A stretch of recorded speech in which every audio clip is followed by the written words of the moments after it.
So what I don't like, I don't mind shipping. Like ship any characters you want. I don't care, you know.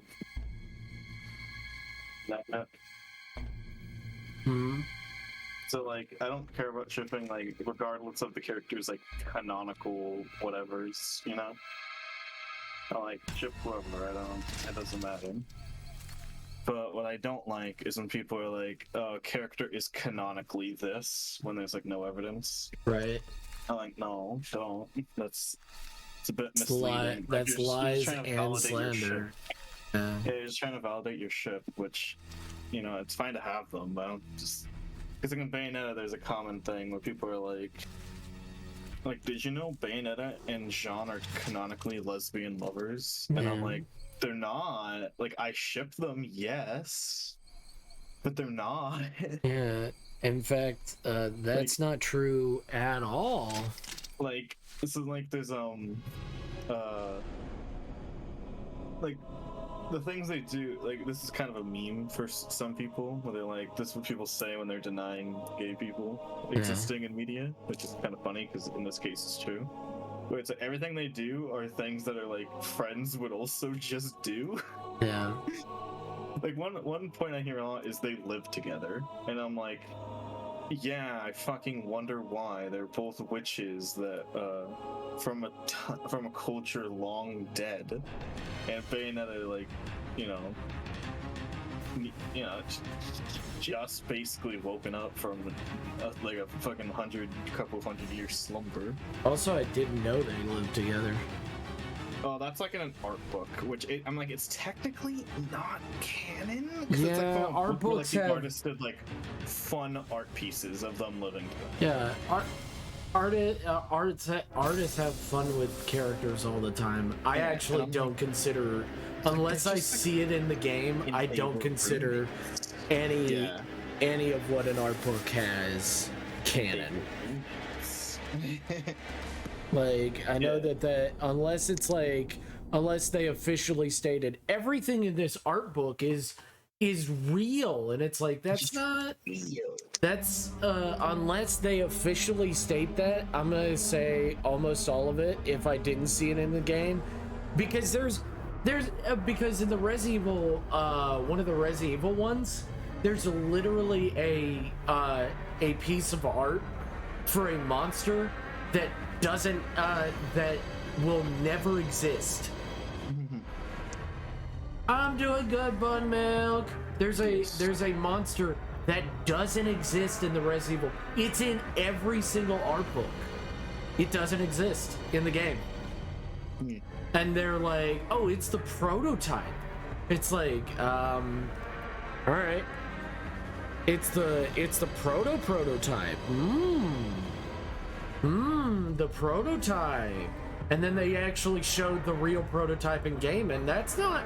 Hey, wait a second. Whoa! Hold on a moment. Oh my god. Hey, Bumilk. Hey, Bumilk, hope you're doing well. Hope you're being a champion as always. Welcome in. Hope you're doing well. Hope life is treating you good.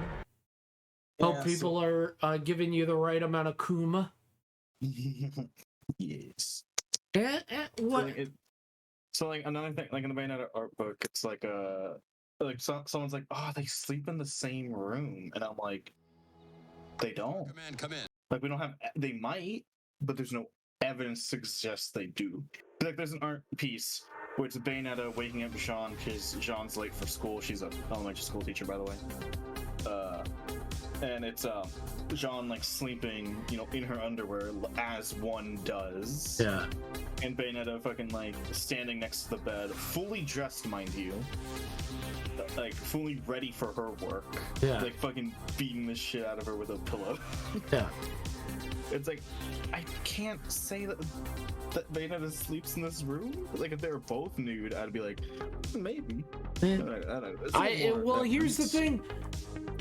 You coming in and in your underwear, or like, hey man, you're late for work and you were very much talking about it.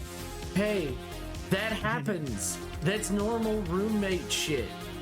Yeah. And it's like there's just none of evidence at all. Like there's, I think that's the only art piece. That's the only art piece people like reference, I guess. Because the only other art piece with both of them in it in that art book is Jean teaching a class. But then like through the window, you can see Bayonetta doing her day job, which is being a nun. Yeah. So That's like, weird. They work at the same place. That's it. That's weird. That's not uncommon for women that hang out together. It's not uncommon. Yeah. It's not Also, uncommon like, for friends to be to work at the like, same place. We're not even sure if that's like canonical. I'm doing good. I'm sick. We know canonically Bayonetta's day job is being a nun, which, by the way, in the Bayonetta universe, that's hilarious. Because she's like, I know this book is all lies. But she's a nun for it. Yeah. Like, advanced, like, nerd mode. It's like, she's just like a nerd for, like, the lore. Yeah. She's Look, like, I've killed God. This isn't real. I've killed a god. Because there's multiple gods. Which one is Bayonetta gonna kill this in the third game? Probably the Japanese gods. That would be cool. Yeah, because there's like shit. Yeah. There's like, hello, Lady Foxtrot. What you drawing, Mr. Goat? Oh, I'm drawing this. I'm finishing this up. No, it's a grommet mug. It's a, it's canonically a grommet mug. Yeah, it's like, and we don't even know if Jean's canonical profession is a teacher, because the only source for that is that book. Yeah, I say the answer is no. I'm giving, just like art books Also, like, what used has for Jean lore. been doing? Like, what has Jean been doing the whole thing? Because Bayonetta, she was like sleeping for like a couple hundred years. What is Jean doing? Was she really getting a fucking Brainwashed? teaching degree? I don't know. She wasn't really brainwashed. It's Bayonetta one's It's complicated. She's kind of being a dick.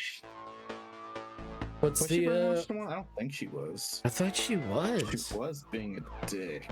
Zawoski, hello. What He the? turns to your side at the end. So why is the cat crying? You know that meme? You know that meme where they put a large thing within their mouth? I'll just link it to you in the chat. In the Discord. Where you put a large thing in your mouth, wink. Like that I'll show you. Like literally I didn't know what they were referencing. Yes. Pushing the cat while pushing the limits of lab Hold up. safety. I will link it in the chat.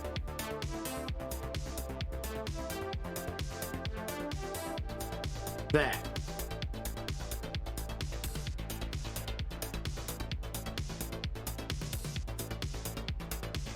Job building is hard. Buildings are hard. Mostly because I have to like figure out how to like use the perspective tool to make sure I got the perspective right, and then I gotta like draw around it, basically. All right. Fucking, like, Good night, board buddy. That does sound like a pain in the ass. trying to draw a little shrine because I'm starting now redrawing all my Yu-Gi-Oh cards, and some of them didn't have proper backgrounds, so I'm gonna add a put lore in the background. So this one, she's gonna be defending a shrine. Oh, hot. There is damn it! Why must you try to stop my view of the butthole? Of the butthole.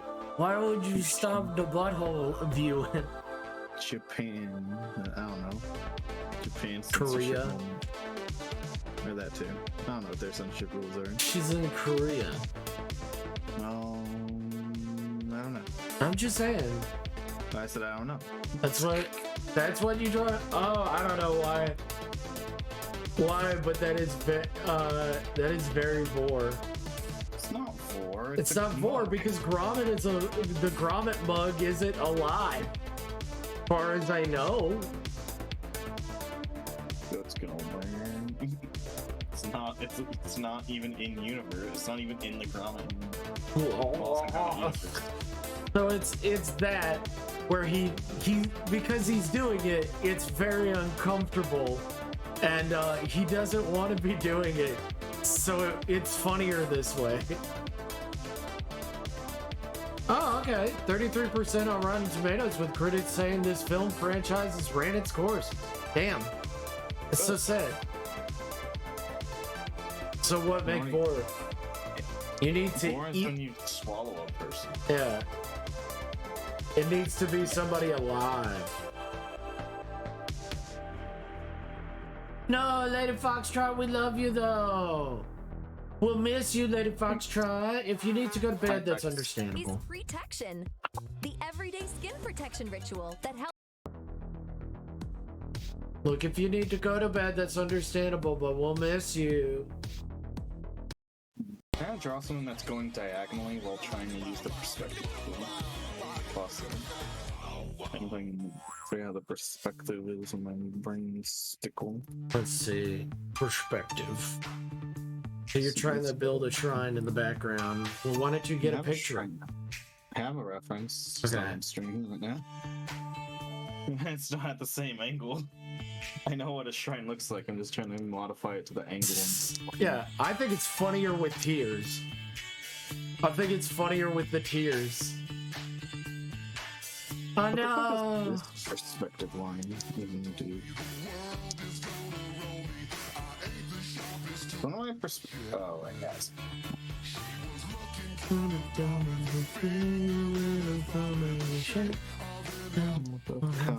Never come. No, the come don't come, and the come. Come bum bum, come bum, come bum. Come bum, come What? What's up? You are mocking me, aren't you? No, lying.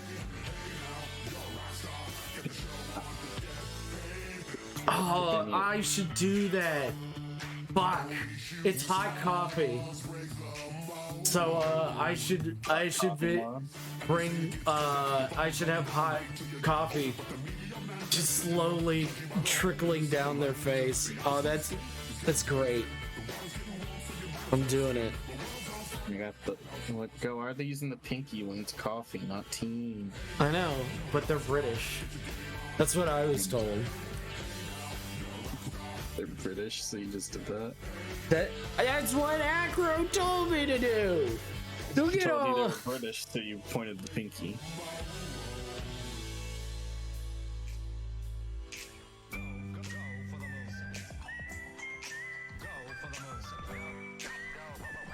Oh, what's your favorite Asian censorship form for penis? For penis? My favorite. I don't like any of them. I like the penis being out and proud. God gave you that to be proud of. You gotta censor it, so what's your favorite censor? What?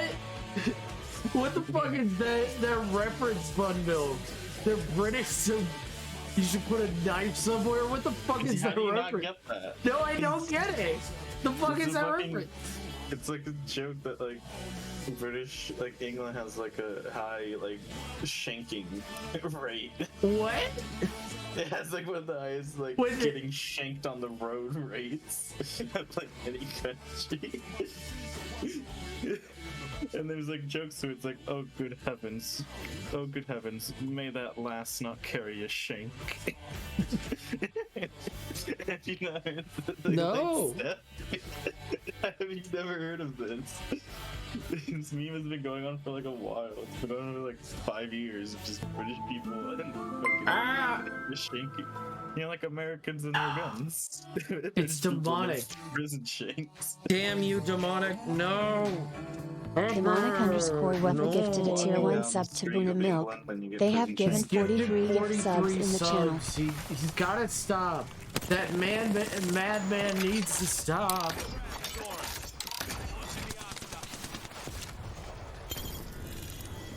Run into your teammate, dumbass. With that squad. So I'm gonna gradient. Where the fuck is my audio? Okay, it's still there. Zara. Yeah, I think they have a high rate of like knife crime. Oh, okay.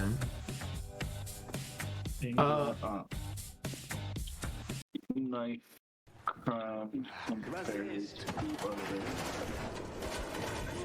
In America, we rarely have knife crime because. What? I mean, it's true. Oh my god. But Wolfenstein, he's American. He's fucking. The main character is American, but it's so funny. Good meme. Yo, what if you were walking down the streets of London when a lad comes up to you and says, "Show us your minge, go on." What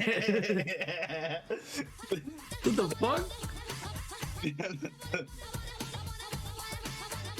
You don't know what any of that means? I know what minge is. It's another form of vagina.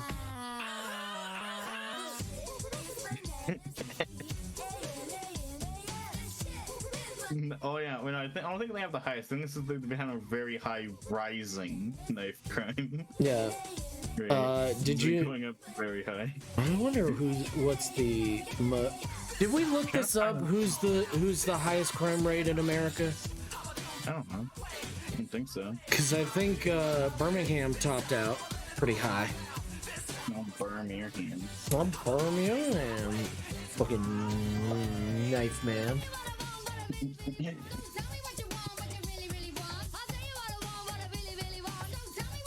Brown stuff.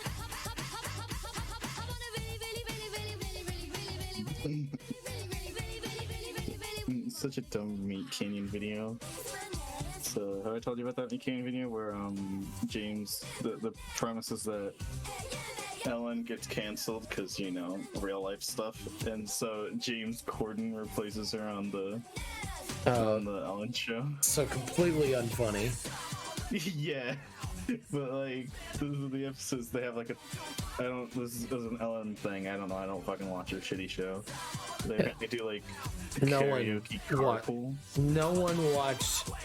They like she like drives with it's like a guest celebrity, and they sing and ask questions, but it's not funny because it's Ellen. Yeah. It's never funny.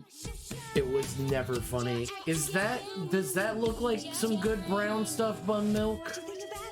Brown stuff. Can you third eye me? Brown stuff.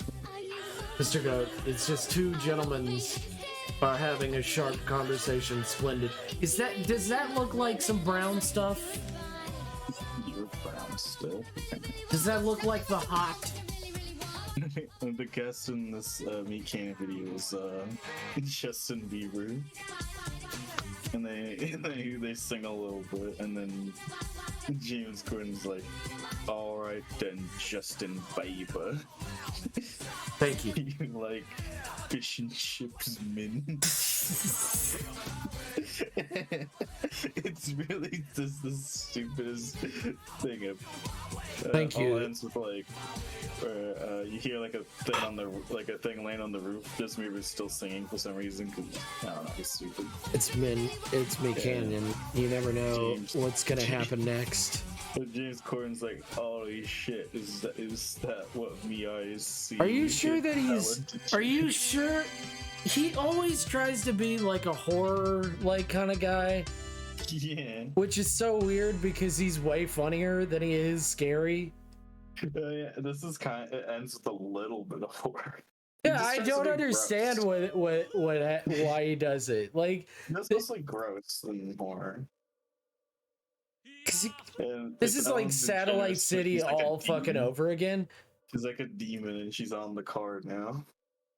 And James Corden's like panicking because demon Ellen DeGeneres is attacking them, and just Beard doesn't care.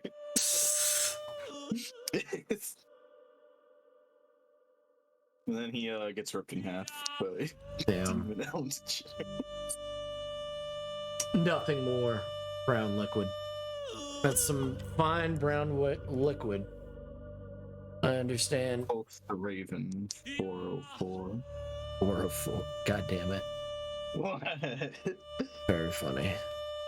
It's from a Pornhub comment where he parodied perfectly the entire Quoth the Raven thing, but it's about the Pornhub servers being down.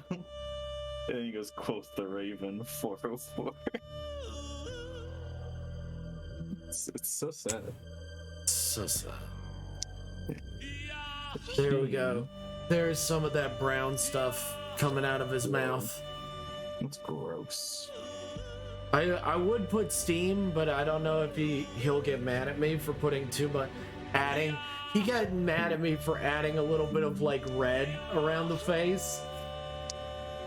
So I don't know if he'll get mad at me for putting Steam Rising. I don't know. I'll do it. I don't give a shit. What is he gonna do? Not come back? I'm the only artist. I'm the only artist he knows.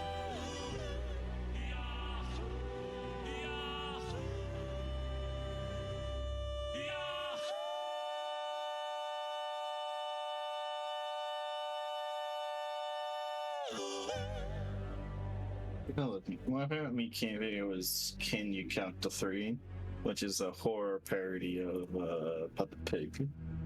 It's like really fucking good horror. I don't know what else to say. It's just like it's like actually very effective atmospheric horror shit. Yeah. Beyond it is another door. Then there's a jump scare, but whatever. Is another dimension. A dimension of sound.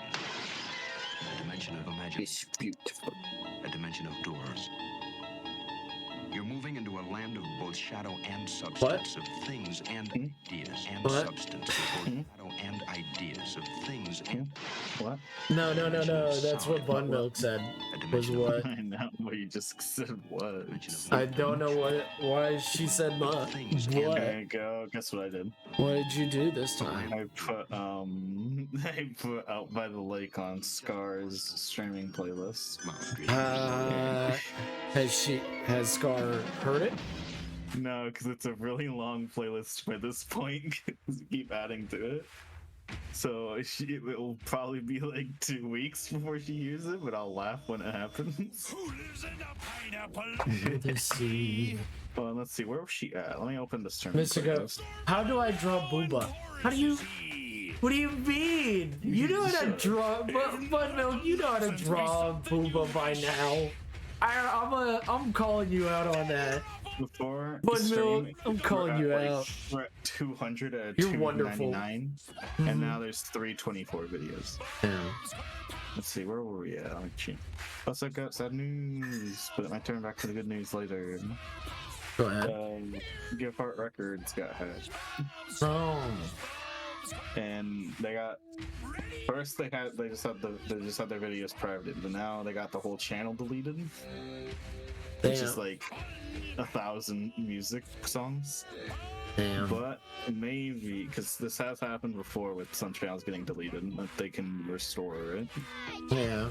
So they might. I know YouTube stated once a channel's been deleted, it's never coming back, and it's like that's bullshit. Come back several times. Yeah, like Nathaniel Bandy got his account deleted by hackers, but then they got it back.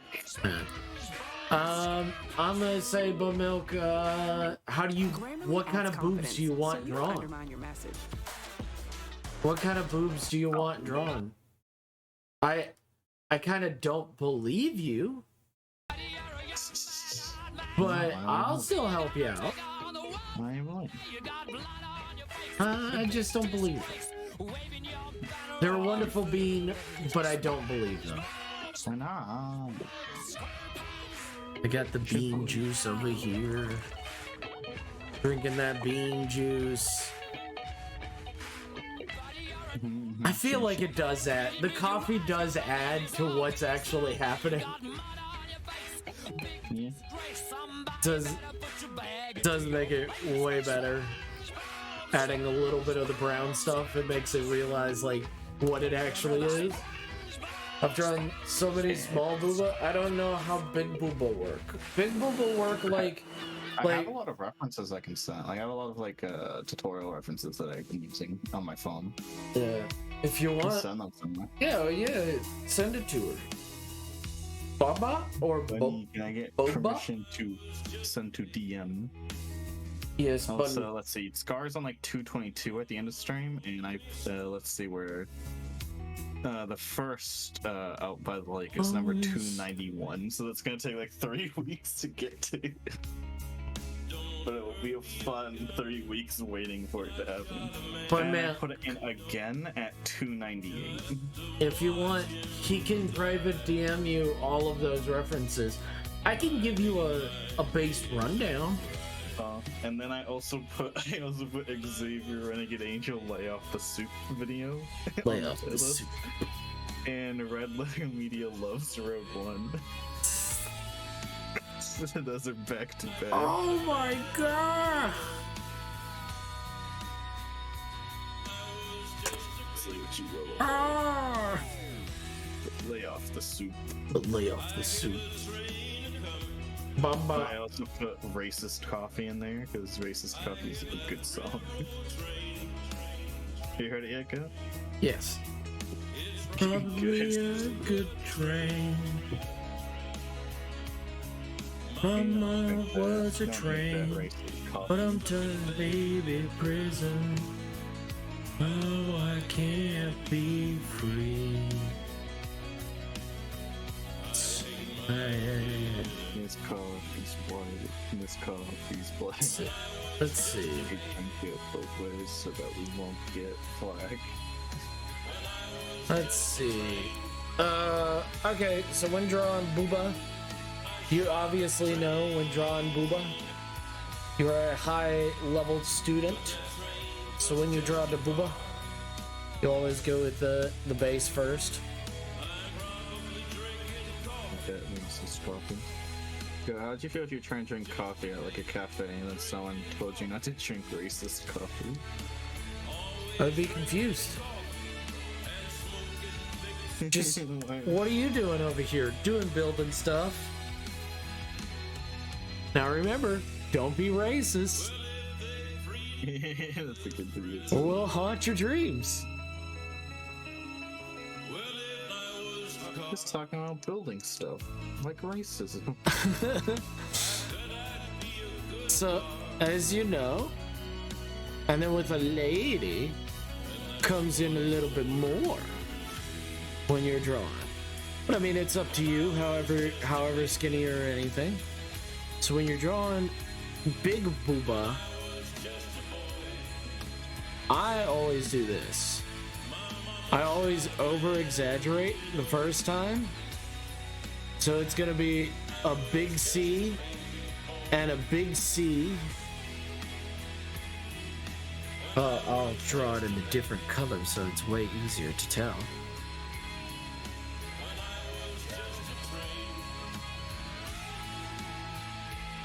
Yeah. Yeah.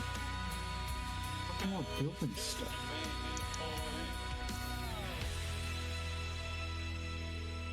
Just talking about building stuff. I You wanna get- play Now, that video with in front me, of the you're kids. gonna have it a bit mismatched, cause I'm bad at art. Don't be racist. He is a building. Facts. Look, it's fine. He's a building. So as you can clearly tell, I like getting my cleavage real close. Bars in like the original video, the main guy, the guy being harassed by this building isn't even racist. Yeah.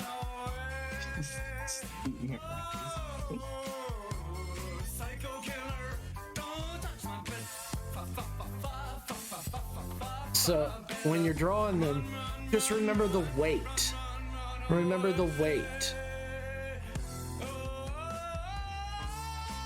You want to make sure that they're heavy. You want to make sure that the woman definitely has back problems. Okay. It's good. When I have nothing to say, my lips are sealed.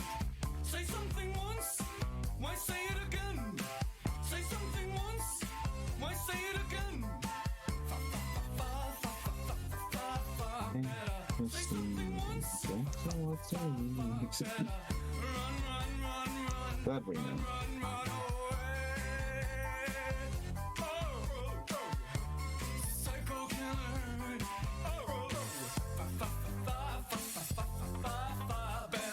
You clearly have a thing for Big Booba and badonkadonks.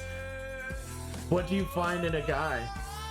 Big badonkadonk and a nice flat chest. Like no muscle. Very effeminate.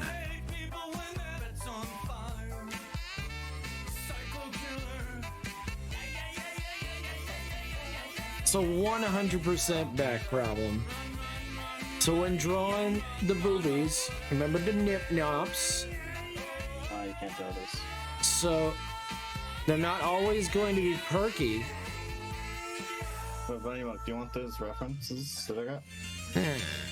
Do you want the? Never said yes or no. Do you want those references?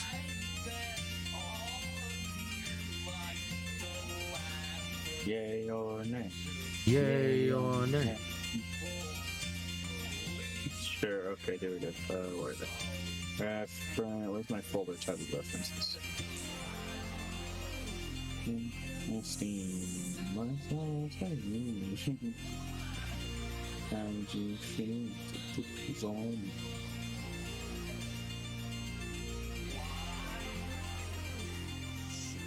Longus, Madongus, Congus, Longus. Yeah, these are the main ones I use. They evolve things. Those are very big. She's probably having the biggest back pain in her life. What? No, she has a strong spine. She's fine. Go. So I was just listening to Don't Be Racist, I'm Building. And the next video YouTube wants me to watch is... What? Top 10 painfully racist moments in Disney movies that you won't forget. And the thumbnail is from Princess and the Frog. It's probably the least racist Disney movie. I don't even think it's that racist. And There's no racism. Yeah. The only actual racism in the movie might be like because like she's in the South at that time, and it's intentionally trying to say, hey, there were things that we're not proud of. Oh my god, the dislike ratio is so high. This video probably has like no correct information in it. Oh my gosh. I'm just gonna spin through until I see why this is racist. Is it gonna be a Zam video? Princess and the Frog is #1? What? Okay. Why is Princess and the Frog racist? It's an amazing movie. It was completely tell me why Princess and hand-drawn. the Frog is racist.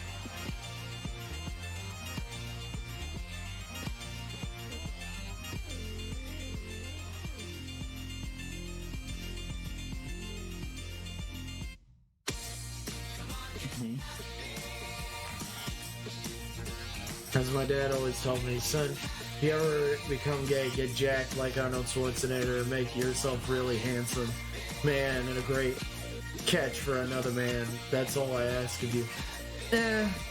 I don't like big muscular men. I actually hate it. I like it for fight scenes, but I don't actually, I'm not attracted to it sexually.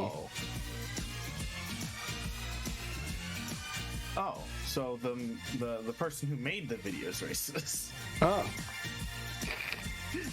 They said that one of the characters wasn't black enough.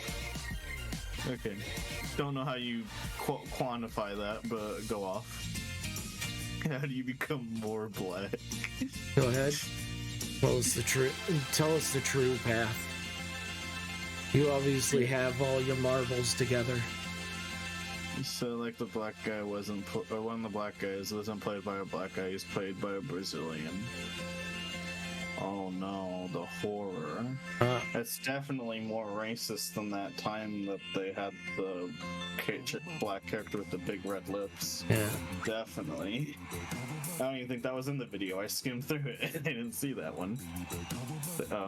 Whoop. No, it sounds like you wanted clicks and you're crazy. You're either wanted all the clicks or you're crazy. Do they at least have the crows in it? I did not see the crows. That's like everybody's like, yeah, that's the most racist. Like that's an obvious racism. It's Number like two was Pocahontas, and I'm like, Pocahontas wasn't something racist in Pocahontas. Yeah, it's just they that, don't like it's give bad information. The only thing really wrong with Pocahontas is that it's not historically accurate, but it's a fucking Disney movie. You expect to be story accurate. It's also not a bad movie, but it's not. Yeah. It's just not a lot happens in the movie. The moral of the movie is don't be racist. Yeah. You're gonna say it's a racist movie. The moral is that you're not supposed to be. Hold on, let me go to their fucking Pocahontas part and be like, okay, why is Pocahontas racist? Tell. Lion King's on here. I'm not even gonna fucking try to imagine why Lion King's racist somehow. Guys, what do you think? Hold on. Actually, Lion King one's more interesting. Let's go to Lion King. Why do you guys think Lion King is racist? Because most of the characters were not played in the original were not played by all Africans. I'm gonna say that that's their reasoning. Okay. I'll say that's their reasoning. I think it's a bad reasoning, but I can at least. That kind of makes sense. Like the hyenas were racist? Wait, how? What?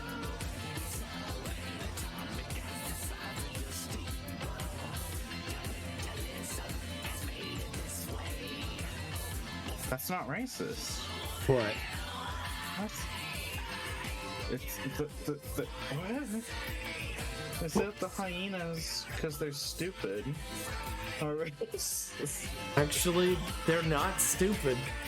They're just in a poor situation. I think they live in a poor area makes it also. What's racist? What?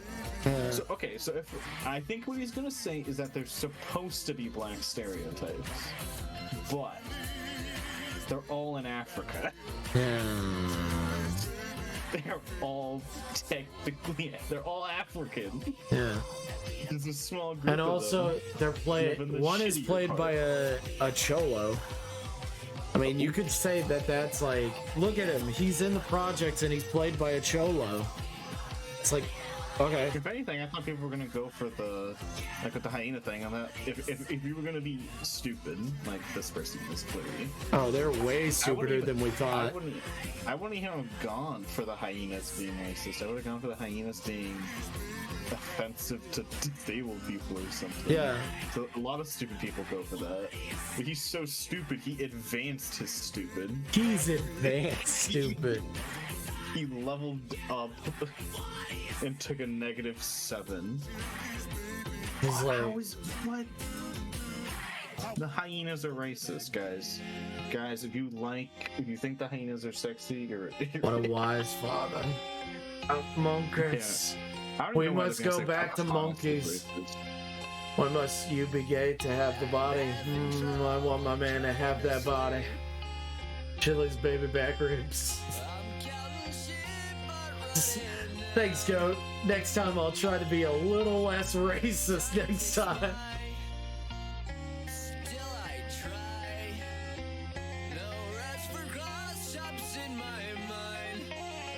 The movie isn't. It's clearly not. What? Okay, so it didn't portray that the white people were evil properly. Yeah. That's why Pocahontas. That's not even like what I would go for if I was trying to be stupid. Like if I was trying to make a clickbaity video saying Pocahontas is racist, that's not what I would go for. Yeah. I would go for all of the other stuff. They can't even be fucking clickbaity correctly. assholes. Yeah, no, this is so Buttermilk, hopefully this has helped you out a little bit. I'll call her.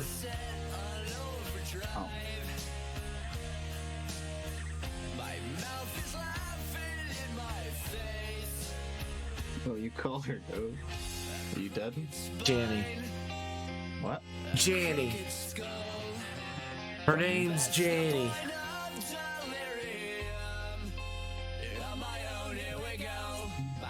There you go, Buttermilk. Hopefully that was helpful, insightful. Janny is a dog, I think, with big boobs. That doesn't even know. Oh, she also thanked you, Zara. There you go. Okay, welcome. You get thanks. Good job. Good job, Zara. Janny for president.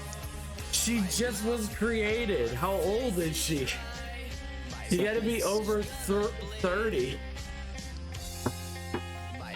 My favorite joke in the Bayonetta fandom was like people googling how old is Bayonetta and it's saying like 6 years old. And Google like, wait a minute.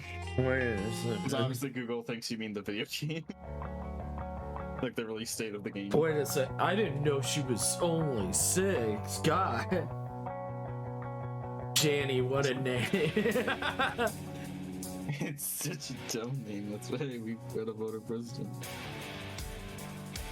Name a president without a dumb name. What's her last name? She'd be the first wolf president.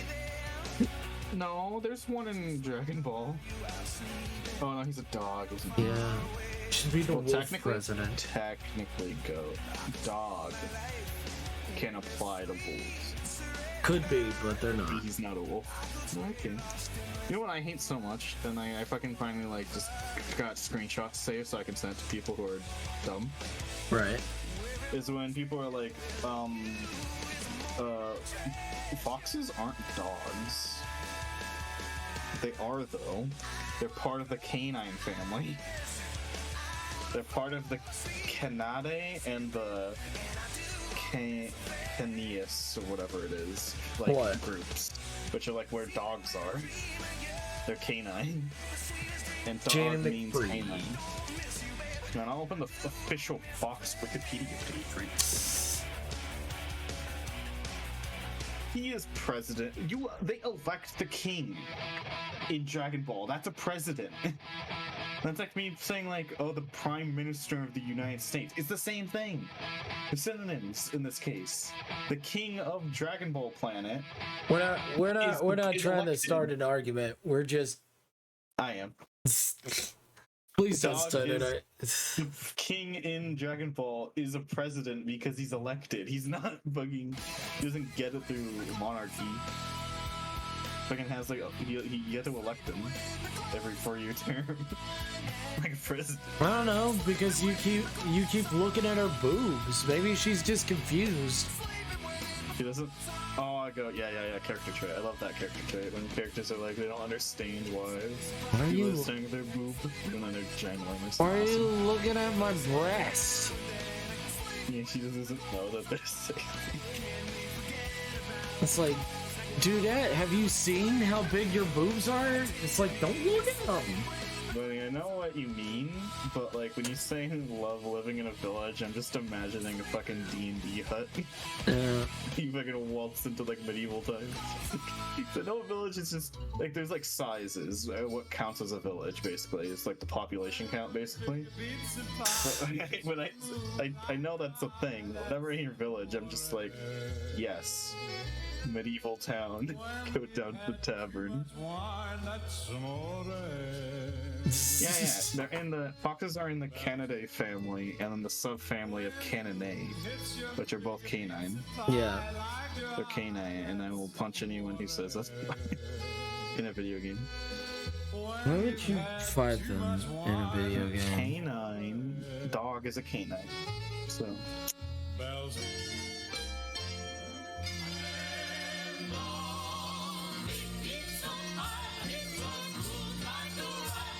And there's another subsection of foxes who are called vulps, which is a different thing. But they're still in canine.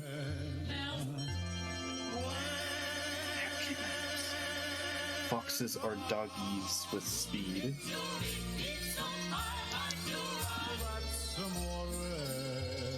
Yeah, what's your opinion on the fox? What about foxes? The cloud. They're clouds. Okay. Whatever you say, Bucko.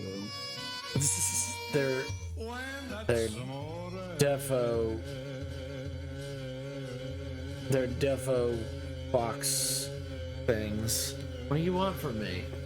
What do you want from me? I can't tell you. I don't know. I know that they're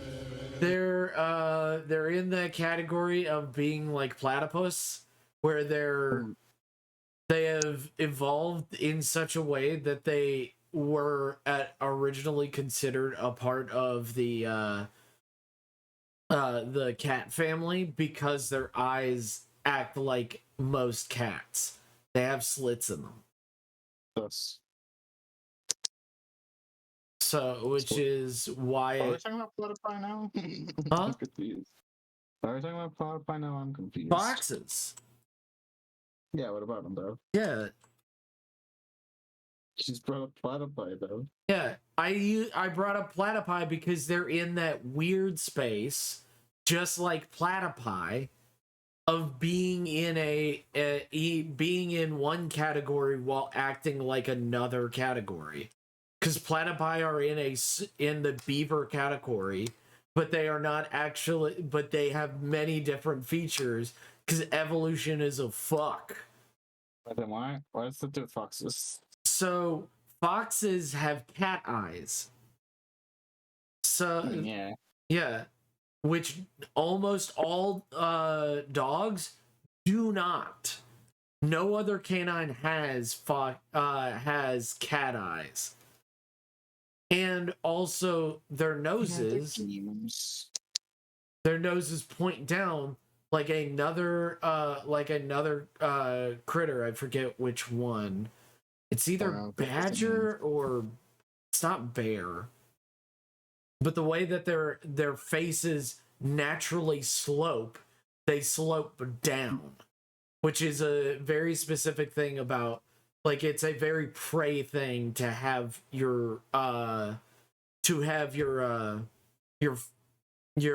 muzzles slant down, which is why foxes are in that weird category.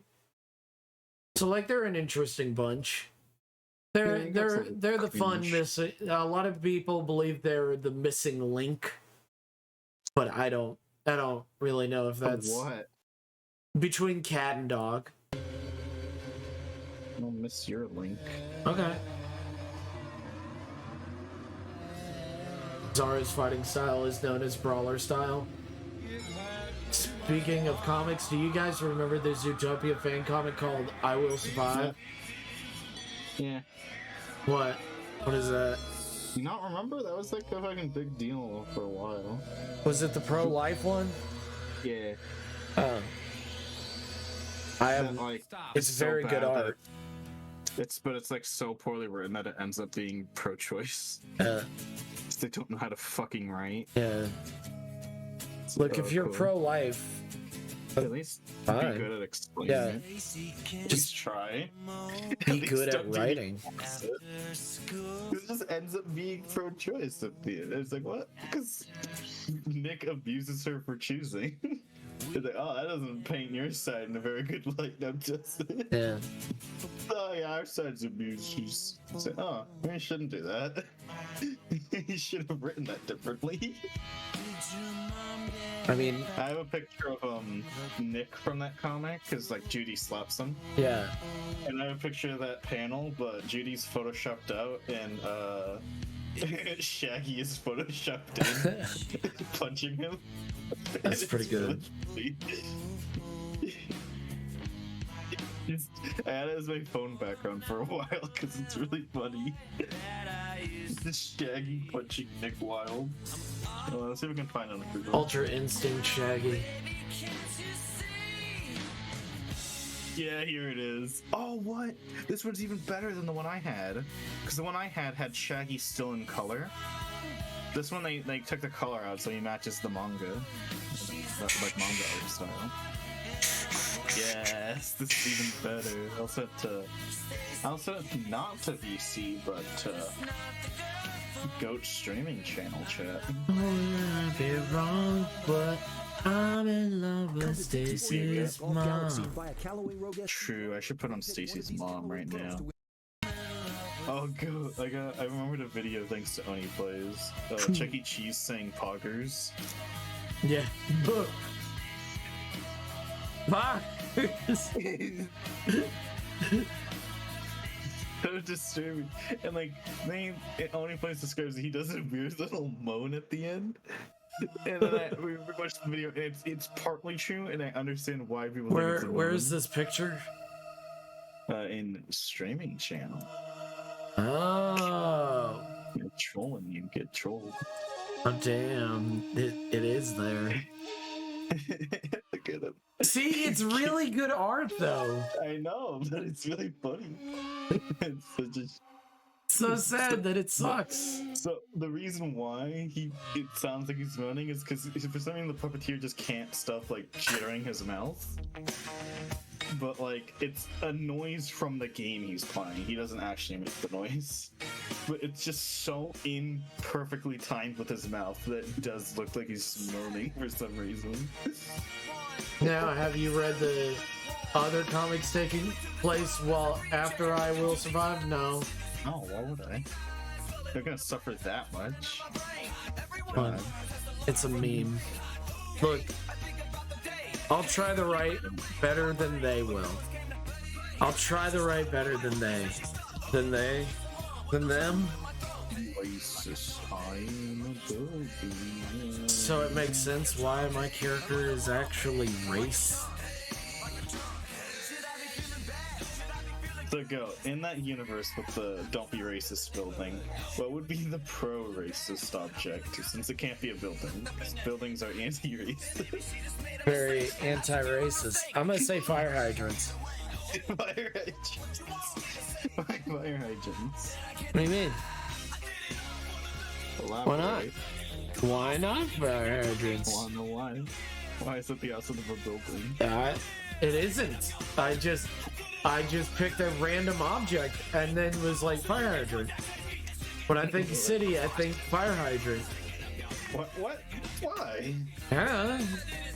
They're more prevalent Than buildings? than a lot of things in a city, and they still exist. Most other things are slowly getting replaced or getting destroyed. Get rid of fire hydrants.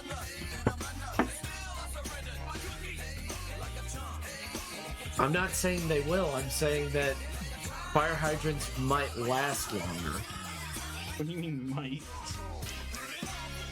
I'm just saying it. Get rid of them. Are you gonna get rid of them? Why are you gonna get rid of them? We've had to do so much fucking bullshit to get rid of them.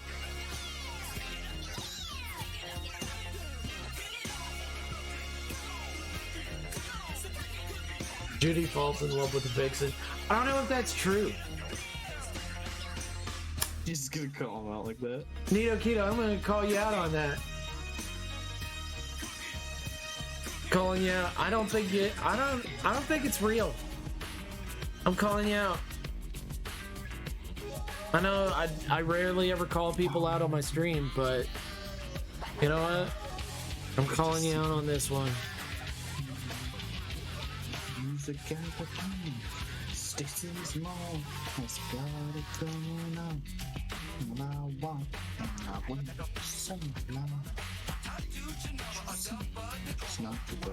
It's true. I don't believe you. That it was a pro choice originally. I don't think that.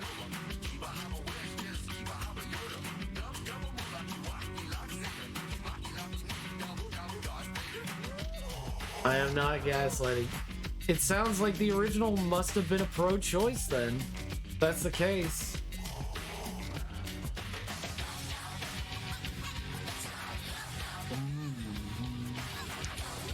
Stacy's mom is going.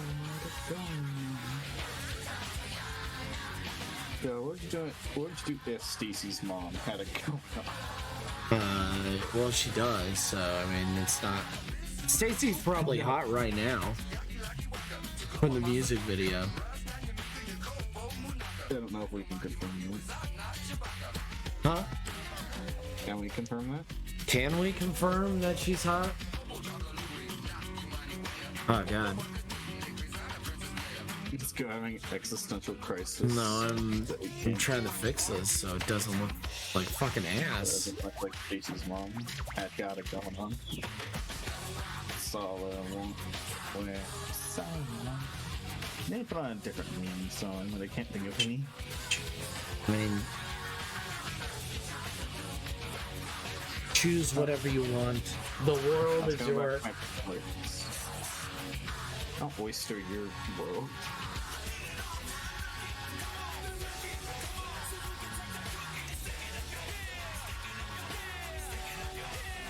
What? That's so weird. Like John F. That. Why? I don't believe you. I don't believe you, Nito Keto. I really don't believe you. I'm not trying to be like an asshole or anything like that. I just don't. I'm not trying to be an asshole. I'm not trying to be an asset. Low key, I am not trying to be an asset. If you have any more suggestions for my channel, please comment below and let me know. I hope Lady Foxtrot doesn't get what I'm trying to say. I don't want to scare her. There's a scene where you think Judy got sniped in the head, but she got shot by a cherry jam pellet. Stupid. Shut up, I don't believe you. Yeah, now you're getting called out twice. Yes. You're getting that. You're wrong. I'm not, but I don't believe a word you say anymore. You're fucking lying. If I find it, do you mean Photoshop it?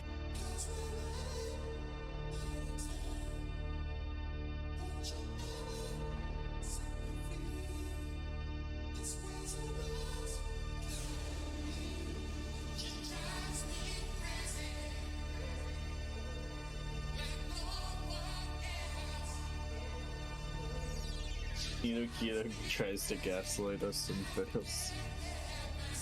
Look, I don't really want to read it. Wow. Why not? Even if it was real. Because I didn't want to read the first one because it's like, oh, okay, so someone's message was pro-life, but it comes across as the most cringiest, awful thing ever. Like, you ruined your own message. That doesn't sound like a good time for anybody. Imagine a comic something like, I think, I don't remember how many chapters. I mean, not chapters, I think it's only one, but I don't remember. But I don't remember. it's like, I think it's only like 20 pages. Oh, it's only 20 pages? That's crazy. It's like the first one is. Because it's just, she gets preggers. And then she's like, I don't want to have toxins.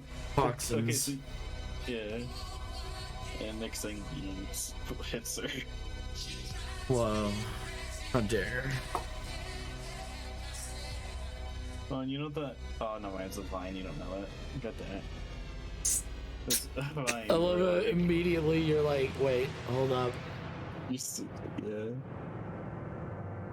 So there's a Vine. So this guy someone's like, he walks in and he goes, someone goes, how's your day? And he goes, and he does the robot, but while he's doing the robot, he goes, I got an abortion.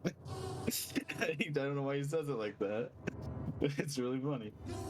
Yeah, when that Zootopia fan comic got popular, people edited him into the comic.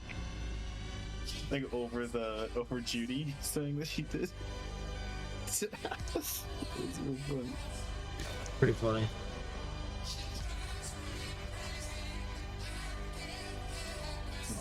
I'll look up I got an abortion.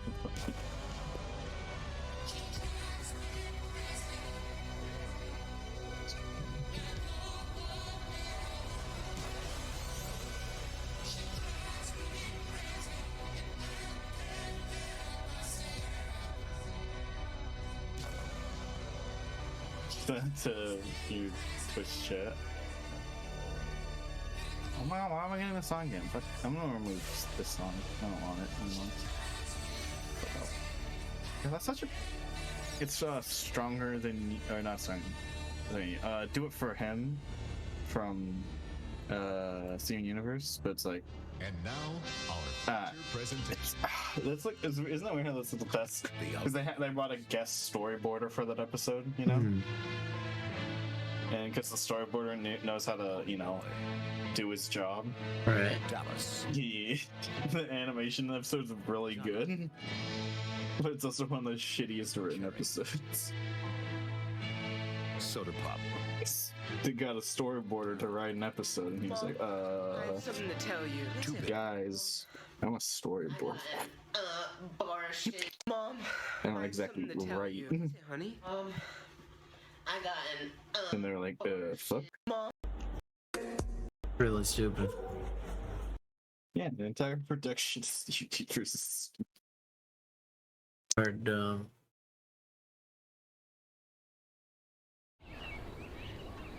One of my favorite excuses for Steven Universe's horrible production. You can't deny that you know, you like the show. You can't deny that the production was horrible. It's all over the place. They didn't like to excuse it with like, oh, but it made it have such a quirky style. I'm like, shut up. Shut up. Oh, I am lying, Godzara. Feast your eyes, okay? I'm waiting. Okay. I'm feasting. Yeah, this is gonna be a Rickroll.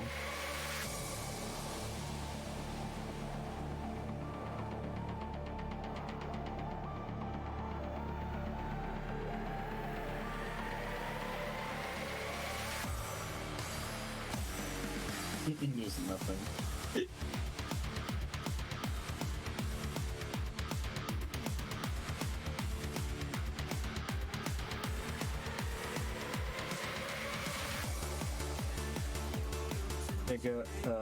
No man. I was gonna ask how this building looks, so I'm like, no, it looks like shit. I'm gonna just give up and just draw a different building. I went on this for 2 hours.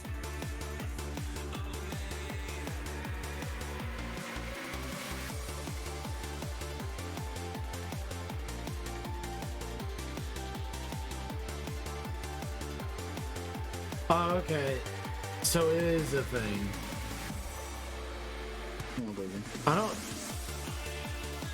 I'm very confused. They're a very good artist. The fuck is it? Is this the biggest troll ever? But it's not. Nobody's following this person. It only has 17 favorites. Nobody talks about this thing.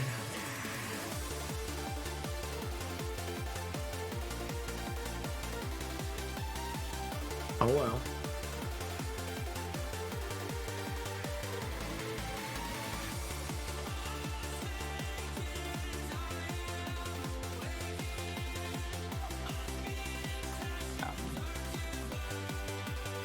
There we go. Oh, then on the strong for hours and then still got. You're gonna what? You're gonna what?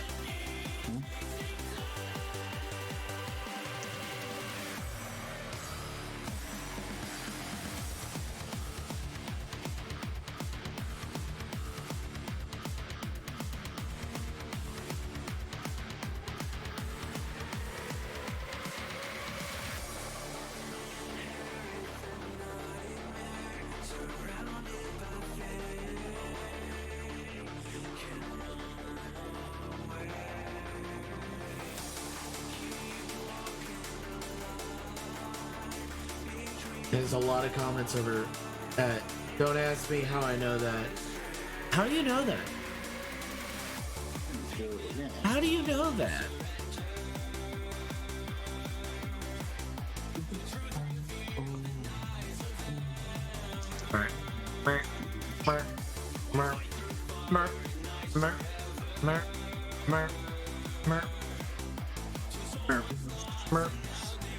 Yeah.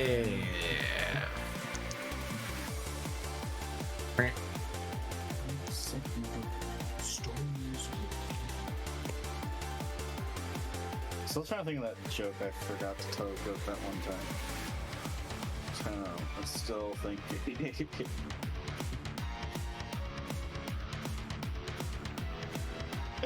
You know, I think I might remember right now. So okay, it's like so you reach the end of your comic.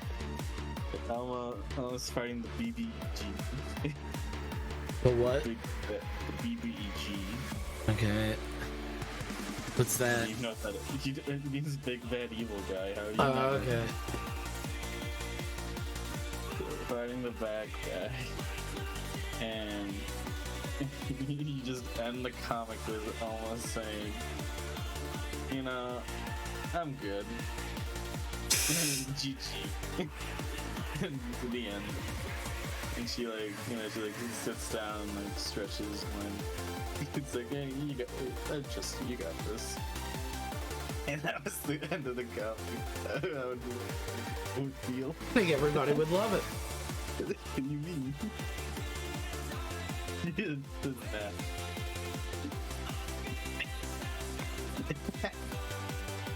I think people would love it, good. Yeah. This is a very weird person. I think it's funny. What the fuck's in your mama's house this?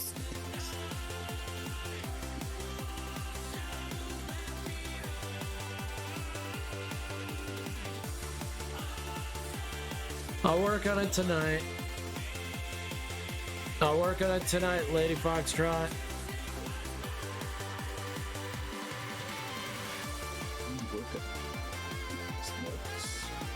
I'll work on it tonight, Lady Foxtrot.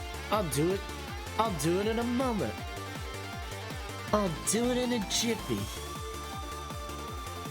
I'll do it in a jiffy. Tonight. Don't you worry. I'll get it done tonight. Fuck, what's that song? What song? Fuck, I don't think I know if Don't you worry. What song it is. Tonight. I don't even know what song you're talking about. The song that goes like, tonight. We are young, so I set the world on fire. Yeah, thank you. And fire. Luminous. Yeah, what's that song called, bro? What's the ID? I don't know. Bruh. I don't know. Bruh.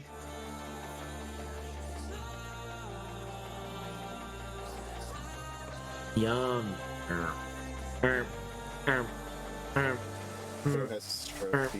No, I'm just watching. Just making sure the animation is going right. I just want to shoot. I will do it. Wait. I think he has one right here. Okay, Even. Yeah, that's not the one I'm specifically thinking of, because there's another song that has like that kind of tonight. I don't know how to Google that when I have one lyric. Well, I mean, it's not Lady Foxtrot. It's just gonna be naked version of her. It's not like it's gonna be that big of a deal.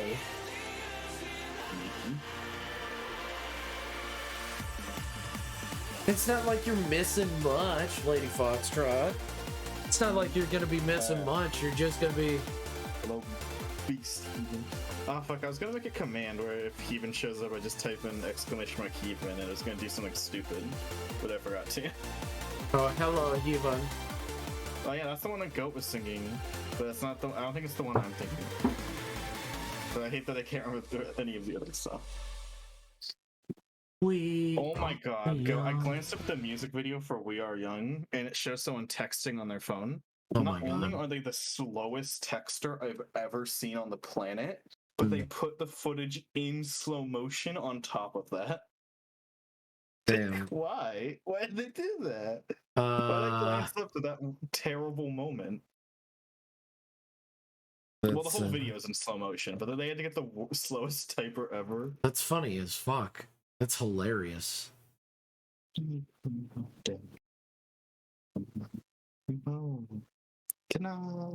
Yeah, it's a different Tonight than what I'm thinking.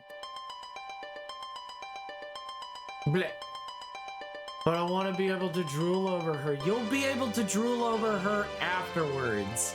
I know Demonic can wait. Literally, Demonic is like is very patient. Where I understand that you might want your reference sheet much quicker. You want naked, and it's also just naked version. It's not like it's anything big. Okay, he was getting ready for an interview. No. Also, he even sent me some names for my teddy bear because I needed help. Getting random names from randomname.org was not doing it for me today. Yeah, it won't do it for you. No, I usually use it and it usually works out well. It's just I wasn't getting any. Look, I got Vinny. Also, Janny. Guys, look at her. Look at this lady. I needed a Scottish name for the teddy bear because I wanted to make her a chaotic, evil Scottish bitch. Chaotic neutral, sorry. Fine. Scottish bitch. What? But I can do something though. Can I do something for you, Lady Foxtrot? That is Tonight by New Kids on the Block. I'll type that. Let's see. Thank you, Even, for your help. Even, you are a wonderful being. Keep up with the good work. You get a raise, Even. Oh my god, what the fuck is this thumbnail for this music video? What? Oh, give you your tattoos. Type in Tonight by New Kids on the Block. Because giving you, it'll be easier if you have your tattoos on another layer. Yeah, look up New Kids on the Block Tonight. Like the song Tonight, and look at them. Just look. Oh.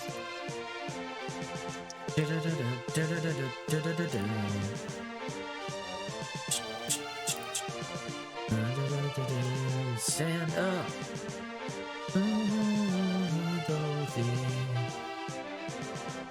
Rats with boomerangs.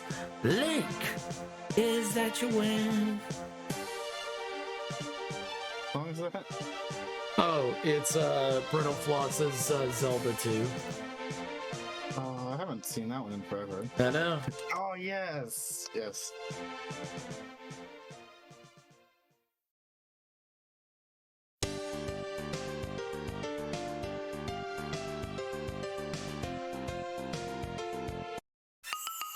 Okay, what do you think of the sub building on Sketch? Let's see. I'll be out when these commercials fucking stop. Link, you're on the alert again. So put on your skirt. What do I think about that house? Another adventure through the countryside. You can't make the second little roof thingy look good. I would say try a different, try a more pointed angle, like point it up. Like instead of you're pointing it down, point it up. Try to see if that'll fix it for you. So like it's a right angle. Let me just come to my stream. Come to my stream. I have it open already, you dingus. Okay. All right. So you have it like this. Right? Yeah. You have it like that. So instead, try it like that. Or try it a little bit flatter, like that. At the top of the building. See if that helps out. That's all I can suggest. I think it looks fine. Nah. I think it looks fine. Nah. Kick it to my ass, kick it to my ass, kick it to my ass. The baddies are on the rise since Ganon died. Stay off the grass, stay on the road, get off the grass. The yellow road is your priority. You're sort of like Dorothy. Man up! You'll have to fight your shadow hand to hand. Again, just like Peter Pan. There will be rats. Radical rats. With Boomerangs. Link! Is that your wang? Hyrule is strange, every new game it changes the map, rearranges, your and I don't know wang. where to go. Zelda is comatose, maybe she overdosed. By the way, what happened to your bow? Here we go now, Link. You are patrolling, side-scrolling, and again strolling. Sure, this title's clunky and Funky. but look, a monkey. You must gain XP in feedback like an RPG. Yes, feedback. I looked at songs that go tonight and just seeing what songs repeating.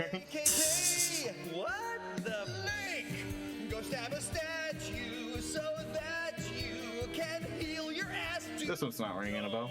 Why that it's harder, you martyr. Now go walk on water. Learn to thrust up and down. Visit What a songs tiny go town. tonight? This lady gives you care. What does she do in there? Hold You up, get it's an saving. extra life from Zelda merchandise. Now go I feel on. bad, Lady Foxtrot, that I don't have this for you. That I don't have it finished. Death Mountain, fly, fly. It's called Death Mountain 'cause you will die. But I'm almost finished with all my other commissions. But not halfway as hard as the end. Just expect to Also, get Heathen, you're wonderful and you know the it. shadow is set to attack. He knows all No, of Heathen. your moves. Plus, he's black. He might be Ganon's ghost, but you have to persevere. Believe me, or just use this here. Game Genie. Link, you must prevail. For Zelda, Link, you must Wait, this one sounds Sonic Boom. now it? go. And so Link defeated his shadow once and for all, and soon began to frighten children whenever he stood in the sun. People began to call him a witch, throwing rocks and sticks at him wherever he went. So Link forgot the spells, and eventually made up with his shadow, which is why you can see it in all the games that came after this one. Assuming the Zelda games are in chronological order, but that's another story. For the time being, Link could rest contented, knowing that as long as someone has a Game Genie, or a lot of extra time on their hands, good will triumph over evil. So once again you save your countrymen from certain death. Your sleeping beauty is awake, but watch out, morning breath. You will have more daring escapades, challenges along. I'm just saving the stuff. What do you mean? Why are you confused, Demonic? What's making you confused? But for now, look, buddy, you saved the world. Look, buddy, you got the girl. You did really great. Celebrate, have a date, procreate. This might be the song. I just haven't heard the word tonight yet. With GoDaddy, you can sell anything, anywhere. Sell happily ever afters from your online store. Sell Family Fridays on social media. Sell Fat Slime on online Tonight, marketplaces. we are come.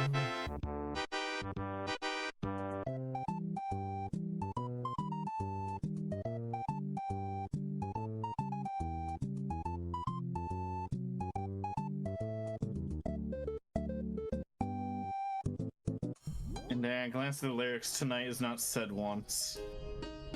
Dang it, because this felt like the right singer and like the right beat. No, it's not even. Doesn't have the word tonight in the lyrics. I'm giving Lady Foxtrot her tattoos. Okay. So what do you get? 37 pounds of Jack shit. This might be the singer though. Dan and Shay. Is that 2 people, or is his middle name and? It's 2 people. Okay. Can't put it past some things. I was talking to how you are very sweet, and you are so nice. You're always so patient with me, even though I take so long with everything I do. Yeah, and that you wouldn't mind that Code accidentally deleted everything. Yeah, you wouldn't mind if I accidentally deleted everything. Teenage Mutant Ninja Turtles 3. We both know you wouldn't mind. Kid Cuisine. Johnny. That, folks, is how I met your mom. Again? Again. You've met her how many times? You should probably watch How I Met Your Mother. I know it has a laugh track, but it's like the least intrusive laugh track of like any sitcom around that time. It's like S tier like you don't understand. If The Office didn't get made, people would still call this the best sitcom like ever. It's like it was the best for a long time until I also don't like The Office. Well, people usually call Office the best. I think Office is the best for pure comedy, but as like How I Met Your Mother is a sitcom with like good story and right, like not like Wee's comedy, but like comedy that makes you go, "Oh, that's actually very clever." Distinctive.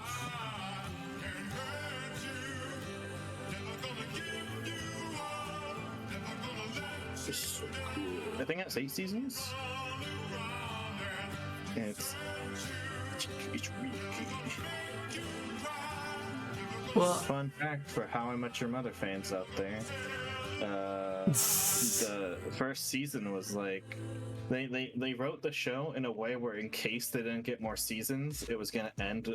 They had it like a way where they can like change the ending real fast to make it end on season 1. Right. So that's How I Met Your Mother. And so they're playing like the girl that he gets with at the end of season 1 was like, they're like, okay, if we don't get another season, she's the mom. But no, she doesn't get with him, because I think there's an alternate ending take where it's like she gets with her, and then there's the regular take, which is in the series now, which is they break up in that episode, I think. I don't remember season 1 that one. Yeah. But they actually had even though it's like 8 seasons and the mom's face isn't revealed until season 8, they actually cast the mom like in like season 1. But yeah, Demonic, I know that you're a very patient man. You know what's one show that caught me off guard? King of the Hill. It was refreshing to see Hank, a father, the calm and reasonable one. Yeah, he's stupid in a lot of ways, but also smart. Yeah. It's nice to see Zony's not dumb. He learns throughout the series and retains information. That's also. I watched King of the Hill as a kid. You know, it's a good show. I should watch King of the Hill. What's a good streaming service to watch King of the Hill? Yeah. I'd say after season 2, because that's when they actually get a better animation budget. Was King of the Hill? I thought King of the Hill was Fox, wasn't it? Yeah. So that means Disney would own it. It's on Hulu. I know it's not on Disney. I was like, I know it's not on Disney Plus. It's on Hulu. Yeah, but that's Hulu.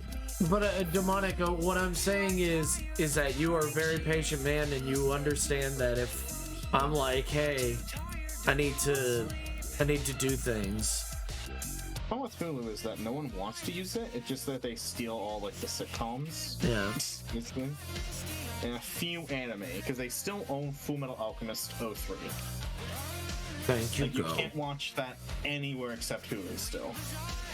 And I think they also own Ranma by themselves. Yeah. So if you want to watch Ranma, you have to do Hulu. Which I do love Ranma. Things you some sneaky methods. I don't know if you like Ranma. I like Ranma, I just haven't finished it. Alright, Lady Foxtrot. Not a problem. Just Demonic knows.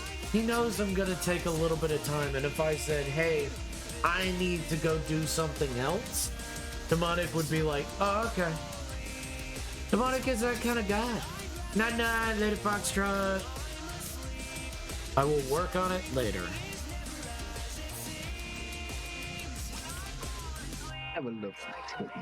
I will love craft it later. Oh no, Mitz got cursed. She's about to play Splitgate with him. She got a power outage. Damn.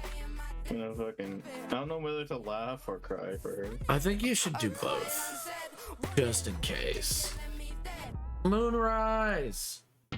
I'm calling you out, Moonrise. You're adorable and you know it. You're being called out right now and you're adorable. It's just been really funny recently, and that's good. The tragedy of Darth Plagueis. In Legends, the Darth Sidious Mitz announced that she commissioned more emotes and they got finished. And I said, and all she said was down. You are getting called out right now, Moonrise. Everybody, if you didn't know, go check out Moonrise. Gifted a tier 1 sub to Amazing Moonrise. and wonderful. They have given and 44 stupendous. gift subs in the channel. Just gonna send all the love towards Moonrise.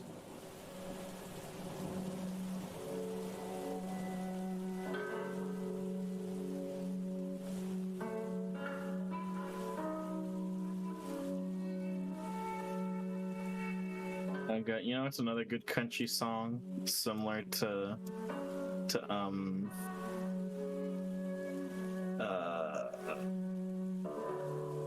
similar to Outmetal, like. No! Stop it! Trolled. Is the song is the country song by Bo Burnham. What is it? Moonrise. It's Bo Burnham. You know Bo Burnham is? Yeah. So the song is just like, it's like, you know, I think I figured out country songs. So here's my country song, and it just goes like, whiskey, blue jeans, red truck. He just starts listing things like in a country voice. It sounds really good. I'm still parked up by the lake. And he goes like, it's like, and I wear boots, so it's like just like a like a real farmhand. I wear boots, except mine cost $7,000. Damn. How do I find it? That's really cool. Demonic _ Weffer gifted a tier 1 sub to Blood _ Hide. They have given 45 gift subs in the channel. Wait it, you guys are beautiful. Stop it. Yeah. Oh, it's called pandering here. They pander to countries. You can't. No, stop it. You guys are too cute. Quit it. Now, if they asked me to be a part of their stuff, no. I would say no. I would have to decline Disney. You wouldn't. Yeah, I would. Country music out there. Words and phrases off sort of Mad Lib style in every song, raking in millions of dollars from actual working class people. You know the words, you know the phrases. Send to your Twitch. A dirt road, a cold beer, a blue jeans, a red pickup. No shoe. Now, simple as that is a lyric that's in like every country song. So when they go, no shoes, no shirt. No shoes, you didn't hear that. Yo, if you want, we will spread your ashes. Demonic _ Weffer gifted a tier 1 sub to Zara Unity Master. They have given 46 gift subs in the channel. That's new. When I got like a sub gifted to me, it showed like a little octopus coming out of the point pool and slapping it. Even quit it! Quit it, even! Stop it! You've got to go to an interview. No! With the logo facing out. Hear that subtle mandolin. That's textbook pandering. Oh my god, you're too sweet. Stop it. I want to see something that's fucking up the strong. Have I spent 3 hours on this yet? No, almost. Now it's time to talk to the ladies. I'm hoping my southern charm offsets all these rapey vibes I'm putting out. Good girl in a straw hat. Oh, that's such a good line. He's like, beautiful girl in a straw hat holding her arms out for me. Oh, that's a scarecrow. Human woman. Sorry. A cold beer, a cold jeans, strike that last one. I'm whacking you. I hope you're feeling me. Subtextually, we go to bed. What I do? Oops, my finger slipped. No! No, you guys need to quit it. You guys are too sweet to me. People will think that this is a good stream. That people need to put money towards.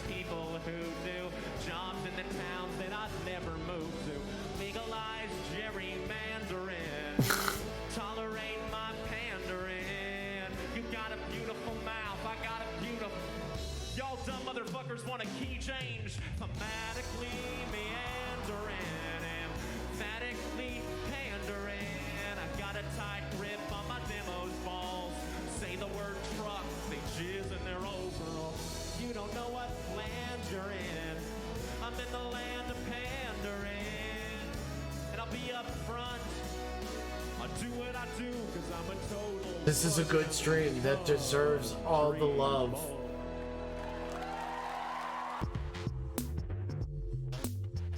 People get confused by this and will think that this is a good stream and that there's a good streamer here. All there is Goat Chimera.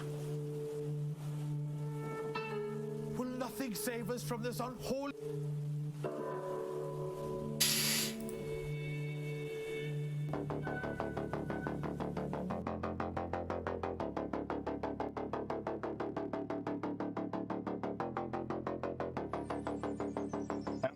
Find this song.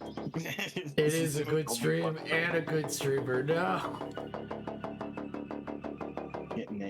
No. Oh jeez, that destroys the fucking my sub alert. Thanks to money. What? When I get like 9 at the same time, it just destroys everything. Thanks to. Damn you, demonic. Damn you, drinking to the beat of the music. It destroyed it. While I'm here, it's not that. And I need a break from this fucking shitty ass drawing. It's not a shitty ass drawing, it's a good drawing. No, it's not. It's only one building. It's not functioning. It's not functioning as its intended purpose, which was being a building. You know, I'm gonna just delete this entire roof again and start over.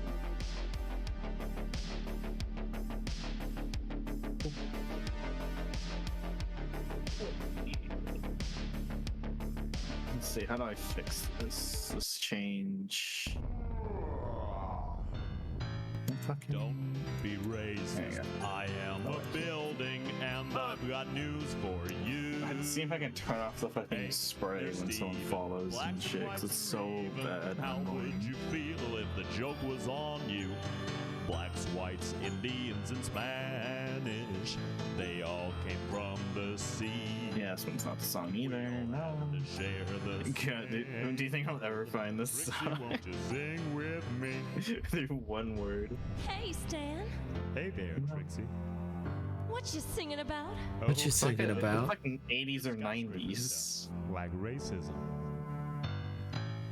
Don't be racist. Don't be racist. Buildings, listen to what we mean. Love one another, sisters and brothers, or we will haunt your dreams. Or we will haunt your dreams.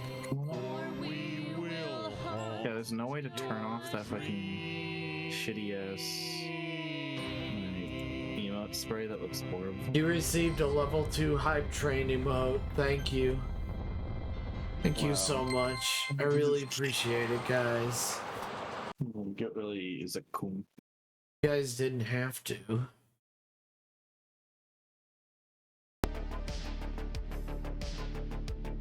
Who all got sub? Oh, Sora got one. That's weird. I Sora would be asleep at this hour. Who else got one?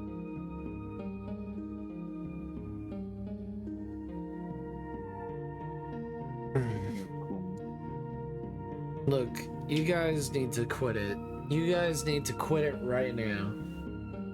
Or it's you guys are too adorable. I see that Batsy got one. That's based. You guys are too adorable, and you get adorable points. No. Even you also get adorable points, even though you are a mod. You still get adorable points. Bloodhive, let's admit it, you're adorable. No. Let's admit it, Bloodhive, you're adorable. Diamond one. Oh my god. Oh my god. Steven's mom is actually Pink Diamond? No way. Like, that's the worst possible thing. And then there's Heat. Thank you, Heat. It still breaks the fucking sound alert for some reason. It just goes da da da da da. You played Darude Sandstorm. Thank you. I think that might push me up to. Even I think you literally just pushed me into unlocking more emote slots with that one exactly to the point. So thank you a lot. Even best. I think that pushed me because I think it's 16. Yeah, I think it's 16 sub points. Yeah, and I had 6, and I've been given 10 more. Yeah. Just clan hero. Yep. Yeah, but I have more emote slots. Yep. I have one more animated and one more tier 1. Is it okay to share a song that uses the Q word? No. You cannot. You cannot. Technically, you cannot. I apologize. I'm not offended by it, but I am not the one writing the rules. That goat the rules look. I could be the rules lawyer. You wouldn't like it. No one would like it because I'd be like, everybody follows these rules or nobody follows these rules.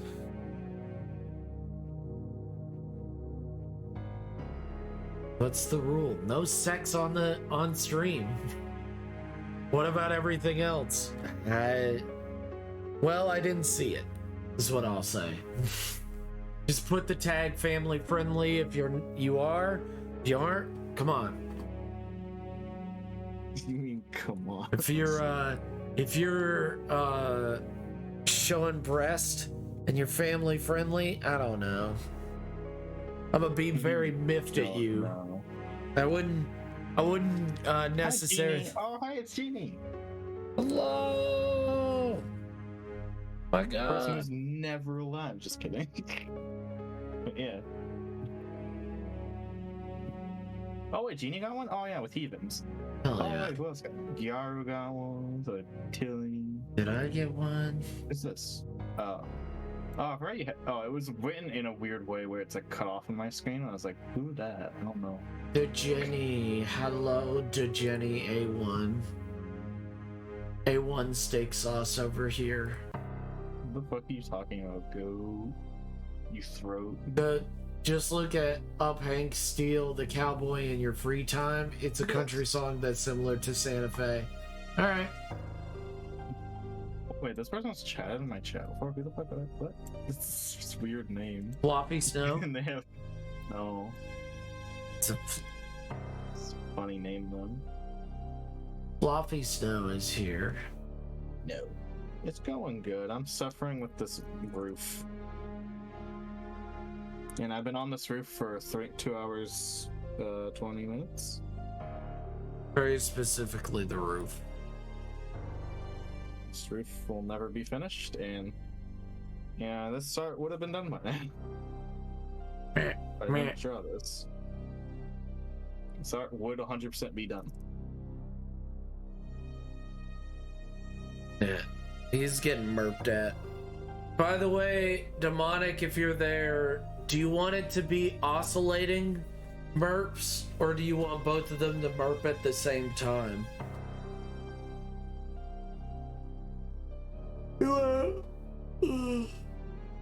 Oscillating the murps.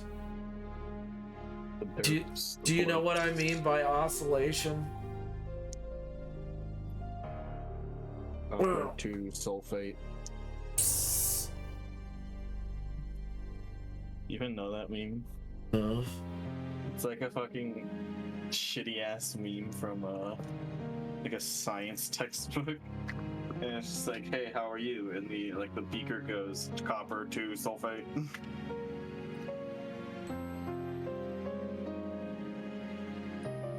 You want oscillation? Do you know what oscillation means? Oh, that is pretty funny though. You're so funny. I'm gonna have to give you the funny points. You get the Doug funny points. Did you know that?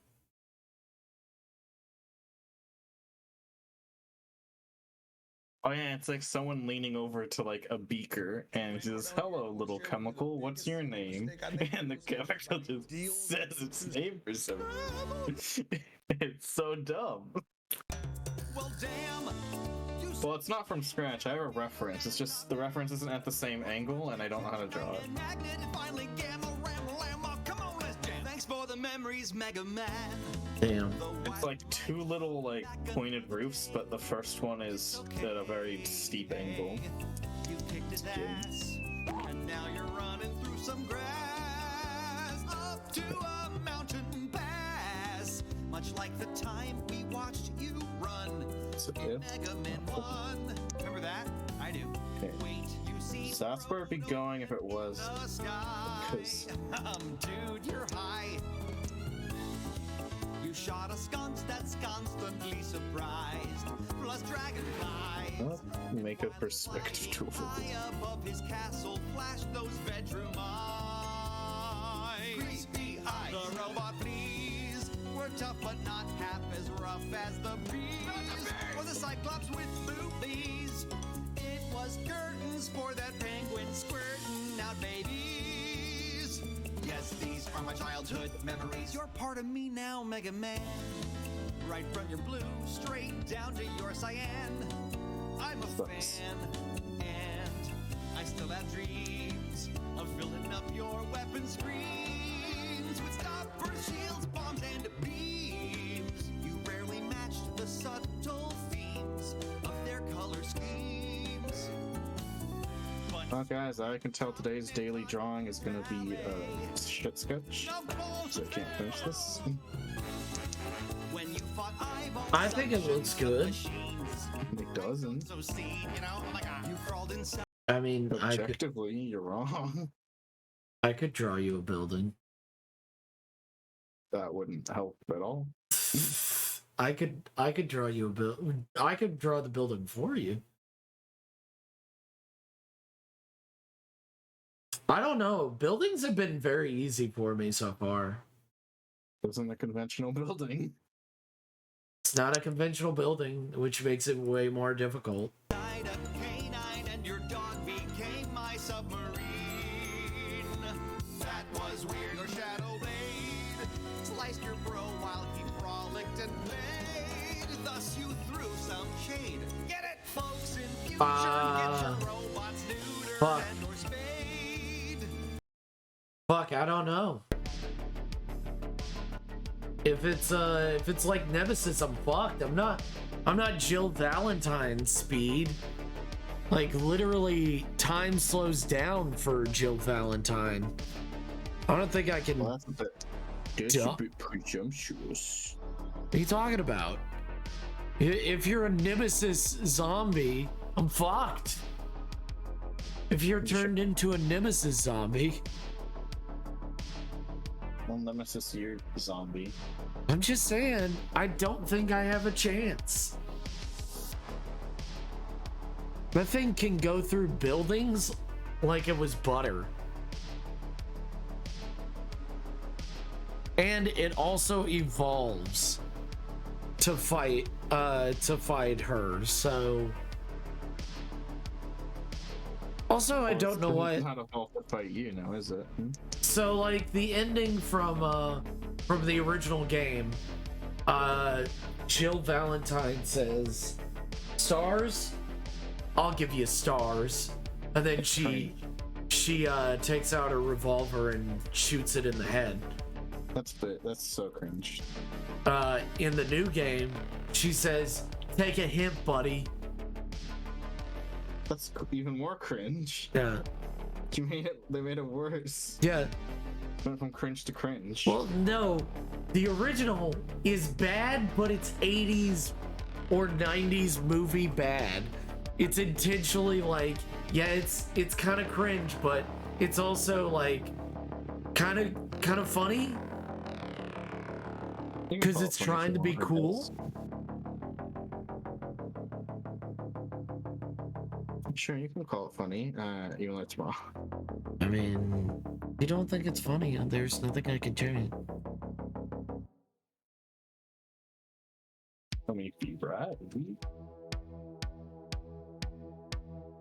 Hey, well, there's more people here. What's other than We Are Young? What's a song that goes like ta-na?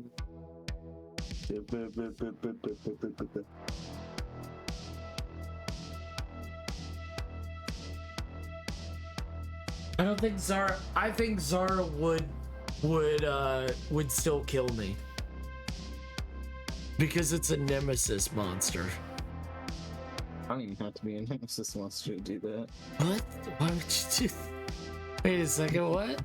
Why'd you do that? What do you mean? You're like lol random. What do you mean? It's not random. Fuck you. Calling it random. What? Murderizing me? Yes, and? You're saying that wouldn't be a random act. That would be very, like, yeah. I don't even need to be nemesis to murderize. I'll just do it. What do you mean? Like, what?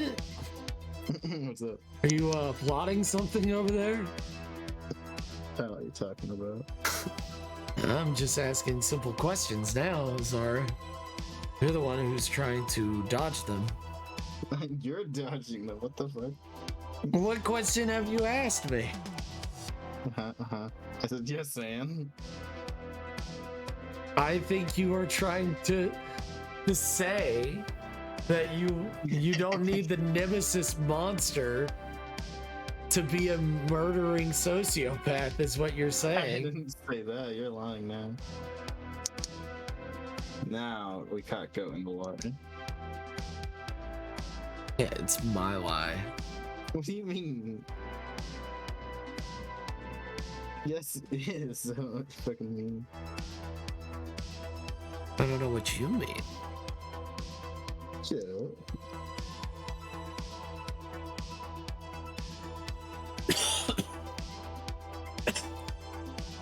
So funny. No, man. don't put me in a jar. Put him in a jar.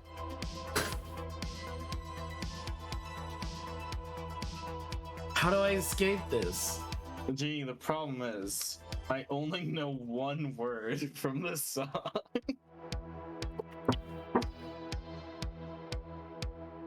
That's the problem. And it's tonight. I'm slowly losing the rhythm of the tonight. It's not like We Are Young tonight. It's different. So I set the Like world on. I don't know. It's part of the chorus. That's as much as I can say. Tonight. It's our night tonight. And we got tonight to tonight. What's tinnitus? What? The tonight tits. If I knew more than one lyric, this would be way easier to find this one word, not even a lyric. A lyric's like a sentence. I'm not any more than just the one word. This would be easy. I'm not gonna play Dying Light. Wait, is it 70% off Dying Light 2? I saw the page open of songs that go tonight. And one of them was close, but it wasn't it because it didn't have the word tonight in it, but it sounded like the correct singer. Again, some singers just sound the same. No, Dying Light 2 is fucking not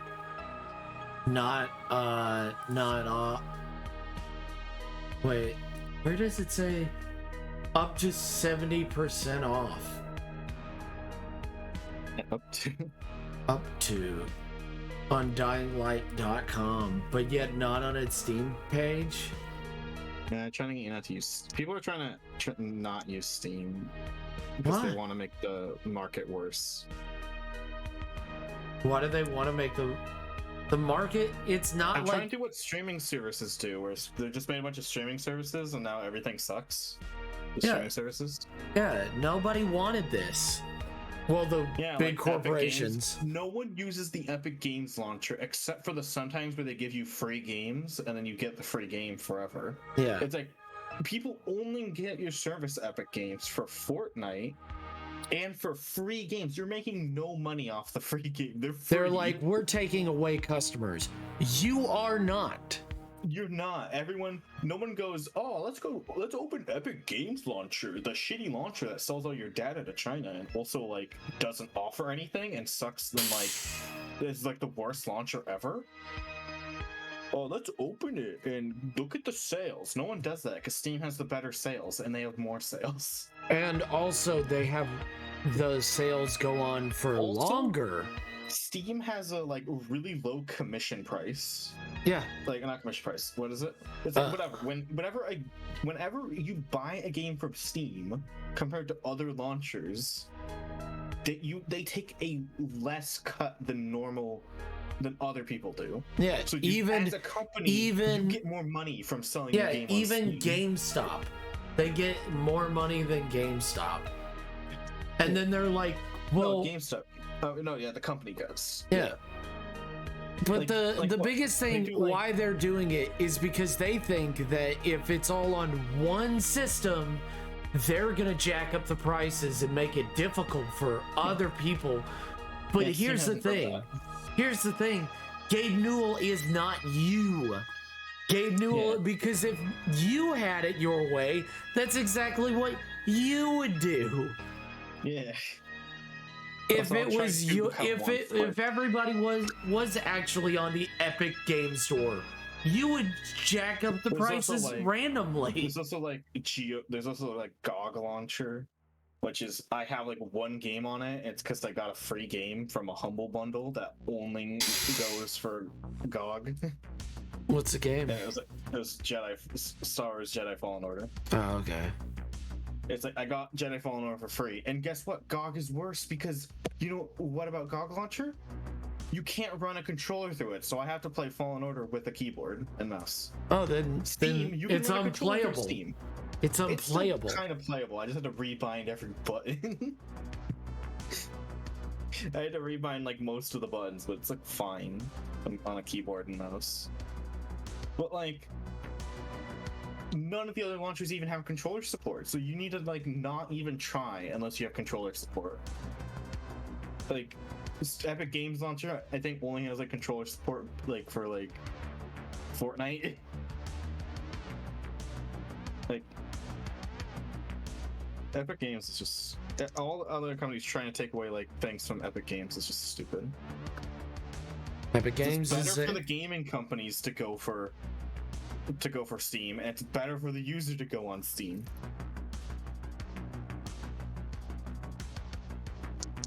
Your throat's still scratchy. Go. Oh fuck yeah! I haven't taken any medicine for it. I wasn't going to. I was planning not to take any medicine. Gotta let it naturally go through its course. Because it's not gonna kill me. So it's just going to be a pain in the ass. Also, I was gonna say, for the song, I know it's a guy singing, so it's not gonna be Spice Girls. Because that helps a little. Is this a good Spice Girls song? They don't do that.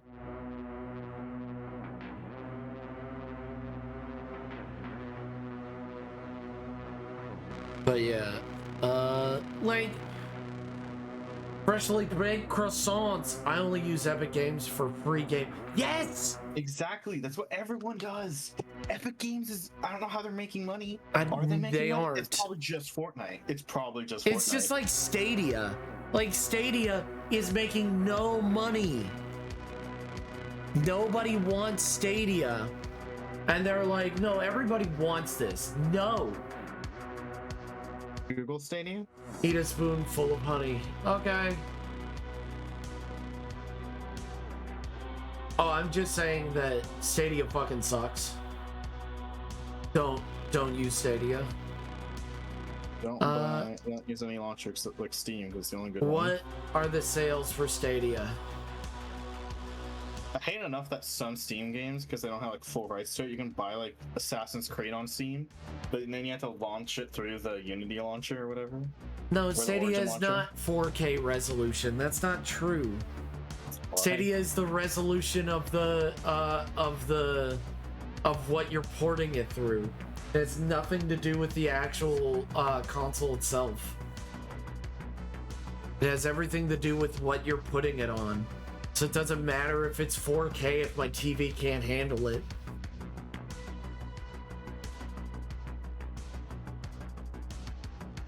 You lie, Stadia.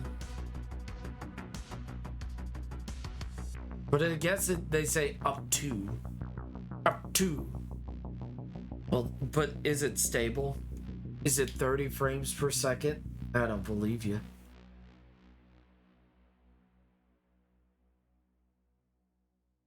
Hey, I've almost spent 3 hours on this building. Oh, and yeah. it's still in Sketch. Oh, yeah. And I'm starting over again. Hot.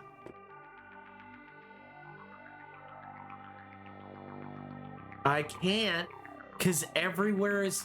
I live in a small town. I live in Alabama in a small town.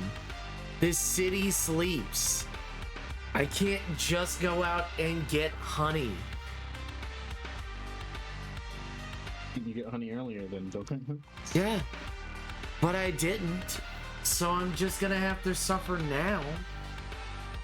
And probably it'll be gone by tomorrow, which I think is what's gonna happen. I suffered 2 days, it's not bad on the 3rd, and then it's all gone by the 4th. I had a sore throat multiple times in my life.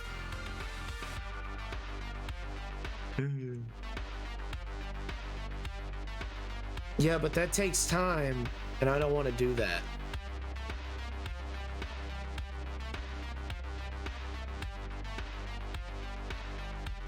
My brain just went dumb. Why your brain being dumb? I'm calling your brain. I'm bad at art. Why are you bad at art? No, I didn't choose. You're choosing to be bad at art today? Damn. Can't believe it. Because I know you're a great artist. That's not true. But it is.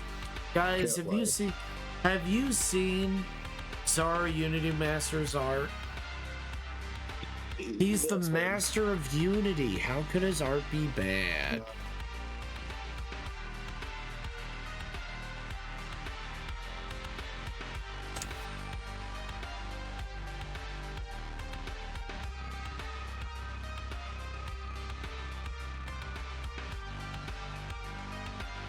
Ugh.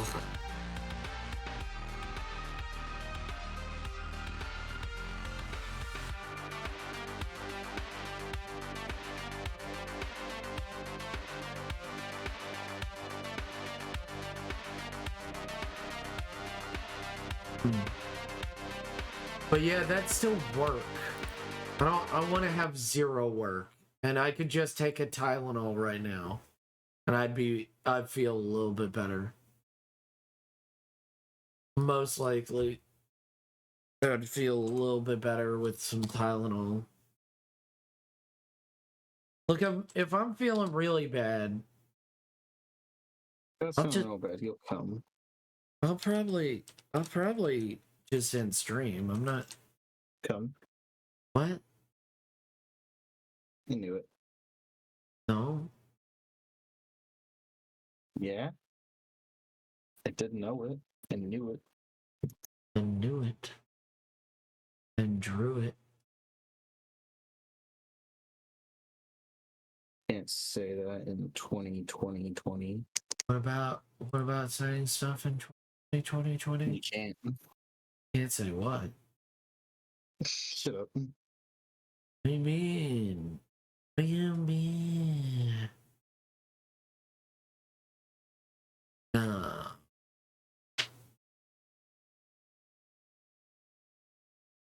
I got so little energy. So little.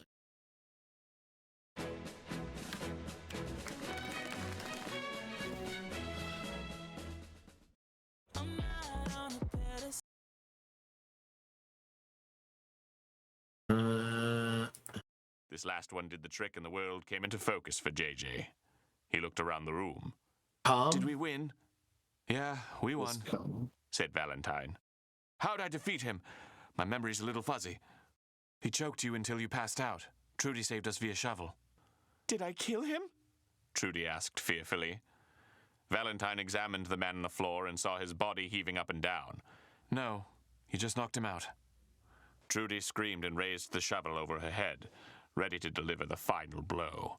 Valentine dashed over to her and put a hand on the shovel to prevent her from doing any more damage. Easy, champ, he said. Ghost Hunters Adventure Club doesn't kill. Rest, go. No. Yeah, well, I was thinking about revising that rule. I'm gonna head out. JJ said. He propped You himself didn't up on his answer knees my and pulled question, himself upright with the Demonic. help of Don't the head workbench. out. Come on, guys. No. Don't just head out. Do not just head out without answering my fucking question, you dingus. But it's funny. He's such a dingus. He needs to fucking answer my fucking questions. It's so funny. Ugh. God, it's so funny, though. What question? The question was, do you want the merps to be oscillating? You can't hear shit with that.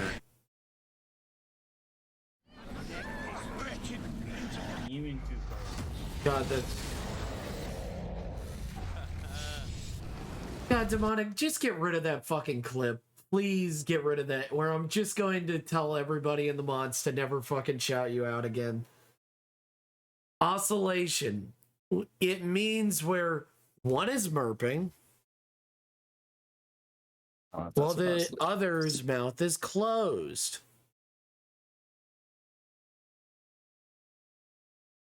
That's so funny. Well, one mouth is open, the other mouth is closed, and then it swaps. It goes from... It swaps to one being open, one being... Oh, you go to your clip... You gotta go to your clips thing, Demonic. You gotta go to your... Yeah, you go to your clips. It's on your channel. Jeez, fuck. I think it's loud. Entities. A place where spirits refuse to coexist peacefully with humans and actively seek to harm anyone who enters their space. Bob Mackey's music You go to your... in the little town of Wilder, Kentucky, just 7 miles south of You downtown go to Cincinnati, your claims to be exactly creator such a place. dashboard. It's reported by And many then to be you the go most haunted down nightclub in America. your And if content, you believe all the legends, and you go down to your a dark and clips. bloody history has led directly to its current reputation. Time now for the tale of the spirits of Bob Mackey's music world. In the 1850s, the site of Bob Mackey's was a large slaughterhouse and meatpacking facility constructed to serve northwest Kentucky and Cincinnati, Ohio. That's Workers dug a pit of sorts in the basement, Night, Nito, called a Keto. well in numerous sources, but not a well in the traditional sense.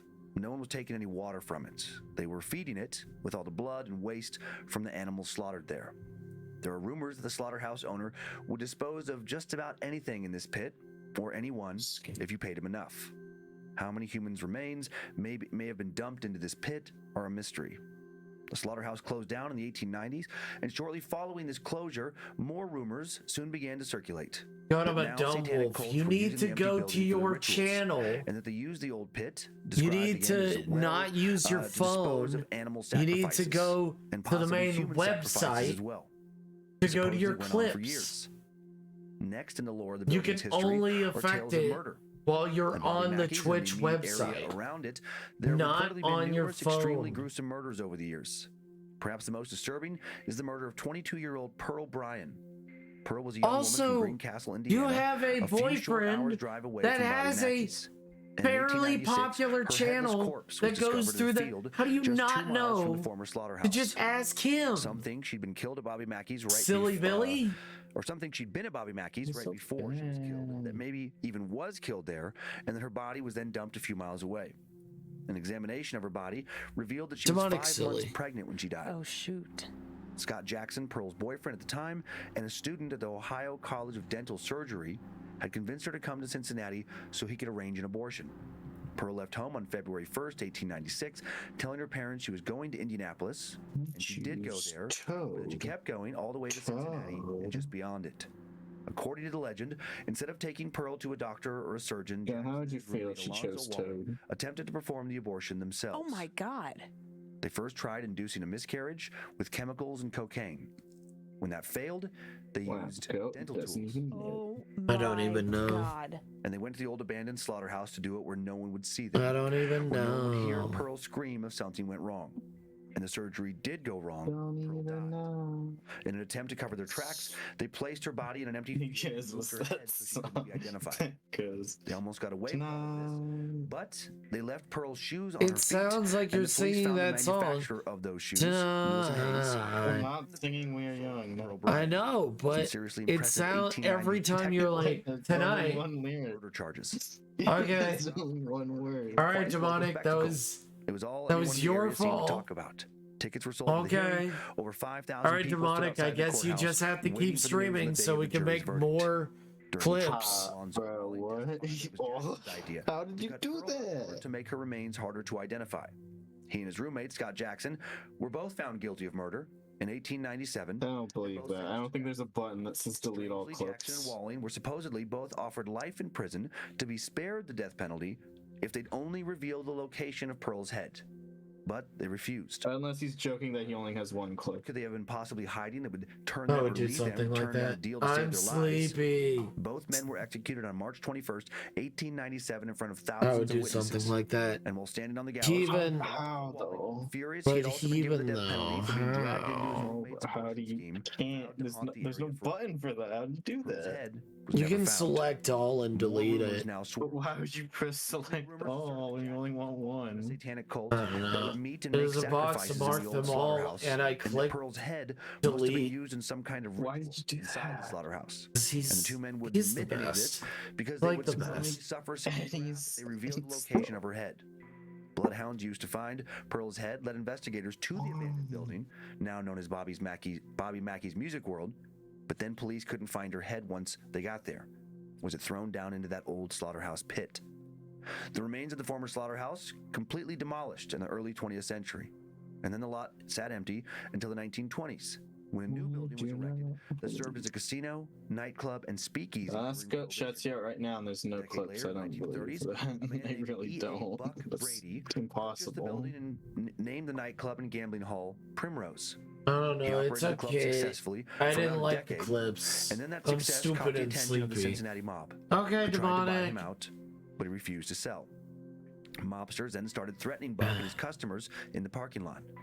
And that harassment led to Buck drawing his gun on a mobster named Albert Red Masterson.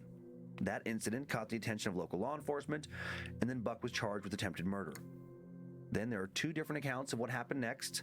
Buck either walked away from the business in 1946 or took his own life inside the club. Either way, the building sat vacant again for a few years before reopening as a nightclub named Latin Quarter in the 1950s. And this new chapter would add more tragedy to the historical lore. Joanna was a dance hall girl and the daughter of the owner. When she worked at the Latin Quarter, she was young and beautiful. And she fell in love with Robert Randall Mackey, a singer and regular performer at the club. And like Pearl many years before her, she became pregnant out of wedlock. She and Robert intended to run away together, but Joanna's father forbade her to leave and then used some criminal connections to have Robert killed. They tried to make it look like a suicide and left his body hanging in the dressing room. When Joanna learned what had happened, she poisoned her father, then killed herself in the building's basement. Once more, the location was abandoned. A few years later, the club now reopened again as a bar called the Hard Rock Cafe, not associated with the famous restaurant chain.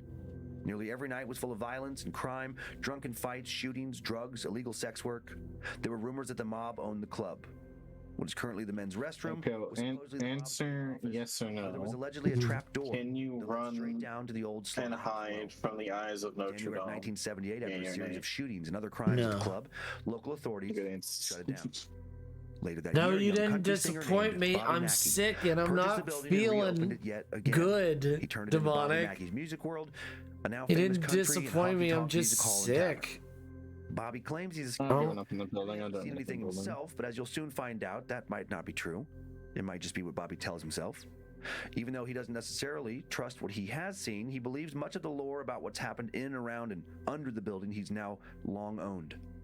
And he also believes most of the paranormal encounter stories shared to him by various members of his family, employees, local police officers, and assorted bar patrons.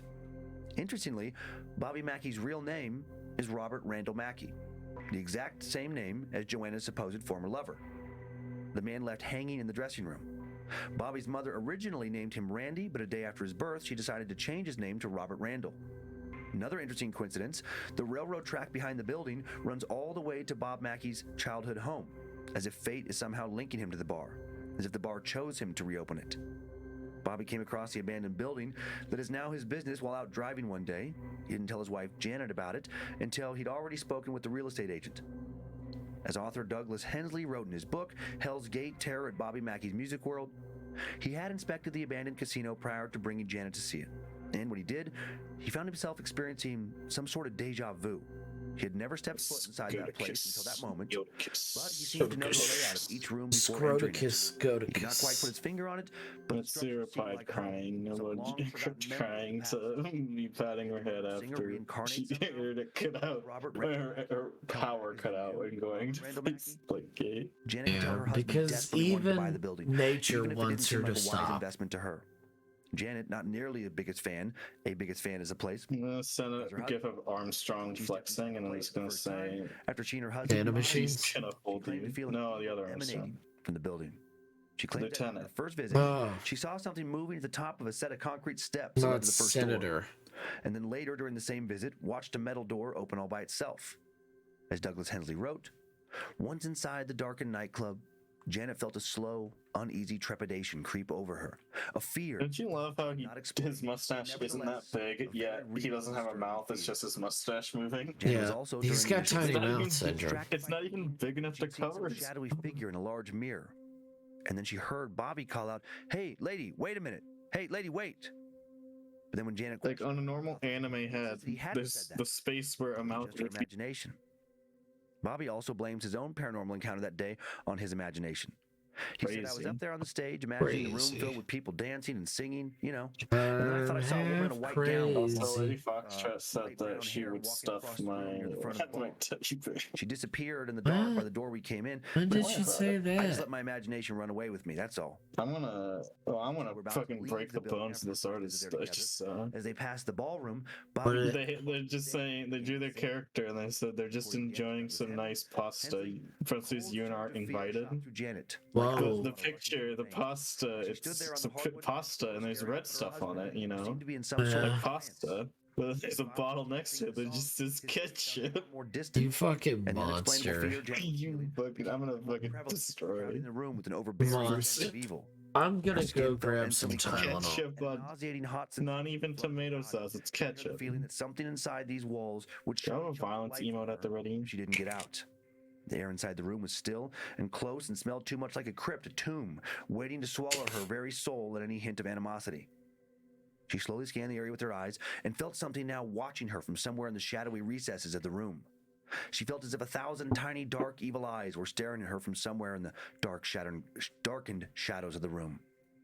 Janet now insisted they leave right away. As they left the ballroom, a light flickered, Bobby said it was a bad switch, but Janet doesn't believe that for a second. She gave one last look at the building and was captivated by the brilliant setting sun illuminating the bar. The glow blazed like a million burning embers, igniting the air and changing it into 1,000 particles of luminous yellow dust. Then as she looked deep into the overwhelming fiery tones that were lengthening in front of her, she felt another sudden jolt of fright when she saw a pair of red, unearthly eyes staring back at her. The next day, Janet and Bobby met Carl Lawson, future caretaker of Bobby Mackey's. Former and future caretaker. Carl had formerly worked at the old club and wanted to meet the Mackeys. He told them that he had worked for the two previous owners, knew where everything was, and was looking for more work. The Mackeys were in need of someone to clean up the place, to prepare for renovations, so Carl started that day. Bobby left Janet and Carl alone to go upstairs to work, and Carl, having just heard how terrible Janet's first visit to the club was, suddenly turned to her and said, "Don't worry about the ghosts in here. They're my friends." That did not make Janet feel better. She was trying to convince herself that Bobby was right, that she just let her imagination get the best of her. She and Carl then both suddenly heard a thump inside the casino room, stretching out through the rest of the first floor like a fading shot bouncing off a canyon wall. When they went to investigate, they found a giant picture of a flamingo. You said I did something, and I'm Carl just picked it like, up, what? Then looked to the ceiling and whispered, "Back. And I'm here to stay this time. I won't leave again, I promise." Janet got the chills. Luckily, she was left alone for the rest of that visit. But then just a few days later, she was attacked by something else in the building for the first time. She arrived in the morning to get some work done. She was pregnant, couldn't do any heavy lifting, so she decided to sweep the ballroom. Soon she became tired, stopped for a break. She decided to go talk to Carl about the ghosts, eager to learn as much as she could about that strange place. She first looked for Carl in the casino room, couldn't find him, walked back to the ballroom, and as she walked towards the doorway, something made her stop dead in her tracks. Her arms hung rigid as her eyes swept the darkened shadows of the casino room. I hate YouTube ads. They're just getting worse and worse. Yeah. It's like, motionless, stop cold, it. or as she stood there motionless, a cold, soul-piercing chill causing her to shudder uncontrollably as the hairs on the back of her neck bristled. She was hearing whispers from all around her. Janet tried to call out for Carl and Bobby, but the words wouldn't come. Then she heard a man distinctly whisper, feel slightly tired. in a voice like sandpaper. Meanwhile, Carl smelled roses around him while he worked in another room. He'd been at the bar long enough to know what that meant. The ghost of Joanna was near. The young, beautiful woman who'd killed herself in the basement after her lover and the father of her baby had been killed. She was known in life to wear a perfume that smelled like roses, and Carl had smelled that scent many times before encountering her ghost. Carl asked Joanna and any other entities around him not to hurt him, Bobby, or Janet. Then he ran towards the ballroom, walked in on Janet, frozen in fear as a ladder fell towards her. He grabbed her in time to yank her out of its way. Janet sat down and demanded that Carl tell her the history of the bar. And Carl said, "I've never told anyone what I'm going to tell you, but after what happened today, I think maybe you ought to know." He said, "A few years ago, I was here alone cleaning the club. It was raining hard, and all the doors were locked, so I didn't expect any visitors. Anyway, I'm busy doing my job, and all of a sudden, I look up and there's this lady standing there. Scared the you-know-what out of me. After I got my breath back, I asked her what she was doing. She just kind of giggled like a little schoolgirl and said she was waiting for Robert Randall to come back for her. The young woman then told Carl that he was her fiancé, and that her father didn't like him, so he murdered him. She said she couldn't live without him and ended her life in the bar. Carl figured she was just some crazy woman who'd escaped from the nut house, and he told her to get out, but she said she would never leave until Robert came back. And then she said that when Robert did come back, all hell would break loose. Carl walked over to the phone and called the police. Then when he turned around to look at her as he dialed, she was gone. He ran around checking the building for her, found out that all the doors were indeed locked, and he realized he'd been talking to a ghost. Over the years, talking to lots of people and doing his own research, he said he learned her name was Joanna, and he told Janet that following that visit, she appeared to him several more times. Once when Carl was drunk, he heard her say, "Beware of the evil that hides inside." Then he heard her say, as if she was talking to someone else, "Don't harm this man. He's the keeper of the beasts and the children." Make me kick your fucking ass, Mr. Squidward. Mr. Carl now told Janet that Squidward, Joanna I was a will good spirit, kick but that your something ass. else that was evil also lived inside the bar. I will kick your And he promised he'd ass. figure out what it was sooner or later and help get rid of it. When Janet and Carl stood up following this conversation to go find Bobby, they now heard a frantic scratching sound with a terrible suddenness coming from the door beneath their feet. Carl said he'd heard this exact noise many times before and felt like it was something trying to lure him down into the basement. Said he'd never gone down there to see what it was. He told Janet he was also scared to go in some of the other rooms at night. Janet, now freaked out more than ever, told Bobby when she found him a minute later everything that had just happened. She told him that they shouldn't reopen the club, they should sell the building, and, they got into a huge shouting match. Bobby refused to sell. He was determined to make his dream of owning a country music venue come true, and he felt like this was his destiny. Janet ended up agreeing to let Bobby do what he was determined to do, and they finished renovating the place and had a grand opening. Bobby ended up adding a new stage, dance floor, mechanical bull, bar, pool tables, spruced up the building's big various rooms to create a fun place, at least for those who the spirits chose not to harass, to dance and drink the night away. The paranormal sightings and experiences then continued to haunt Janet, Carl, many of the bar's patrons, and many of the employees for years afterwards, right up until the present. Nearly everyone who has ever worked at the bar believes it's haunted, except for Bobby Mackey. At least he won't admit it. Carl Lawson, as the caretaker, would live in a small upstairs apartment above the bar alone for years after it opened. And he claims that every morning at 6 a.m., he was woken by the sound of an army marching through the bar. Says he was too afraid to go downstairs and ever inspect the noise. Instead, he locked himself in his room, slept with a loaded shotgun near his bed. Carl claims that while living there, he ended up becoming a victim of some kind of demonic possession as well, that a minister had to perform an exorcism in the kitchen and heal him in August of 1991. During the exorcism, Carl was told he laughed maniacally, that at one point he even put his hands around the pastor's neck and tried to choke him. He would later claim no memory of it. Building's done. It only took At one point during the exorcism, the preacher said, "It's time for you to leave Carl alone." And Carl screamed, "I won't go. I'm not leaving. If I leave, we all have to leave." Carl then fell out of his chair and said, "I don't have to go nowhere. This body is mine. This body is mine." Bobby Mackey, who actually witnessed this, states that no part of him believes that Carl was just putting on a show. He says Carl showed a completely different personality during the entire ordeal. And yet somehow Bobby still refused to believe any spirits inhabited the bar. While this exorcism seemed to work, the paranormal terror was not over. Not long after the exorcism, one of the kitchen walls caught on fire.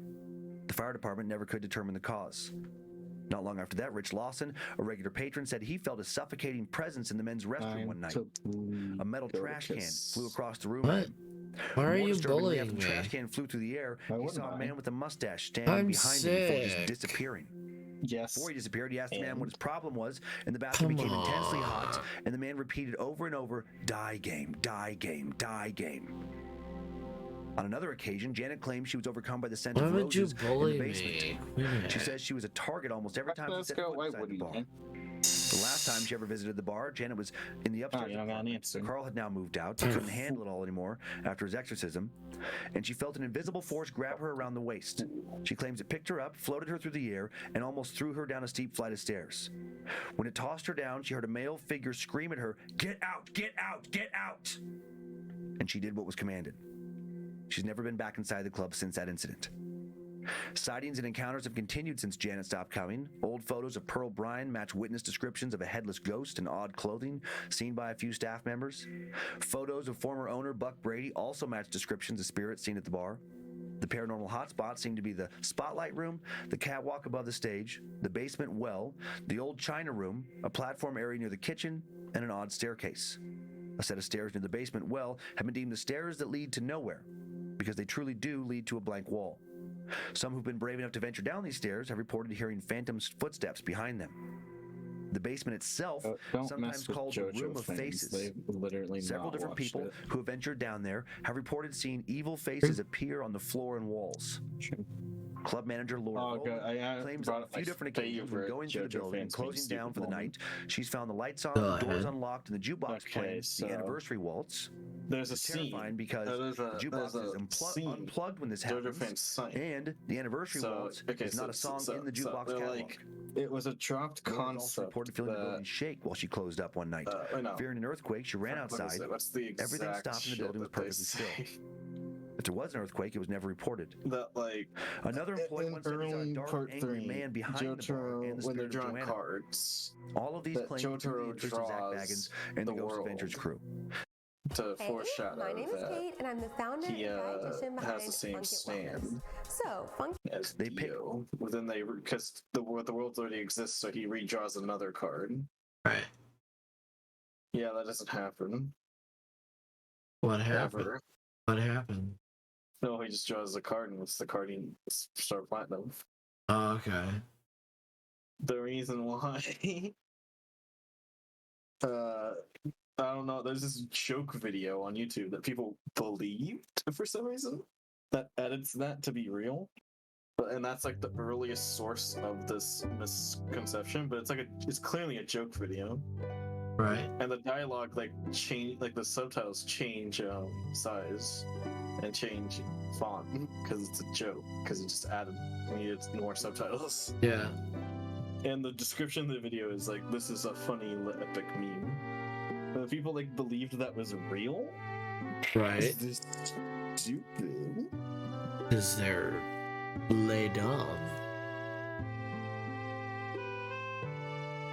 Set free movie, no virus. So these people believed where he didn't want the world, and then no, he draws the world card. Okay, but Abdul makes him draw a new card because Dio already has a stand name to the world,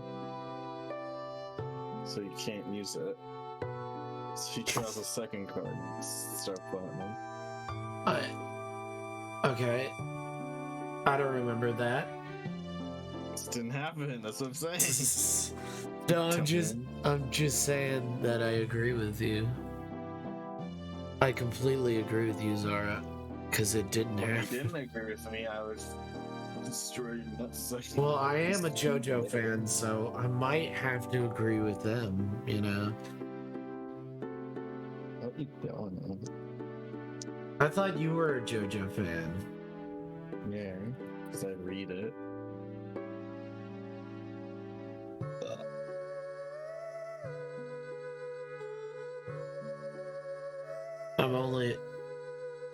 I don't know. These arms are pretty beefy. But that's what he wanted. What Among Us needed?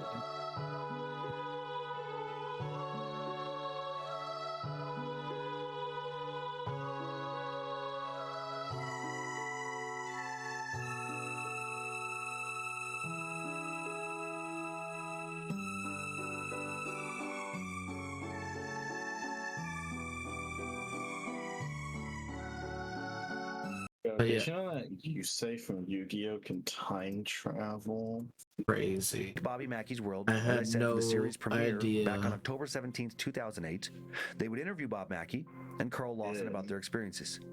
When the team asked Carl if the evil spirits were still inside the bar, he said, "I feel them now." Carl then took them into his old apartment, where he claimed to feel a burst of cold air on the stairs, as if he pulled open a refrigerator door. He said he felt the spirits watching him while he was inside the apartment. The current caretaker at this time, Matt Coates, reported being one of the people to have seen faces in the basement. It turns out you're destined to become the best Yu-Gi-Oh! player. And he said when he put his hand on the floor to touch my it, it money. him. During the film, what do you mean? Because I'd have to buy so many booster packs. And heard something bang on the wall twice. Just by singles. Team member Aaron Goodwin also heard the noise. When they taunted the spirit making the noise, booster packs are people with gambling addictions. I mean, you could buy booster packs to like open on stream as content on his back, which quickly turned into a burning sensation. He then lifted up his shirt and revealed 3 long, thin scratches. And when he confronted the spirits in the room for attacking him, he said he was scratched again. As Zach left the basement, cameras captured a small orb of light flying away from his back. Cameras also picked up a moving shadow in the basement that appeared to be the shape of a man. After filming the episode, a few crew members reported dark energy following them home into their personal lives. Nick reported hearing pots and pans banging around in his house. Hey, and he said a Zara, girl he was dating had her rosary ripped off her neck. I'm listening to spookiness. Spooky stories. And then every time that they keep saying, I got 3 scratches on me, it's like, oh damn. So you scratched yourself? No.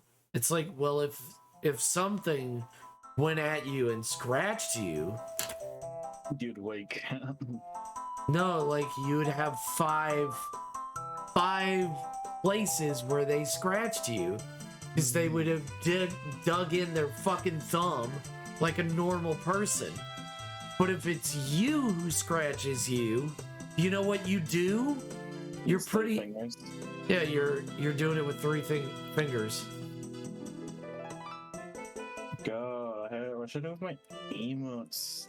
My emo slots. Go with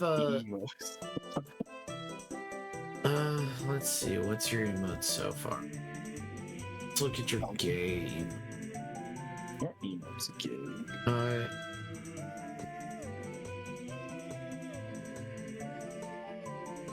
Oh, yeah. I have another anime slot.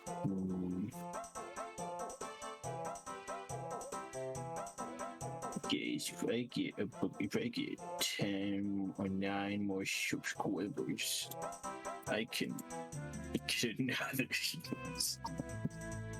You could have a rainbow of the panties. That's good. Let's see. Well, I thought you knew by now. That was good. Teeth. You could have teeth chomping. What's that even mean? I don't know. Just trying to give some suggestions. Just teeth. I don't know what to do with teeth. I don't know. Whatever you want to do with teeth. You can do whatever you want with teeth, man. You can live your dreams, Arian, of having teeth on your stream. No.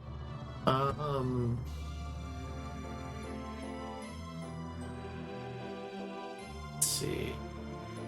You could do a raid emote, a lurk emote, a punch emote, a lick emote. Which these notes? You could have a booby one, where you have boobies bouncing. That would be TOS Goat. Goat suggests I break TOS. You could have a slurping emote, where you got a silly straw and you're slurping up stuff. Okay. You could have a surprised emote. Among Us. You could have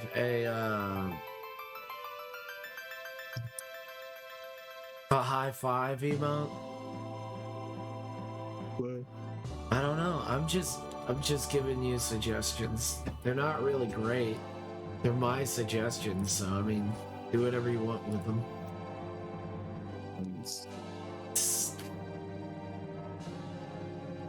I'm sorry, guys, that I'm feeling so off tonight. I apologize. And dragged across the floor by an invisible force.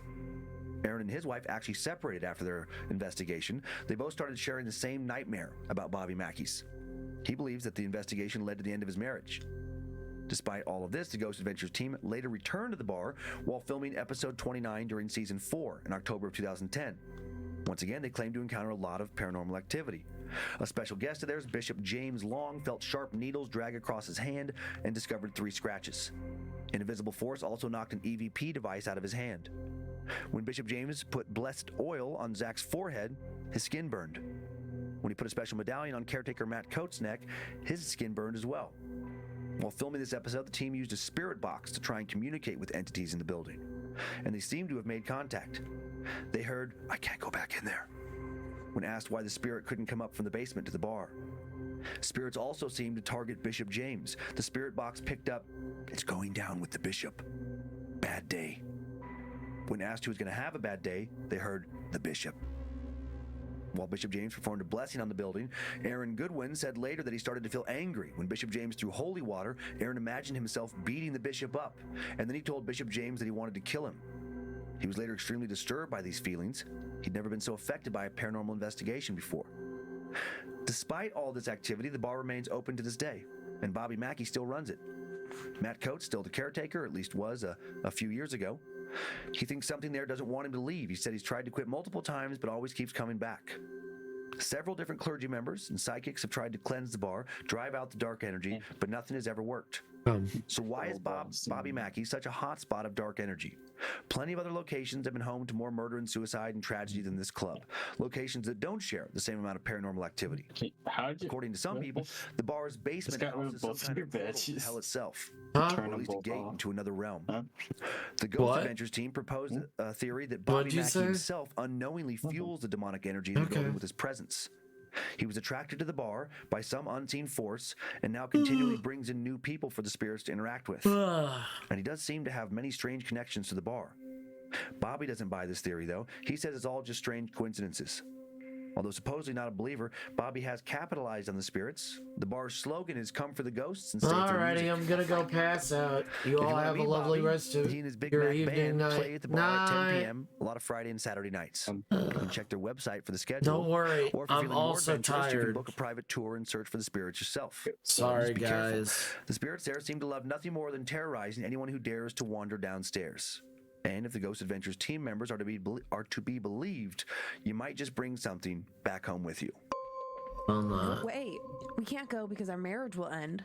Yikes. Well, I'm just listening to spooky, scary stories. the heck? That's a lot of stuff going I know on there's there. a lot of lore there. Do you want to see some pictures? I do.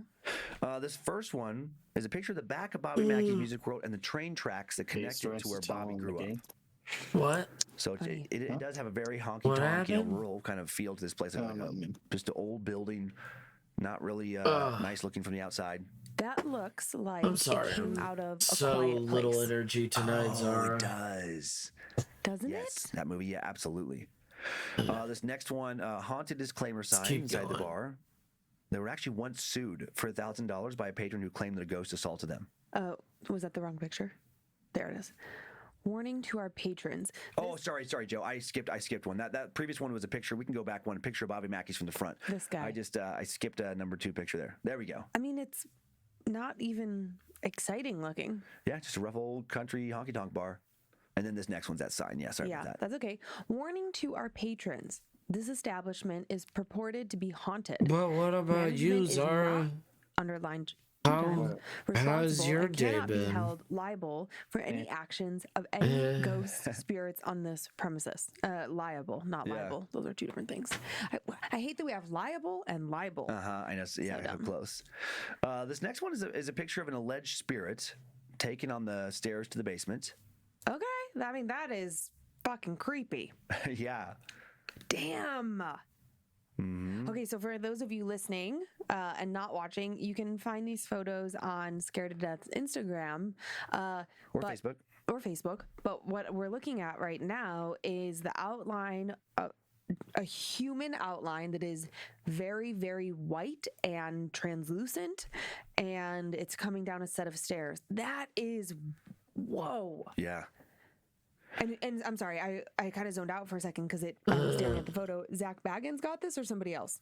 Oh, you know what? Or does it matter? Yeah, it doesn't matter. I can't remember now, but I think it was the Ghost Adventures team. Okay, I thought you said. I'm sorry. Yeah, I think so. And this next one is what remains that old slaughterhouse well/pit in the basement. So that little hole back there. That is weird. Right. Where supposedly, they would throw all the remains of the animals that they weren't, selling. I imagine that it used to be bigger. Yeah, probably. Eek. Okay. And then this last one, just a old picture of Pearl Bryan, the woman who died from that botched abortion and whose head was never that is found. the saddest. Yeah. Oh man, all the weird things going on in the world right now. It made me so upset. Mm-hmm. No mas. Yikes. Yeah. Okay, would you let me buy a haunted bar?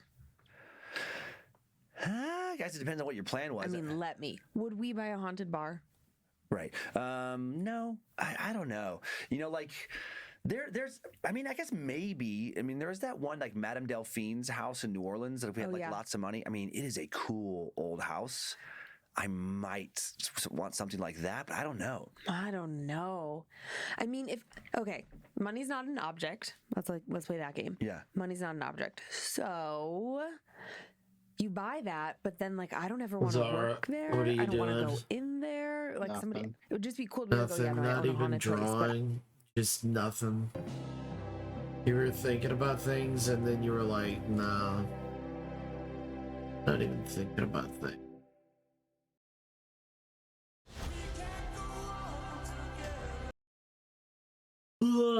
not even thinking about things. You know me. Those weird bears and their love for fucking toilet paper.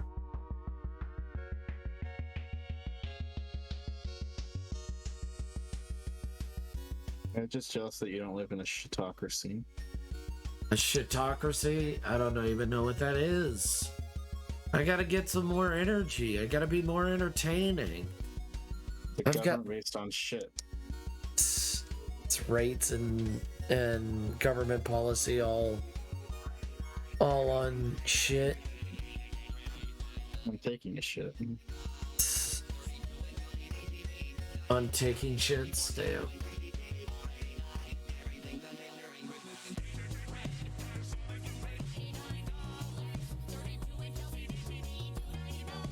Damn.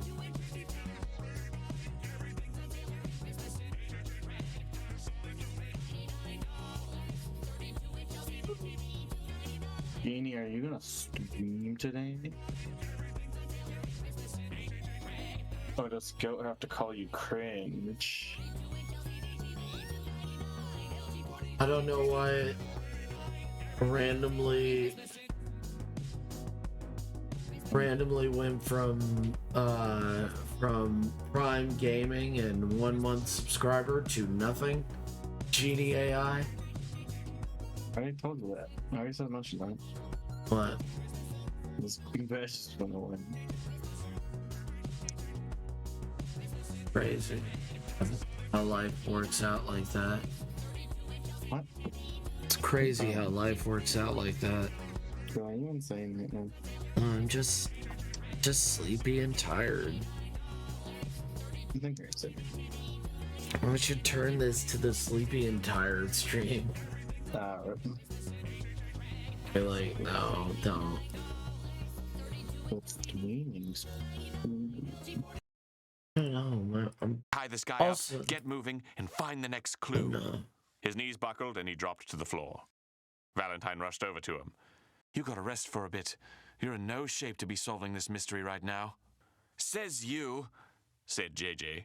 My body's made of tougher stuff than this, and there's a life-changing amount of treasure around the corner. JJ, come on, don't make it about the treasure. We don't have time to argue, JJ snapped. He found his footing and grabbed his satchel from the workbench, making sure it retained all of the items that he had put in there. The next clue's under the bench Marcella always sat on. Yeah, Goat's what the decoded streaming. He's message just told a bit us. cringe. It's Wallace P. Gross's I'm manuscript, which tired will tell and us everything we need to know cringe. to find the treasure. And his murderer, No one's said streaming like Valentine. Goat. Trudy, we're gonna need that shovel. I'm tired JJ walked and to the doorway, cringe. stopped, and turned to the others. You guys coming or what? Valentine and Trudy followed JJ out into the field, tying the groundskeeper's hands behind his back and barring the door to the shed with the ice pick from the wall. No. Chapter 16. A1, the Genie chapter A1, where no. you find out who did Thank you for the follow. JJ, Valentine, and Trudy I trudged through appreciate the it. deep snow toward the statue Thank of the angel you. near the chateau. None of them were Sad. dressed for the occasion. JJ's teeth were chattering, but he I pressed know you're onward fearlessly. Zara's follows, The so stars were made thank you so visible by the much for breaking coming over clouds and up checking above, up and there on me. remained an odd stillness to the cold outdoors. I appreciate it. Almost all of the lights were finally darkened in the chateau. Everyone must have turned in for the night. JJ reached the statue first. He searched his memory for the first time they had met Marcella P. Gross and triangulated the location of the now buried bench. It should be right here. Trudy, let me see that shovel. Trudy handed him the shovel and shivered with her arms crossed while JJ worked. He plunged the shovel into the hardened snow and pulled out a chunk, discarding it off to the side. As soon as he got tired, he handed the shovel to I guess Valentine, who dutifully began Genie digging. does art. I don't Before know. hypothermia set in, Valentine struck Genie dirt streams, the you bench. genius. He created a larger hole by scooping around the ice and plunged the Genie shovel once again streams. into the That's earth. cool. It wasn't long before it struck something. That's so cool. That's gotta be it, It's really cool. JJ shouted. He and Trudy jumped into the hole and scooped out clumps of dirt with their hands. After a moment, JJ was able to reach his hands around a handle. Grasping it, Yeah, he pulled backward to followed reveal the what they had Genie been AI. looking for. JJ, Valentine, and Trudy Yeah. stared at the leather, Goat dirt-encrusted comes on suitcase AI. in JJ's hands. I think I've rated. What are you waiting for? Have I not rated asked them before? Valentine. JJ tried to flip open the locks on the Yeah, I briefcase to follow no them and avail. everything. Examining it from the side, he found a combination lock with a scrambled code on it. Not again, he cried. Why can't Wallace go easy on us for once? We solved the last ones, said Trudy, so we're smart enough to solve this one. What are we looking at here? The three of them studied the combination lock. Looks like we need a 4-letter combination, said JJ. Choices are A through Z. Have you tried A? Asked Trudy. Not unreasonable. JJ scrolled all of the tumblers to A and tried the lock. No dice. You want me to try AAAB? There's gotta be another way, said Valentine. Wallace wouldn't just give us a code without a way to solve it, Trudy pointed out. Well, he did on the last one. It ended up being a Caesar salad or something. Marcella helped me solve it. Do you mean a Caesar cipher? Asked Valentine. Because that's relatively easy to solve without a key. Trudy thought for a moment. With 4 wheels and 26 different letters per wheel, that'd be over 450,000 possibilities. We'd freeze to death before we even got to 10,000. There's got to be something in Wallace's past he had told you that could give you a hint as to what this might be. What about Thad? Valentine suggested. Also not unreasonable. JJ input Thad into the combination. The lock didn't budge. Well, he said, picking up the shovel, for the sake of our numb toes and the limited time we've got to solve this mystery, I'm going to assume that Wallace P. Gross's solution to this puzzle was break the lock with a shovel. Trudy shook her head. But you could damage whatever's inside there. Oh, come on. When was the last time you heard about a shovel irreparably damaging a manuscript? JJ raised the shovel over his head and aimed toward the briefcase. Why are you so sad? Wait, Valentine hooted. I've got it. Yes. The roof of the Grand Chateau had remained entirely unoccupied for the duration of the story, up until now. The door to the roof creaked open, and footfalls fell on the gravel, scratching sounds coming from the floor. Who did that? Creeping along slowly, the figure walked past the Hollow outcroppings King of the chateau and worked their way 1599. toward the Hello. roof's edge. Hollow King. It's LCBS, Hello, Hollow King. said Valentine. 1599. JJ and Trudy looked at him quizzically. Less I reasonable than the still last sound two, under the said weather. JJ, but I you sound piqued my interest. terrible. He input LCBS into the combination lock, and the briefcase clicked open. JJ looked at his brother. Thank you so much for the rifle follow. on the lip of the roof, the figure steadied it against appreciate the it. wind and stared down What the you up to crosshairs. tonight? Between the sights What you were doing? the children in the courtyard below. Library, courtyard, ballroom, study, said Valentine. It's the order Wallace showed us during the tour. Remember how he made a point of telling us the letter that each one started with, and we both looked at each other like he was 2 sticks short of a hockey game? That sly dog was really giving us a clue, JJ said in admiration. Wallace, you continue to impress me from beyond the grave. They once again crowded around the briefcase while JJ unhinged the locks and lifted the top case open. Inside was a stack of Nothing, papers just chilling. bound together with brass tacks. Ah, the are front you page read, a fan of The art Secret of or the a Grand Chateau fan of by Wallace P. Gross. fan of stuff? This is it, Trudy What exclaimed. do you do? What does Do it you say? like art? Asked JJ. Thank From you the so distance much, came a Tux. thundering You're a crack, wonderful then a person. whistle, Thank you for and the being a snow bean. beside them shot into the air. And A thank small you so crater much, had even, formed for near also JJ's head. welcoming. Was that a gunshot? Said JJ. Another crack, another whistle. JJ felt a searing pain in his left arm and looked down to see the red streak across his bicep. He had been grazed. That's a gunshot, he said. Everybody scramble! They bolted out of the hole they had dug and ran in 3 different directions. JJ toward the chateau, Valentine toward the shed, and Trudy toward the woods, clutching the manuscript of Wallace P. Gross tightly to a chest. Where's it coming from? Valentine shouted. Another thunderous crack, and a bullet whizzed down and punctured the snow in front of JJ's feet. He looked up to spot the muzzle of the gun pointing at him from the roof. It's coming from the chateau roof! He dashed through the snow as fast as the deep drifts would allow him. Find cover! Trudy dove behind a snow embankment by the edge of the forest. She saw both JJ and Valentine were now running Yeah, I toward like her. art. Do you do art? Run in a serpentine pattern! JJ screamed as another bullet whistled past his head. Serpentine! Serpentine!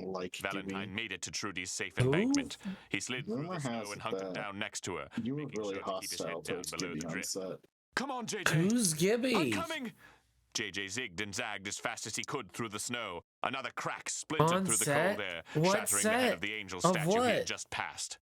Panicking, he dove headfirst behind the safety of the statue, its base barely visible above the snow. His heart pounded in his chest. He looked over to where Trudy and Valentine were I don't understand. We're in cover, Who's he Gibby? said. Now what? Come to us, shouted Valentine. I hear what you're saying, and I understand why you'd want me to come to you, but I've made the executive decision to stay here based on the bullets currently being shot at me. We've got to get away from the chateau, said Trudy. Why don't we make a break for the woods? In this weather without proper clothing, we'd freeze to death in under an hour, replied JJ. He's right, Valentine said to Trudy. Joke? We need to find another way out of here. Trudy, JJ called. Got any ideas?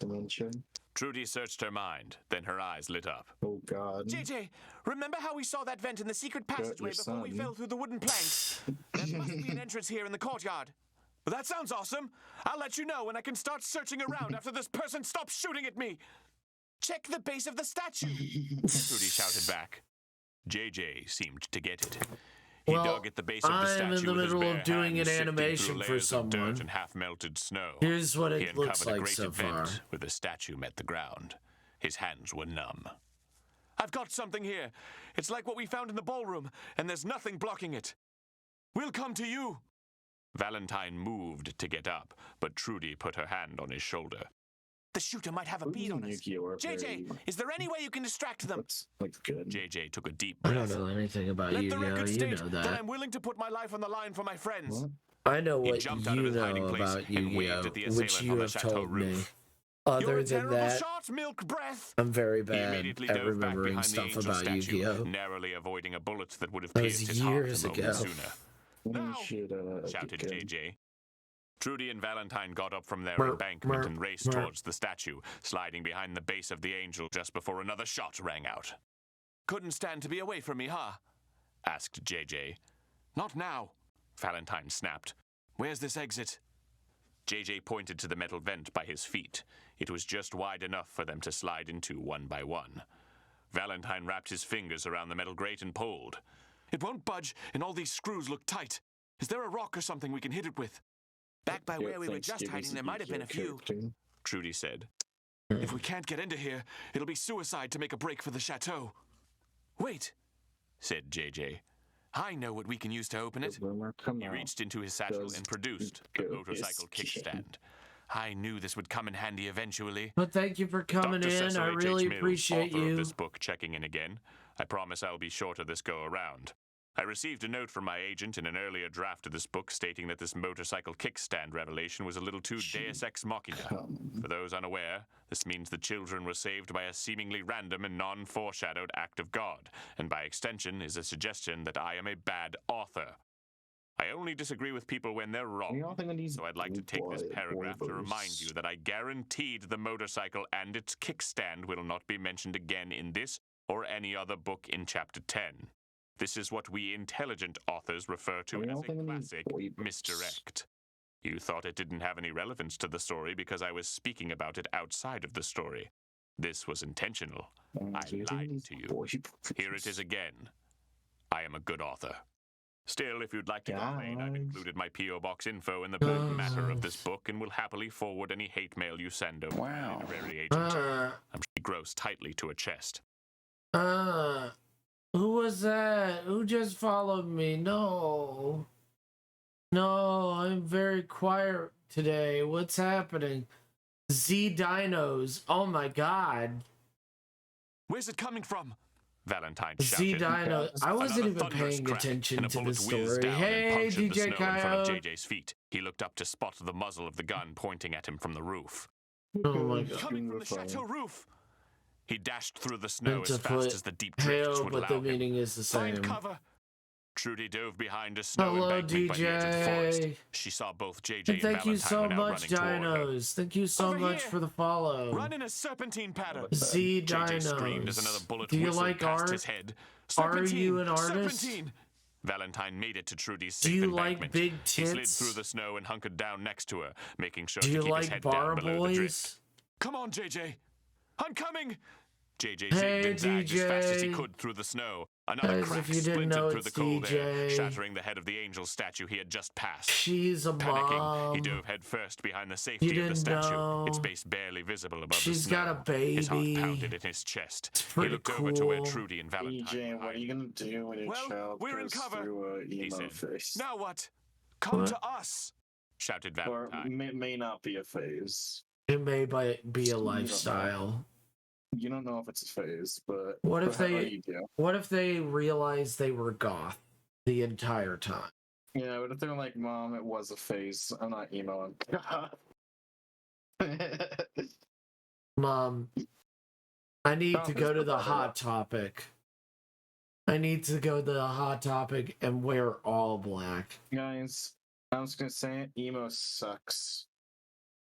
Yeah. Goth is great though. But Bully McGuire is pretty hilarious. Yeah, he's the only good emo. I hear what you're saying. Like, I know that understand why you'd want me to come to you, but I've made the executive decision to stay here based on the bullets currently being shot at me.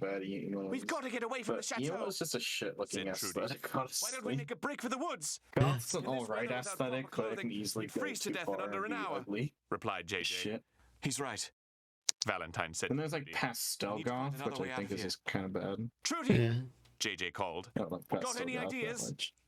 Trudy searched her mind, then her eyes. Hey guys, looks like she's running. Remember how we saw that vent in the secret passageway before we fell through the wooden planks? There must be an entrance here in the courtyard.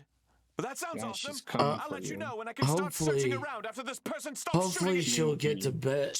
Your baby boy will get to bed. Back.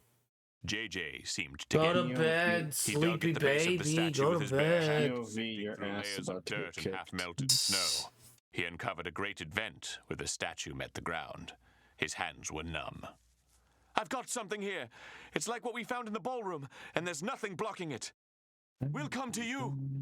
Valentine moved to get up, but Trudy put her hand I on had his shoulder. fun last time. Yay! Just know I'm sick. I'm fucking sick. Let the record state that I'm willing to put my life on the line for my friends. He jumped out of his hiding place and waved at the assailant on the chateau roof. You're a terrible shot, milk breath! He immediately dove back behind the angel statue, narrowly avoiding a bullet that would have pierced his heart a moment sooner. Now! Shouted JJ.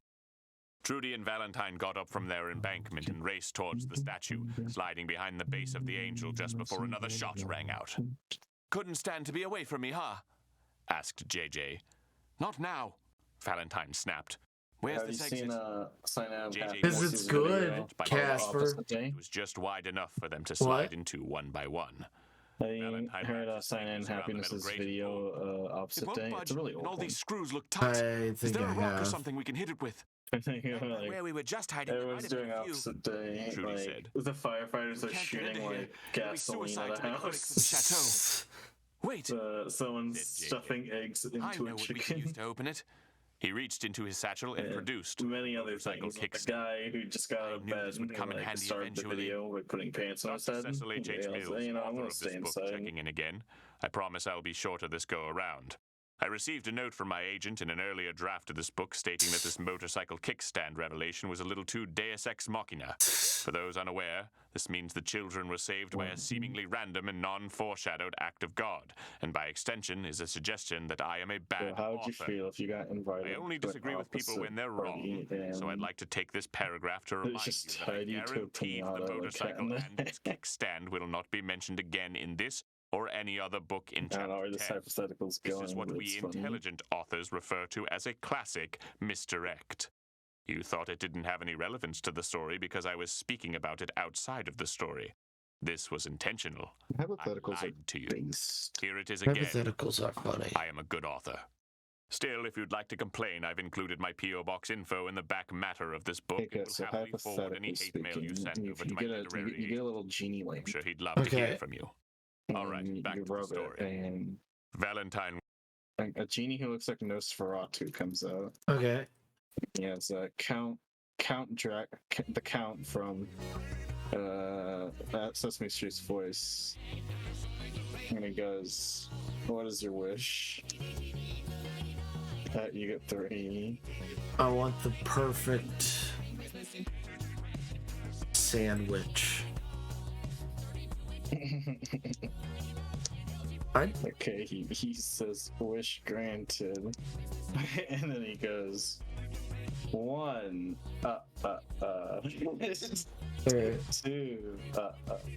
2 pieces of bread. 2 bread appears.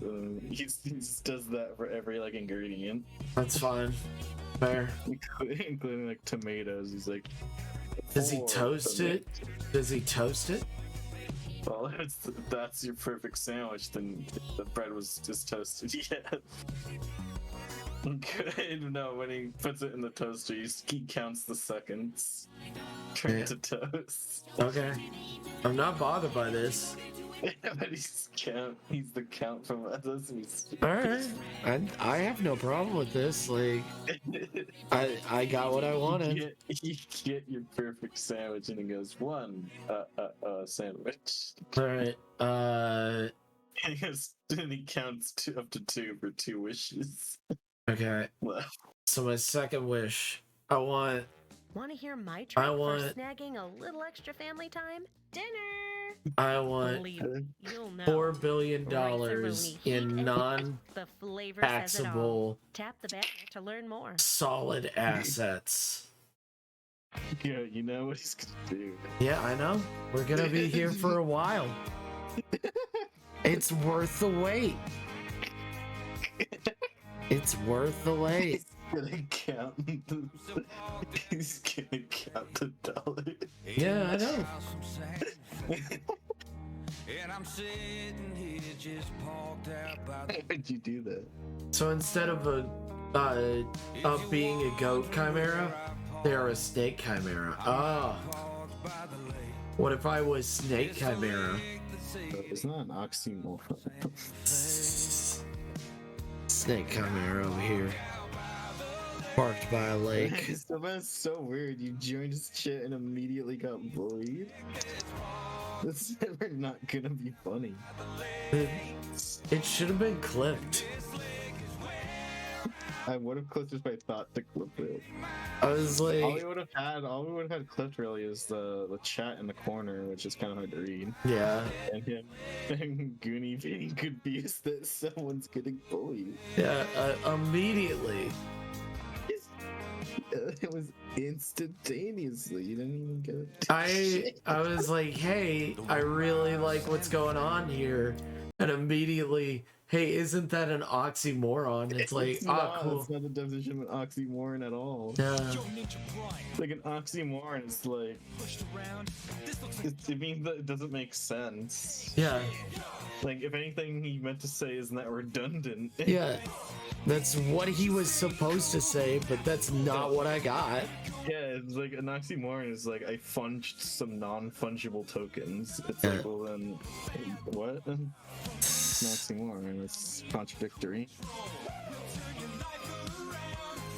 Police, oh shit.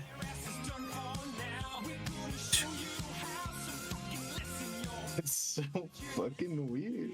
Yeah, it's immediate. It was so fast. I got bullied immediately. It's like, what the fuck? Like, at least they got called out for it. And it was also somebody who's subscribed and everything. It's like, wow, cool, thanks. Have an amazing one. I'm gonna leave. Like, what the fuck is that shit about? Oh no, it's just I raided someone. I was like, yeah, I was like, hey, who should I raid, Sarah? You were like, yeah, it's this person, and I was like, okay, we'll raid them. No, I asked. What you do? No, I don't think you. So what happened then, Zara? You raided someone. Okay. You had Goonie yell because I raided them, I think. Yeah.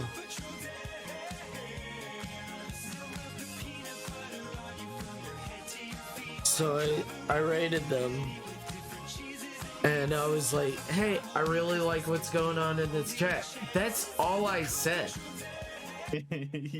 I immediately start out with a compliment. I'm like, hey, it's pretty cool to be here, kind of thing. I'm like, I like the community. This is awesome. And then immediately it's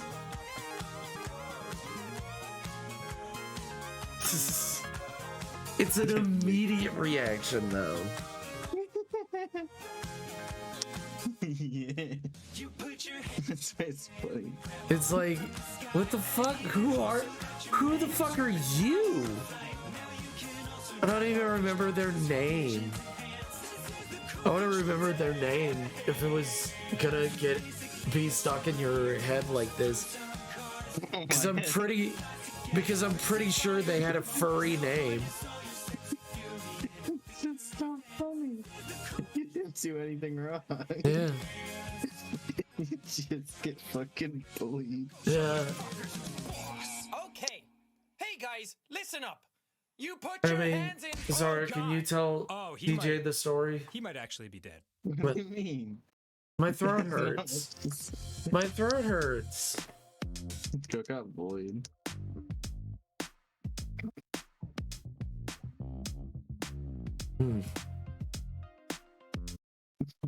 You said what's happened like 6 times today. Okay, so what happened was, DJ. Now that I got a little bit of water in my face. In your face. Yeah. So, I raided someone because Zara raided someone. Yeah. And I was like, yeah, cool, that's cool. I'll raid them. So I raid them. And then I stated in chat, hey, I really like this community. Just saying, oh, this is a really cool place. Awesome. Really love what's going on around here, kind of thing. And there's one of their subscribers, one of their fucking subscribers, who's been subscribed for quite a bit,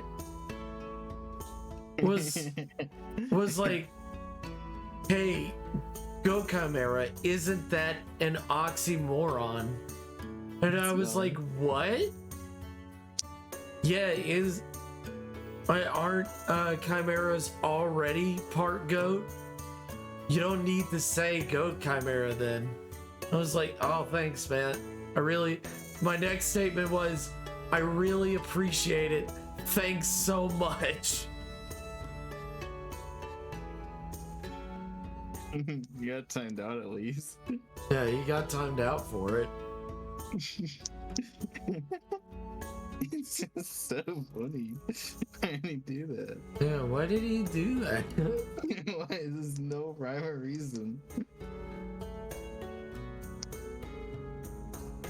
Yeah, everybody thinks of different things when they think of a chimera.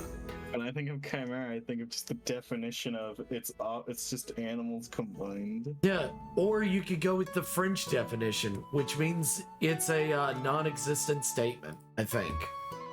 Let me look up Chimera your ants. A chimera in the French language.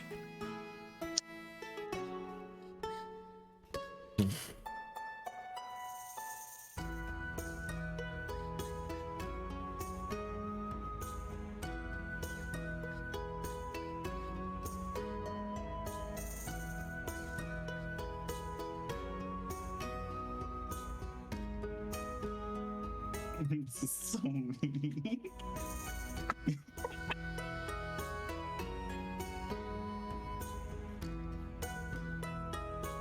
It's just I don't know why they're so mean about it.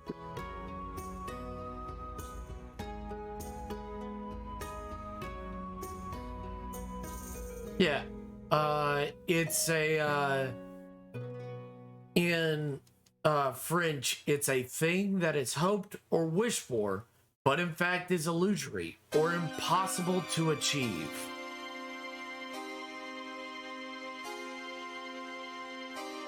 So yeah.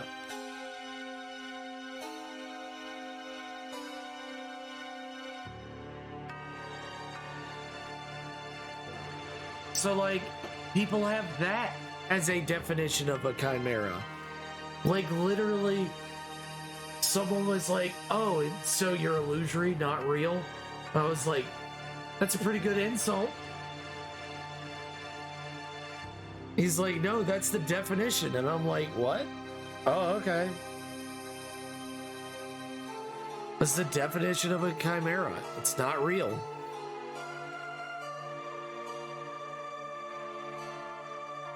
I was like, I was going for the D&D thing, and he's like, oh, it is a D&D monster, isn't it? Oh, I thought you were a bot. Really? I don't remember that part.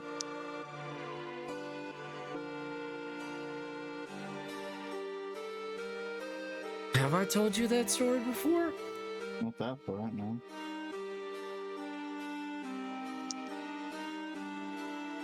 It's Frankie Pixel show is from Rick Sinatra? I think I can shout him out. Hold up. I think you can come on him. Oh yeah, TuxFox only found it out through mine, but I also don't believe TuxFox, so. Don't you believe TuxFox? TuxFox is so trustworthy.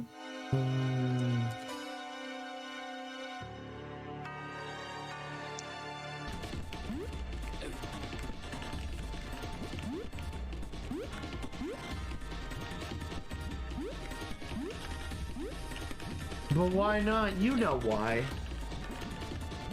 Tux, you know exactly why, and that you're crazy if you don't.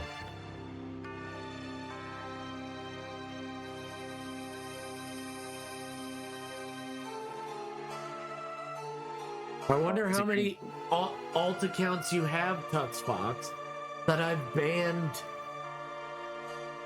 so far. Which tells me that you're full of shit.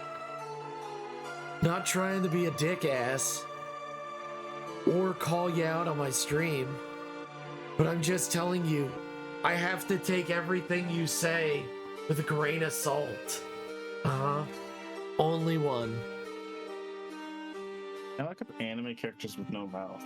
Like no mouths, but I'm just getting the like thing where when you draw an anime character with no mouth because their mouth is closed. Honestly, because this character I have has no mouth. Okay. Well, then draw them without a mouth. Yeah, but I want to like do a gradient. Do a gradient to show that they have that it's flat. No, I'm saying like I want to like imply that they're smiling, but they have no mouth. Oh, then make their eyes. Then make their eyes go up a little bit. The bottom of their eyes go up a little bit, because when you smile, your cheeks push up and close your eye a little bit, so it makes it look like you're smiling. So like people with mask, you can see that they're smiling underneath. Smiling.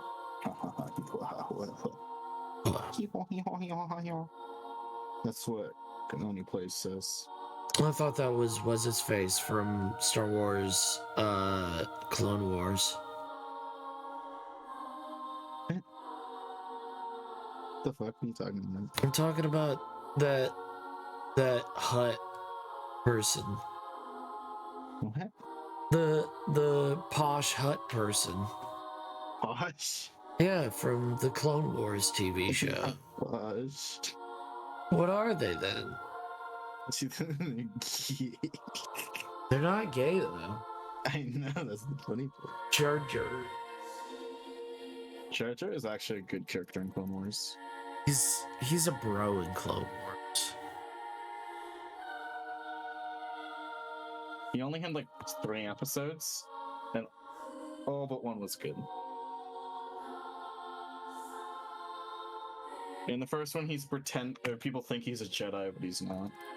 Is he? Or is he? Well, I'm pretty sure it's a reference to the Sith Lord theme. I don't know. Do you think that just adds more credence to the Sith Lord theme? Does it? Do you think that he's a Sith Lord? Yes, of course he is.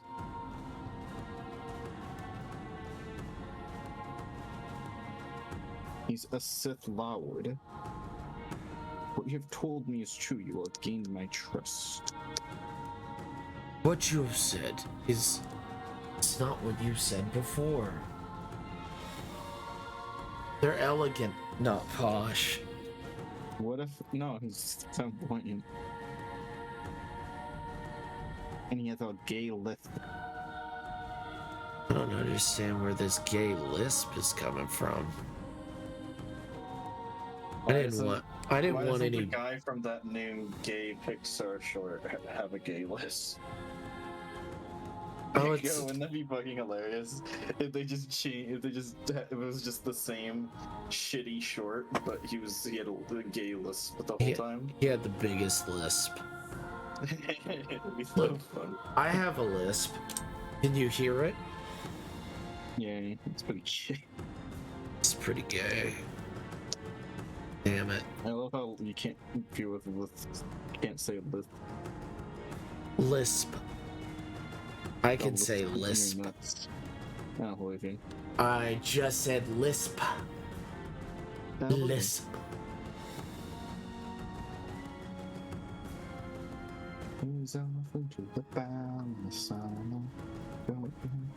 Oh my god.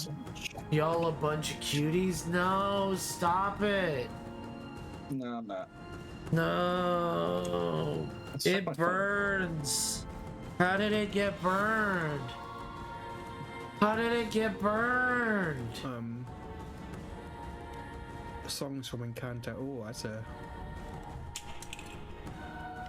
Don't snap at me. Snappy snap stop. Mr. Snappy. You still love that Scar's Discord thing on her server is the funniest boy.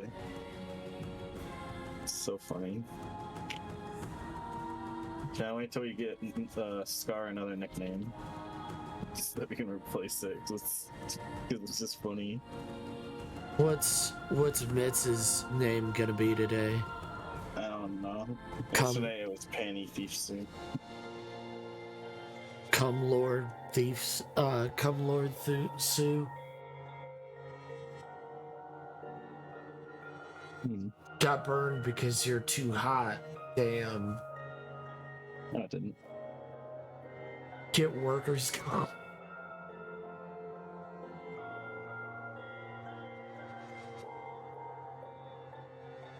I want to show this character's friendly, but they're also like defending something, so they shouldn't be friendly. So they aren't friendly. Oh, friend, you fucking nuts. Whoa, friend. I thought we were friends. Take your videos offline and watch. Friend, you fucking nuts. Try YouTube Premium on us. I'll friend your nuts in about $5. It will. You can't stop me. Can't stop what's about to happen. You slumber, you cucumber.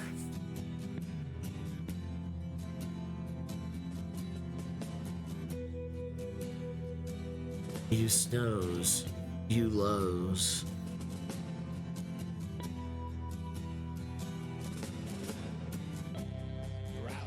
Ketchup on Zeds, you get out of my heads. Ground controls its Donkey Kong. As from behind, this character's hair would look like a penis. Like that girl from Avatar: The Last Airbender, the movie. I didn't watch that movie. There's a character, the Water Tribe Princess. Her hair from behind, which is shown very prominently and in your face at one part of the movie. Her hair's a penis. Damn. Come on, I'll send it to you. Like, you might think I'm joking, but you'll look at it and you'll be like, oh, that's unmistakably a penis. You'll be like, that is intentionally a penis. There's no universe where this isn't a penis. You'll be like, wow, I can't believe it's not penis. Bug hug, no! How Wow, dare! this is a good penis substitute. How dare you hug? Okay, I sent it to VC.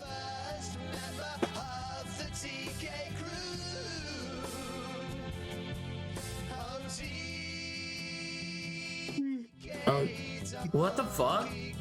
Holy shit! How did they not see that? They might have seen it. And That's kept it on that's the- either they might be trying to go for a squid look. No. What's her name? It's her name's I don't remember. Who's the girl who becomes the moon in Avatar? The moon. Hold on. Who becomes the moon in Avatar? Yue, Princess Yue. Princess Yue. I'll show you her normal hair. They're trying to replicate it, but it doesn't look like a penis in the show. Right.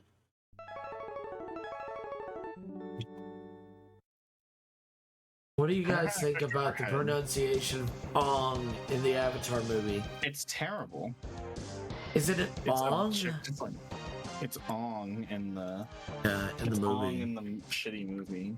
Okay, that's what her hair looks like in the show, by the way. They just didn't add the ponytail for some reason. Like if they add the ponytail, it wouldn't look like a penis. Also, she doesn't have hair going backwards. It all goes forward and braids. Yeah. The only hair in the behind is the... Yeah, it's a ridiculous hair, but you know. It's possible. It's a ridiculous hair, but it's possible. It's completely possible if you fucking put effort into it. They didn't.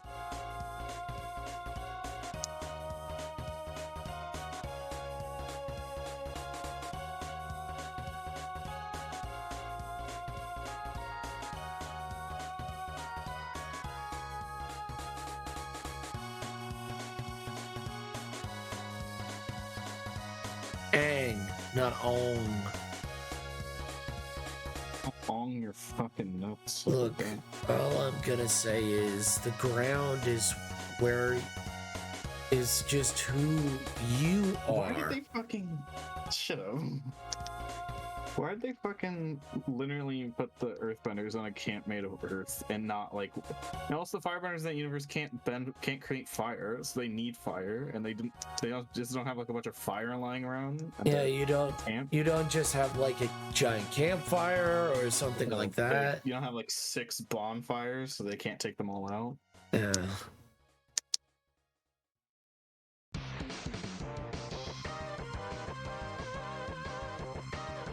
Stupid. Earth is who you are. When do you think someone's overpowered bending go? Obviously Earth, Wrong because we're all on it. Wrong answer. Huh? Wrong answer. Okay. Air is the most powerful element. It's ironic. It's by the peace people who have it. Because air with like with no training, air can fucking topple a man. Like Earth with no training, you can like throw a pebble. Fire with no training, you create sparks. Water with no training, you barely make the water move. Air with no training, you can send someone on their ass. Like, it's so deadly when it's actually trained. And when it's untrained, it's still strong as fuck.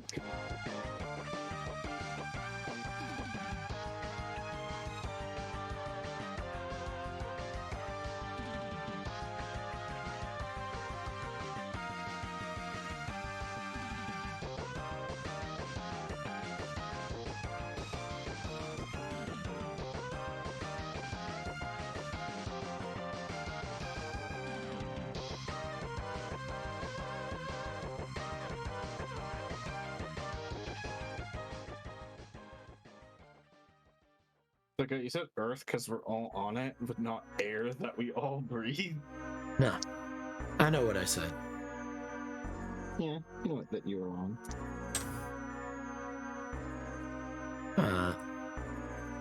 I know what I said.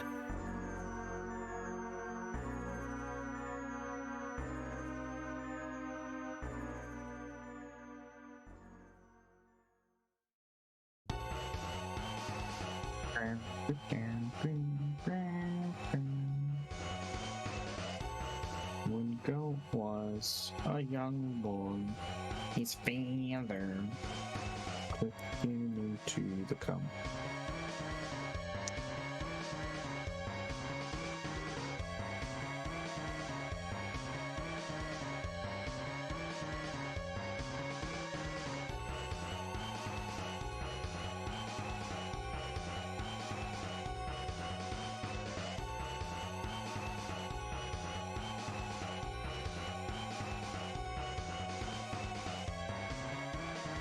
My father was a young boy who made the calm.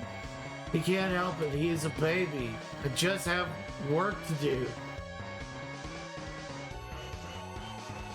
Oh no! Poor baby. Poor baby. Why don't you listen to my TED Talk on why it's fucking stupid? Listen to my 10 billion TED Talk on why procrastination bad. Well, here's the thing. Agreed. Was shocked. Oh, shit. I thought we sold that for gas. Every fucking talk on procrastination is always just don't do it. It's like, oh yeah. Use as leverage. I'll just stop. As much might as his numb fingers would allow. Another shot rang My out. problem was that I didn't know I was doing it. Totally. Dust showered onto them. Well, that I didn't know it was bad. Totally. Yeah. Val, give me a hand with this. I can feel it budging. Everything was Valentine rushed to his brother's aid, grabbing an open portion of the kickstand and adding his strength to his brother's. Another crack of thunder and a showering of dust burned their eyes. Are they trying to bring the statue down on us? Coughed JJ in a panic. I don't want to stick around long enough to find out, replied Trudy. Valentine and JJ gave another mighty pull. The screws that held in the vent began separating from the stone into which they were drilled. The more it gave way, the more leverage they could get. What do you guys think of this? Shots kept ringing out, striking the ancient giant, sending the... Before long, the statue was standing like a religious flamingo liable. I got an image. One final pull, the grate popped out, and the brothers bent it further backwards, creating a hole large enough to fit into. Trudy, you first, JJ urged. He twisted the body to slide in, and with the help of the brothers, dropped down safely into the secret passageway. JJ shoved Valentine down next. Another shot chipped away at the only remaining leg of the statue. Valentine slid through the grate and was caught on the other end by Trudy. Come on, JJ! Valentine called. Another bullet cracked the leg of the statue and it began teetering. The structure now gone, the rest of the leg crumbled and tipped toward JJ. He dove headfirst down the grate, landing on Valentine and Trudy as the statue hit the ground and shattered. Large stone slabs now covered the grate, closing it off and enveloping. No, this one had a shitty thing at the end. No, I don't want the version at the end. No. Before they move. No, you ruined the joke. This is comedy fucking homicide. Angel statue off of himself and stand up, coughing. Trudy looked down and saw the manuscript she was holding was still intact. JJ reached into his satchel and distributed 3 Grand Chateau branded flashlights among the team. Valentine rested on his knees while Trudy flashed her beam down the hallway, illuminating the hole they had fallen into earlier in their adventure. JJ, you're breathing. I found a fucking video version instead of a GIF. Aiming his flashlight at the gap. DJ, looking With the adrenaline slowly leaving his bloodstream, JJ could feel the throbbing heat emanating from his arm. He ripped off a strip of cloth from his undershirt and tied it in a knot around the wound. All right, he said. Now there's nothing between us and the treasure. What does the manuscript say? No, said Valentine, shaking his head. I'm putting my foot down here. JJ cocked his head, looking at his brother. What do you mean, no? I'm done. When you told me we were going into the mystery business, you didn't tell me people were going to shoot at us. You didn't tell me that me and my friends might get killed. We were better off working drifter gigs in Harborville. Are you kidding? You were the one who wanted to keep going with this mystery in the first place. I wanted justice for Wallace P. Gross. You wanted to solve a mystery, JJ retorted. Don't you see how different the two are? I'm at least doing something practical by trying to find this treasure. What about the treasure? Said Valentine, growing more and more heated as he spoke. You're the only one who cares about the money. You've only ever cared about money. I went along with this for as long as I did because Wallace P. Gross's killer needed to be caught. JJ looked shocked. I only care about the money. What I care about is putting food on the table. Truth isn't going to keep us from starving to death, and it sure as Christmas isn't going to give us a place to sleep at night. Do you think I enjoy digging for clues in the freezing cold? All you are is a con artist! Valentine shouted at his brother. We never should have come up here, and we never should have tried to grift Wallace. And all you are is a follower. JJ didn't know how much he believed that, but he was angry now. And when he was angry, he tended to hurt the people he cared about. I don't need you, he went on. You obviously don't care. If you're not committed to the mission, then you're just dead weight. Valentine's face felt hot. If he hated one thing, it was people accusing him of not caring. He collected himself, letting cold feelings make him say things he knew he would later regret. You and me, we're no detectives. We're just two idiots trying to get by. The best thing we could do right now is to go back up to the chateau, knock on Deputy Park's door, and hide there like the scared little kids we are until the real police come. JJ smirked. I ain't stopping you, hotshot. They stood there staring at each other until Valentine turned and walked away, rounding the hole in the floor and disappearing into the darkness of the hallway. The rage that had filled JJ dissipated. His arm hurt. He sank down to the floor amongst the rocks. Trudy didn't know what to say. Damn. Congratulations, Trudy. That poor You've child. JJ said glumly. You're the new Valentine. You can take his name if you want. It'd save me a lot by not having to reprint business cards. I can't just what's take your his name. opinion on children? It wasn't his to begin with. You think JJ's my they're real adorable. name? JJ got up and dusted himself Wrong off. answer. I guess it's just you and me and the treasure now. Let's go. His legs felt heavy. The adrenaline had left his veins and his head buzzed. He leaned against the wall of the secret passageway. Actually, let's take a quick break, he said, slumping down the wall into the floor. I'll only be a minute. Trudy sat down next to him. She felt lost. Her life had spiraled out of control in the last few days. She figured all she had left was to sit here and wait with JJ, hoping they could make it out alive. After a short while, JJ felt the energy to stand up. He turned on his reserve charm that he pulled out when his main tank was empty. It was less convincing. All right, bud. It's time for the Ghost Hunters Adventure Club to ride once more on what could be their last and greatest mission. We go through the secret dungeon, we find the treasure, we get out of there. You ready? Trudy stood up too. I guess I am. Not so fast, a voice said from across the hallway. Chapter 17. A reminder that sometimes the media lies to you, and I've elected to teach you this life lesson because this is the actual chapter where you'll find out who did it. Valentine, you're back. JJ stared at his brother from across the hole that they had together created. They always come crawling back. Well, I'm sorry to say, but Trudy is the new Valentine now. I don't know if we have a spot on our treasure hunting team for you anymore, but if you leave your resume with me, I'll give you a call should we have any openings. We've got trouble. What? Valentine looked somber. His arms were raised in surrender. Out from behind him came Deputy Park.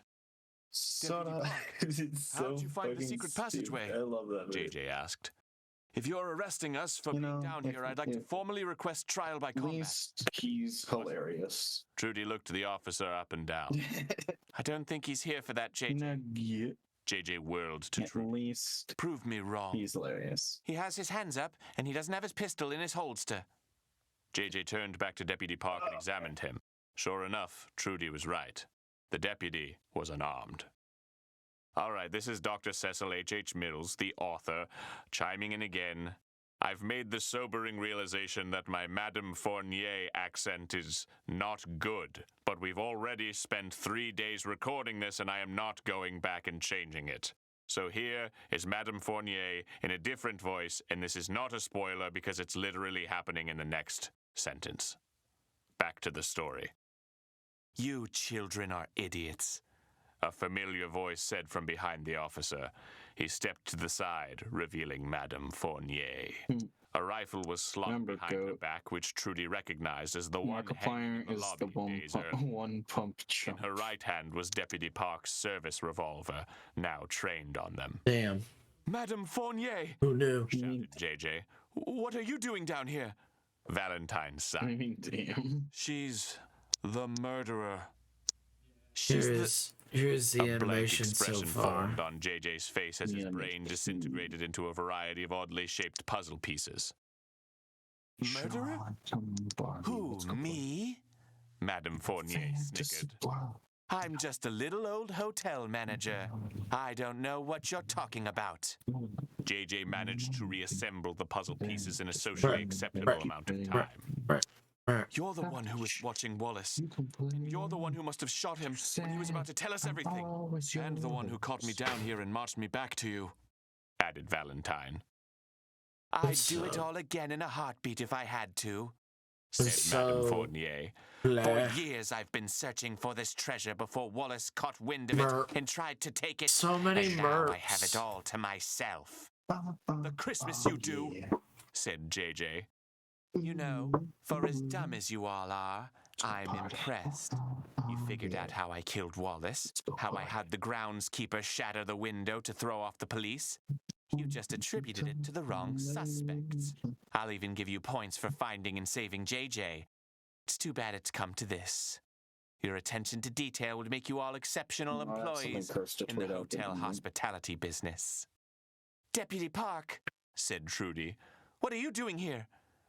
I went up to the roof to investigate the gunshots. He thought they were fireworks, Madame Fournier explained. I thought they were fireworks. But the lady got the drop on me and led me down here. I'm sorry I didn't trust you about the secret passageway earlier. So now what? Asked JJ. I assume you want the manuscript so you can go off and get the treasure for yourself. Oh, I want the manuscript all right, but you're all coming with me. People have a knack for dying when they try to get through whatever John Henry Grand built down there, so I'm going to see if you four can solve it for me. Oh, man, said JJ. I'd love to, but Valentine and I don't work together anymore. It's just me and new Valentine now. He shot a thumb over to Trudy for effect. So we're going to just climb up this grate back here and get out of your hair. Sorry, old Valentine. Nice try, young man, said Madame Fournier. Oh, man, you gave away my name, Valentine said after JJ's words sunk in. Sorry, said JJ. Maintaining his defiance, he addressed Madame Fournier. What if we don't come with you? If you don't, then I march you all out into the snow and watch you freeze to death. It's a pretty good cover story, n'est-ce pas? 3 miscreant teenagers find a rifle and use it to deface a priceless statue.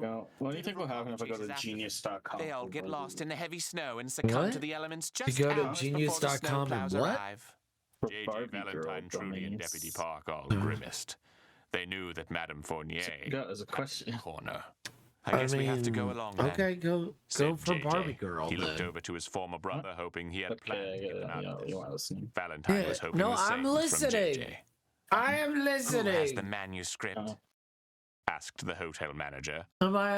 So if you went to genius.com, which tells you what the lyrics actually mean, for Barbie Girl, what do you think would come up? Well, I think, personally, it would be about how the song is actually a strong contender for how we're so material and how women should be. Is that a good funny? No. Hold on. I'll go to genius.com. Genius.com.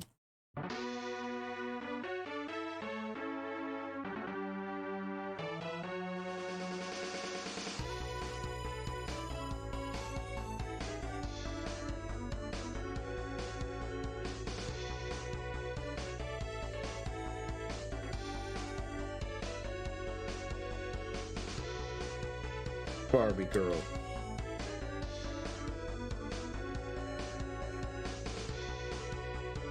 Aqua. I'm a Barbie Girl. You know. Life in Plastic. It's fantastic.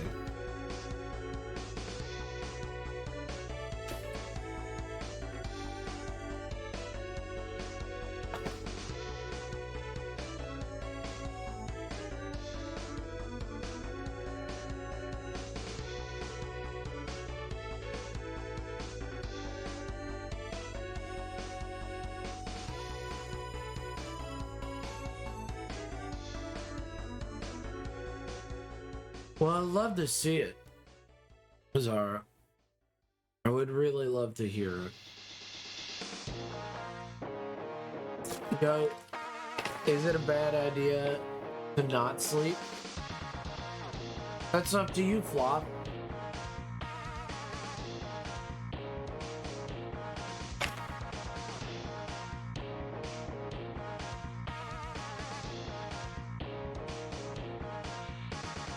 What do you think, Czar? Come. I'm thinking come to.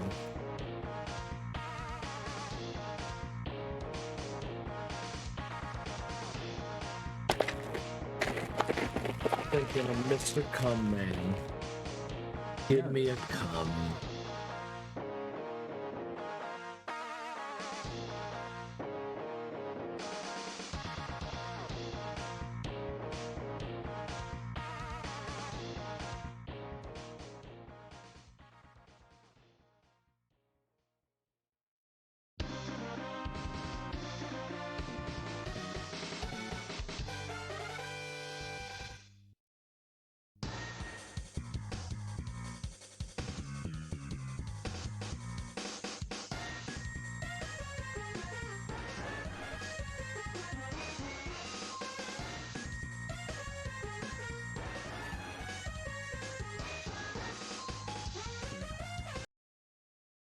I do.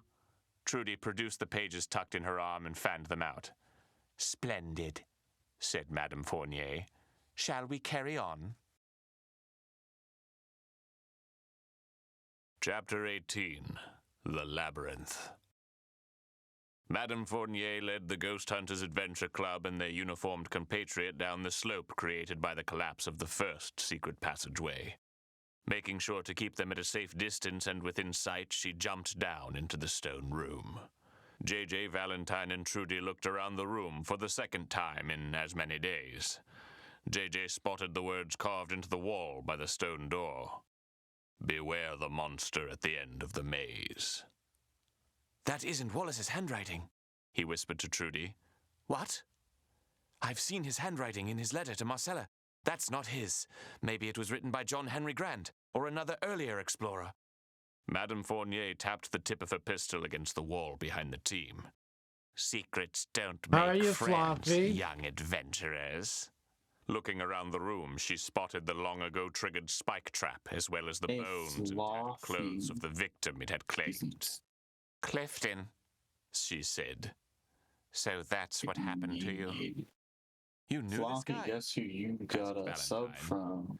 He was the one who gave Wallace the idea in the first place. I used to love him. She shook the thought from her head. I would have killed him myself if he didn't happen to do so on his own. Madame Fournier shined her flashlight on the stone door. So how do we get past this? Don't forget to follow. Weren't you already past this door before? Asked Valentine. Trudy heard digging and we barely escaped. That was the groundskeeper. He was strong enough to open the door by brute force. None of you are 200 centimeters tall, so I assume we must take the smart route. Question, said JJ. 6'7", interjected Trudy. Madame Fournier turned to Trudy, who was reading as fast as she could through Wallace's manuscript. What does our dearly deceased author say, my darling? Trudy didn't bother to look up from her reading. I don't know yet. So much of this is research into John Henry Grant and his life. What led him to gain his wealth and inevitably renounce it. I have a desire. Only I had more time to... I have a desire. Trudy. Madame Fournier We need interrupted, more tapping the wall nanomachines. behind her with the tip of a pistol again. Time is one thing we do not have. It's not PC for Trudy more fanned through the nanomachines. manuscript Well, pages I until think she found a every diagram of the room they were in. American To open the door, we have to input the right nanomachine, combination son. to affect the counterweight attached to it. JJ, go to that panel of holes on the left wall by the door. JJ followed Trudy's orders and shined his flashlight on the leftmost wall. Sketched out. He approached it, rubbing his palm across it to wipe away the dust and thick cobwebs. When this was complete, the wall showed several rows of holes, each about the size of a finger. Trivia question. There should be 4 rows. What is the and 10 single columns on the best panel. gun ever made? Well, that's a very specific gun. It's a single action army. Yeah. Oh, but by who? Is it by German or no? By German? What do you mean by German? Who was it made by? I don't fucking know. It's in the quote. God damn it! I don't know the full quote. This is the Colt Single Action Army. Made by Colt. Damn it.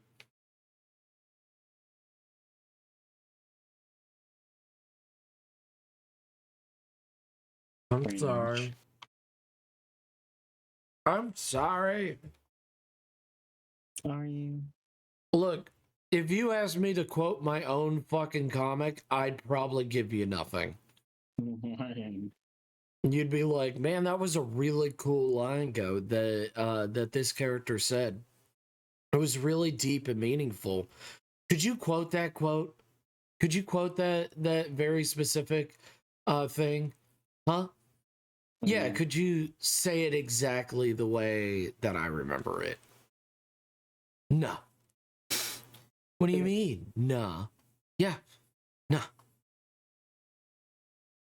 How rude. You won't quote it? No, I just don't remember it. I fucking remember that shit. That was years ago. I don't care. I don't remember that shit. You don't care? Wow, guys, hear that? I don't care about my comic. Doesn't care about his Said comic. JJ confirmed her notes. Zara's, so what do we do with this? I'm gonna need you to stick your fingers in the Zara's holes of the wonderful corresponding and numbers for the amazing year of John Henry Grant's birth, comic 1876. statements. JJ raised his hand to the holes, then stopped and asked Trudy, "What happens if I get the wrong hole?" Trudy turned the page and gulped. "It says here that there's a mechanism behind the wall that, Whatever happened to that? Chops your finger off." I JJ turned back to the panel, raised his finger up, then spun around to I didn't address say he was gay. You know, I'm going to use my one veto to excuse myself He said from this armor puzzle, guy. and Why the instead fuck do you nominate think Madame he's Fournier gay? for the hole puncher I don't job. know. Is he? Madame Is he? Fournier snorted. Then why you call him gay? You don't know. Well, what if he was gay? Yeah, we don't know. Right. So why'd you call him gay? Because I did. I don't know. Maybe because at the time it felt correct. I mean, I'm gonna hold on to that fact until I am. Call him gay when he comes back. Finally. When Elma found the sword of evil's bane, damn. She found the master sword. I can't believe it. Despite the master not allowing anyone evil to pick it up, Gearham can. Yeah. I thought that was a specific thing with the master sword. I guess he's not evil. He's not evil. He's just very gay. Misunderstood. Shut up.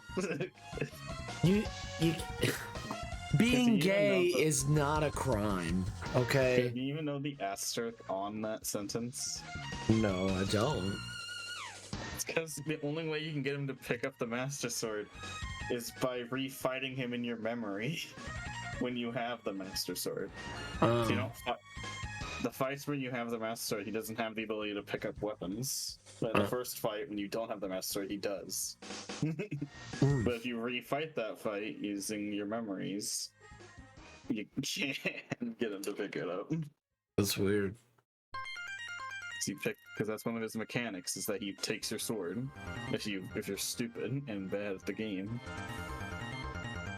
If you let him pick up your Master Sword. Well, I guess it's not the sword of evil's bane. It's just the hero's. It's just the goddess's sword at the beginning, right? Yeah, that's what I'm saying.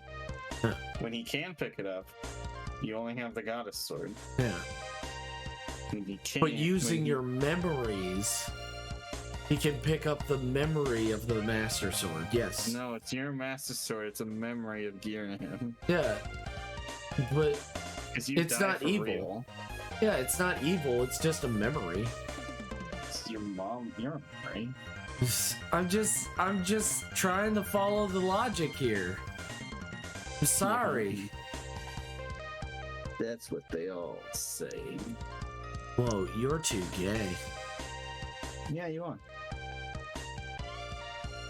Yeah, what? Bro. How did you end my entire career with one statement? You ended my entire career with one statement. But yeah, you are.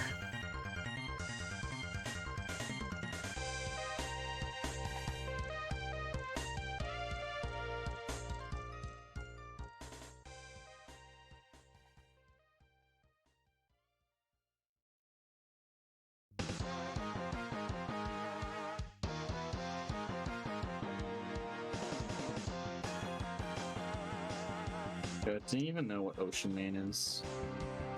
Ocean Man, you gotta be taken by the hand. Do know that.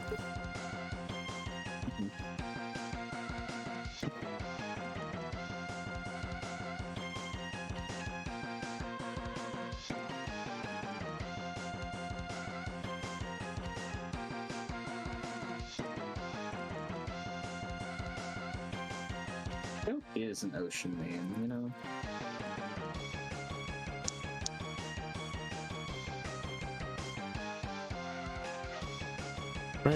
I am an Ocean Man. Ocean Man. To the light. You understand. Keep dreaming, young man. The once daily veto is a sacred institution, JJ protested. But fine, have it your way. In that case, I nominate Deputy Park for the hole puncher gig. Hey, come on, rookie. How many fingers do you really need to arrest people? JJ, said Madame Fournier, growing impatient. Put in the code. JJ took a deep breath and readdressed the panel. Okay, so these 4 columns represent the year, and the 10 rows represent the 10 possible digits. Starting from 0 at the top and then counting up to 9, replied Trudy. All right, JJ said. 1876. That should be easy. He counted down the column in the first position and raised his finger, perspiration forming on his forehead. Slowly, his finger traveled toward the hole, inching closer as JJ worked up the nerve to commit. Are you sure 1876 isn't some sort of cryptic clue we have to decipher? JJ asked. Wallace is known for that sort of stuff, you know. There's too many of them. What are we going to do? Put your finger in the hole or I'll shoot it off for you. Fine, I'll do it. JJ took a deep breath and raised his finger toward the hole corresponding to... I don't understand that, and Ocean Man. And being taken by the hand. And look, thank you for saving us. May I ask, why you just unsheath your sword? Oh, by the gods, you can't do that. Wow, dark. Pretty dark.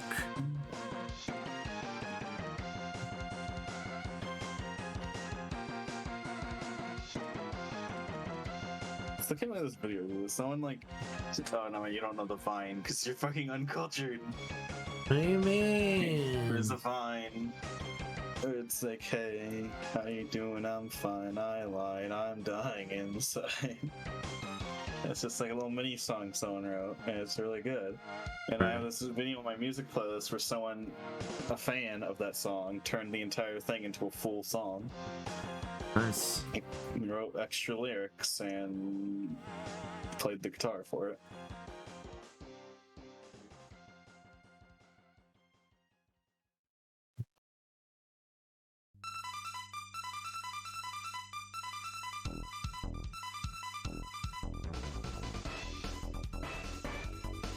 That's pretty cool.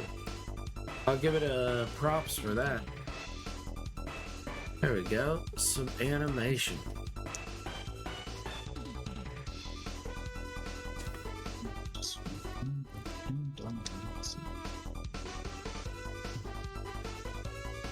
I'm a Chungus Among Us. He's not here in chat, but I love... That's our word. I love his fucking name. He's not here. I just love his fucking name. You still fucking him? That's a bit... Whoa. Sus. Whoa. I didn't say that. There can be no witnesses. You know too much already. What? Alma would never do that. Alma best girl. Don't... Don't you dare. Yeah, what do you think the fans would be like if we only watch them to the BBG bloodied and beaten?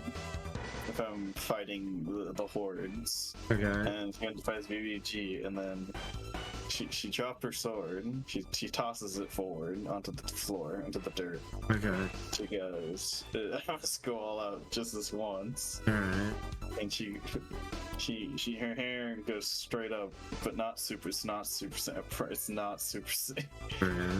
And she just starts spitting bars. And the BBEG starts spitting bars back. Okay. It's just a rap battle. Yeah. How do you think it would react to that ending? I mean, okay. What? You mean okay? What do you mean okay, good? I mean, okay. I mean, I'm not. How would people react? How do you think they're gonna react? This is a question for you, go. Don't change the subject. I'm asking questions. Okay. Okay. So if they started an epic rap battle, I think that people will be like, "Man, this is a really funny fake ending." Man, I wonder when he'll do the actual ending. And then you just go radio silent for the rest of the time. Oh, I start a new series. Start a new series. Not even acknowledge it. Anytime it comes up, never acknowledge it. If they ever do an anime of it, just say that's how it ends.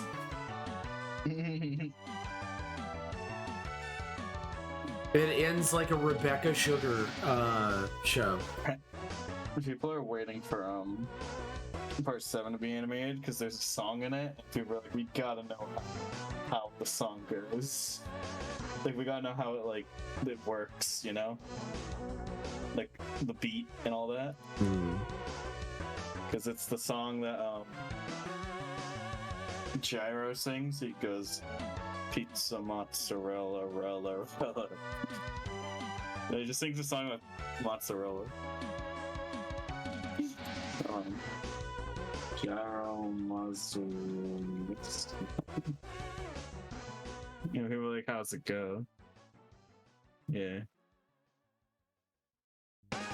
He just uses pizza mozzarella, but there's like music notes next to it. We want to know what the beat is. Mozzarella, pizza mozzarella. He sings it for like 6 panels. He's just saying like, yeah, he goes pizza mozzarella, rolla, rolla. Who is this character? He's Gyro. He's like he's like the Joe Bro of part 7. Oh, is he? He's a badass cowboy. And he likes pizza mozzarella. And by the way, and I should just send you the panel because it's kind of funny, the other person's reaction to him singing. So, look in VC.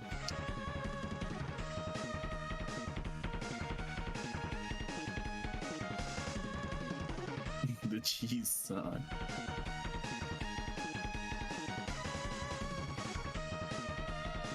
The second verse repeats with Gorgonzola. He just...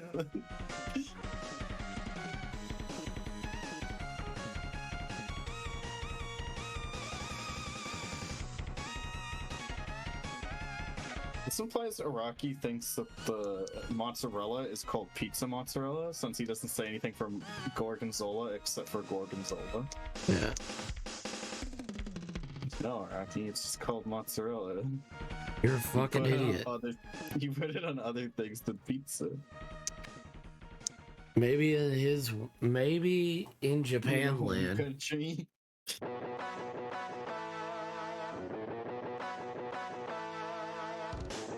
Oh my god, he's asleep now. I can actually get some damn work done. Hooray!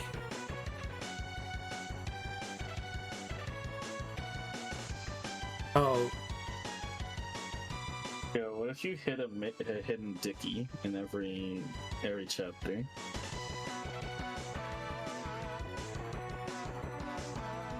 You know what I mean? Yeah, a hidden dick everywhere. Yeah. Yeah. Pizza mozzarella. Pizza mozzarella. Pizza mozzarella. All right, then fine. The title is the cheese song. No, right to left, dumbass. Okay. All right. All right, then fine. The title is the cheese song. Ahem. Here I go. Pizza mozzarella. Pizza mozzarella. Rella, rella, rella. No, it's rella. Rella, rella, rella, rella. Rella, rella, rella, rella. Rella, rella, rella, rella. Pizza mozzarella. Okay, so it's a 4-beat. 1, 2, 3. No, it's rella, rella, rella, rella. So it's a 4-beat. You don't know that. Okay, so what beat? You think he doesn't think about music? He knows a little bit about music. All right, 1, 2, 3. It sounds bad. Pizza mozzarella. What if it's pizza a 2-beat mozzarella. and it's just really fast? Pizza mozzarella. Pizza mozzarella. Rella, rella, rella. Rella, rella, rella. Rella, rella, rella. Pizza mozzarella. Me like the other guy's oh yeah, you mean JoJo's? Gorgonzola. It's fucking stupid. Do you like his reaction though? His dead face. Also, I don't think he's wearing lipstick, but it is funnier to think that he has lipstick on. They wear lipstick. They're hella gay. They're not. He's not gay. He's super straight. He's super straight.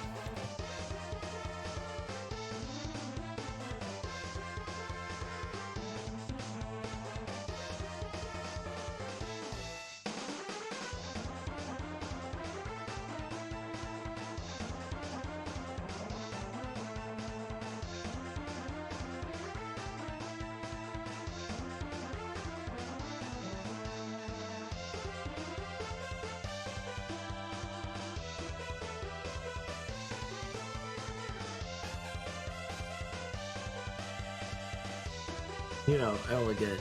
Usually he'd be upstairs with his dad if I wanted to do some work stuff. But his dad has to go to work in like an hour or so. Oh no. Yeah, I think that's the wall when it's so far. Ugh. Good. Good. No mouth. Yes. Yeah, she kind of doesn't have a mouth. She has no mouth. But she must get the mozzarella.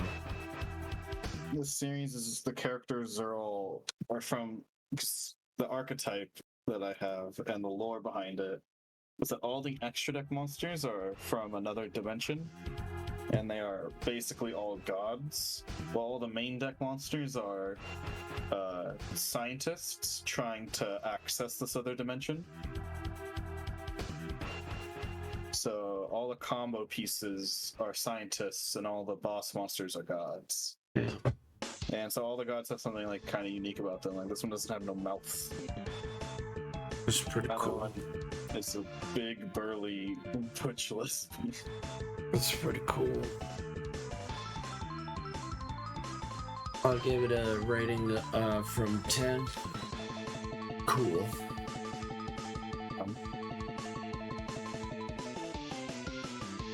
That's a pretty cool character you got there, right there. I'm not sure. I'm just saying. I'm just keeping it real, man. I'm not sure.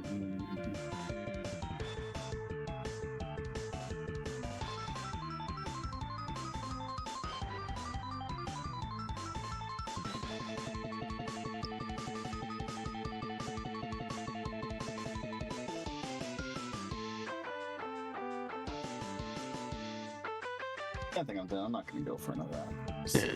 You're not doing it for one more hour? No. That's gay.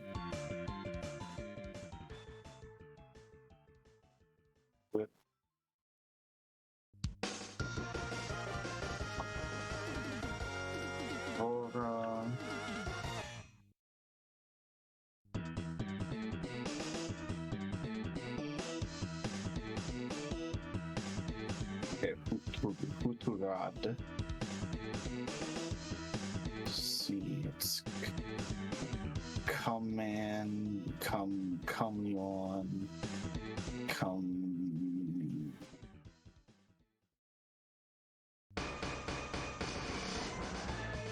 it tells.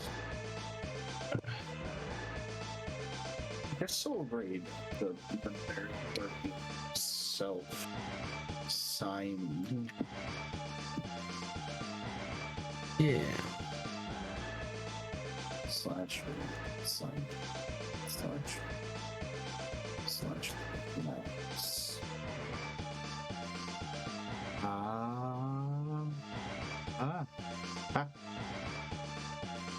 Natural.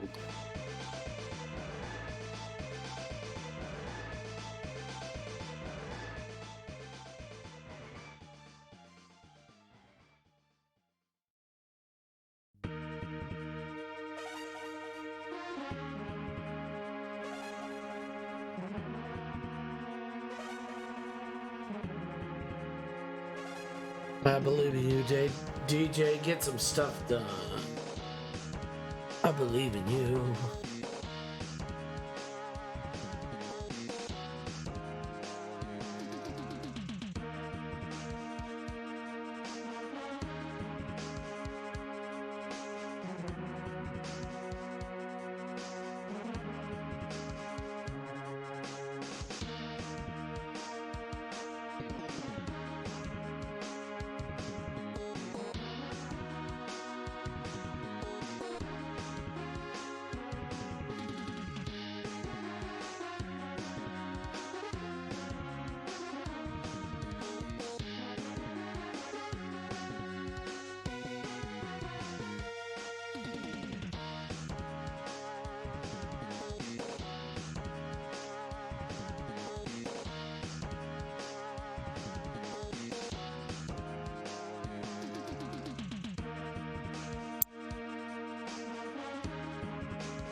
Is that the song?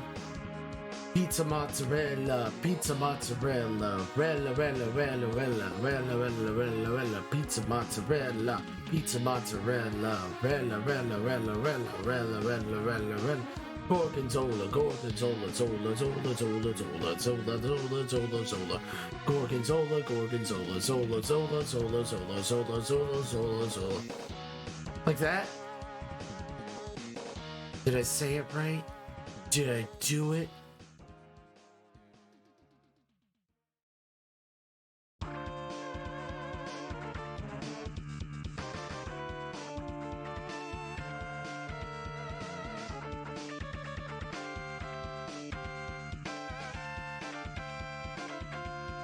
Simon draws cute thing.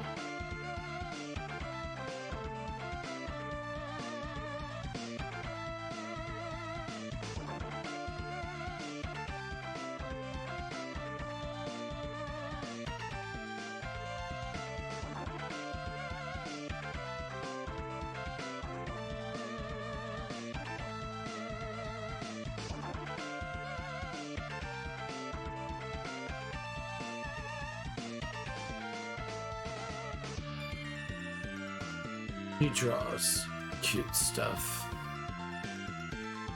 If only I could draw cute things.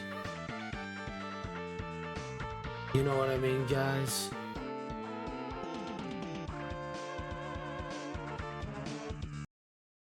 One. Closing his eyes and bracing for pain, he pushed his finger into the hole. His fingertip felt a button and he heard an audible click. Pulling his finger out, he was happy to see it remained in one piece. All right, that's one. He moved his finger to the 8th position on the second column. Holding his breath, closing his eyes and bracing for pain, he inserted his finger. Another click. JJ let out another sigh of relief. Halfway there, he raised his finger, positioned it at the 7 hole, held his breath, shut his eyes, braced for pain, and inserted his finger. Another click. Another sigh of relief. All right, everybody.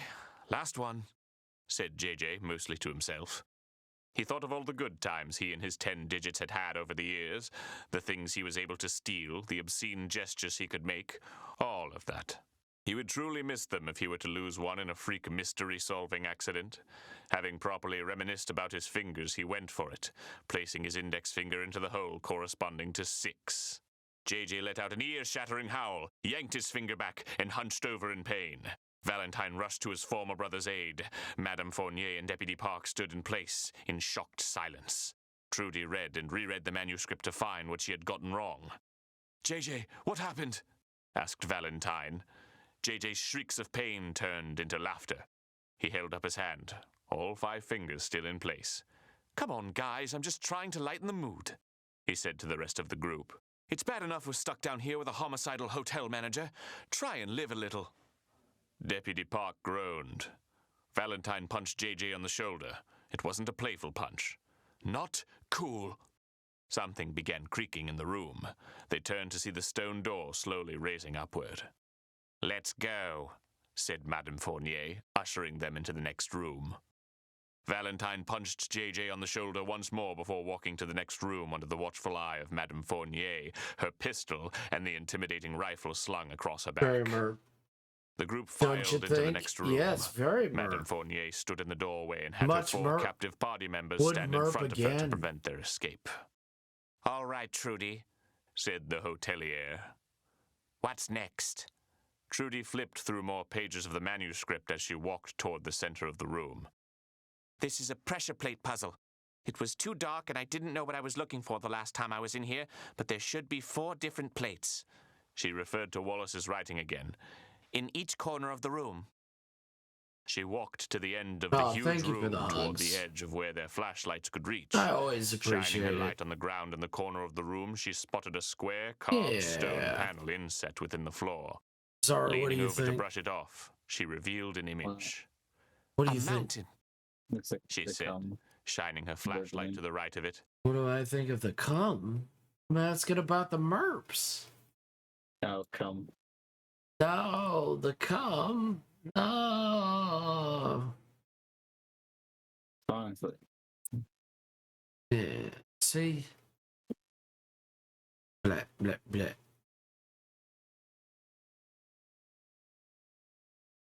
Yeah, now I gotta color it all. How fun.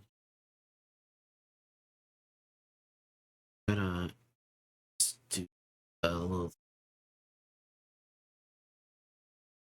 Just add a little line right here so I can just select correctly.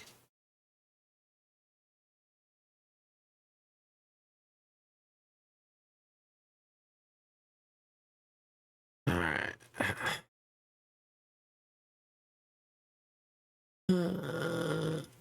Select all the cum of the rain. She revealed a hole about 3 feet deep next to the pressure panel. This must have been where the groundskeeper was digging. He had the right idea.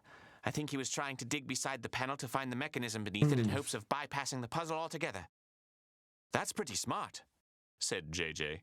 He always struck me more as the ham-fisted hit you with a shovel type. Maybe I read him wrong. Trudy walked to another corner of the room where she uncovered another panel.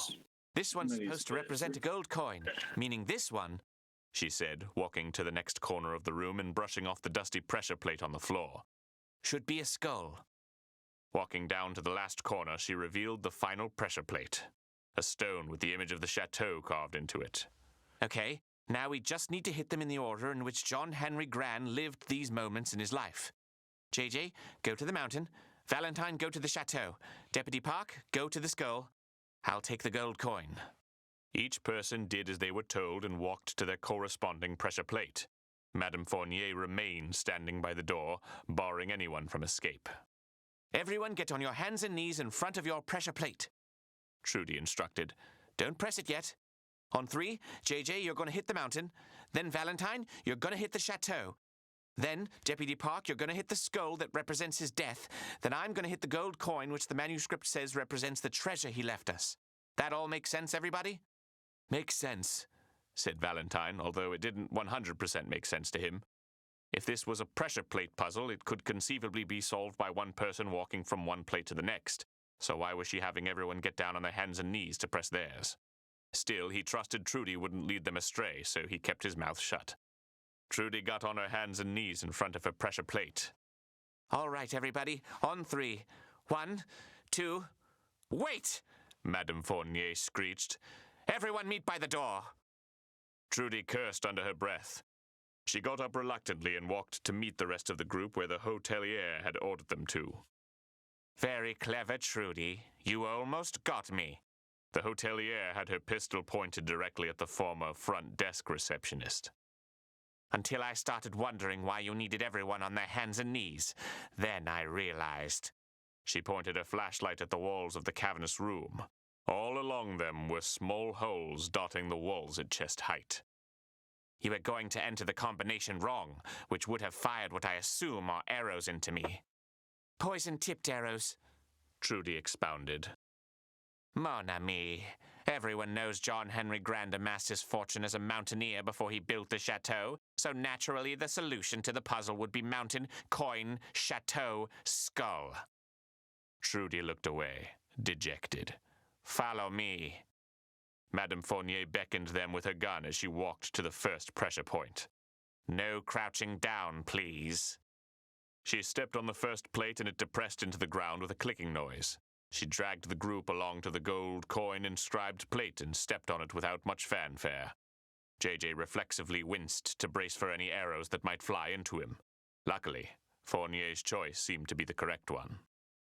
She went to the plate inscribed with the chateau, color would be, stepped though. on it, and it clicked without incident. What do you think? And now, finally, on to the last one. What do you She think, stepped on Zara? the pressure plate with the skull inscribed on it. As soon as she depressed it all the way down, all 4 pressure plates began clicking, raising up to their Zara original has me positions. muted. As they rose, the team heard a rumbling at the end of the room. A door appeared, first as cracks in the wall, and then as the stone gave way and swung upward, a gaping hole that revealed steps leading downward. Poor Zara. To the next room, suggested Madame Fournier. Everyone turned to make their way down the steps. One moment, Trudy. Trudy turned to face Madame Fournier, who held the pistol under her chin. No more tricks, darling. Do you understand? Trudy clenched her teeth. She hated being beat. I understand. Marvelous, said Madame Fournier. Now let's go catch up with the group. We don't want to get lost, do we? Trudy and the hotel manager rejoined JJ Valentine and Deputy. What's wrong, Cum Master? No. But you are my Cum Master. No. You're the master of the cum.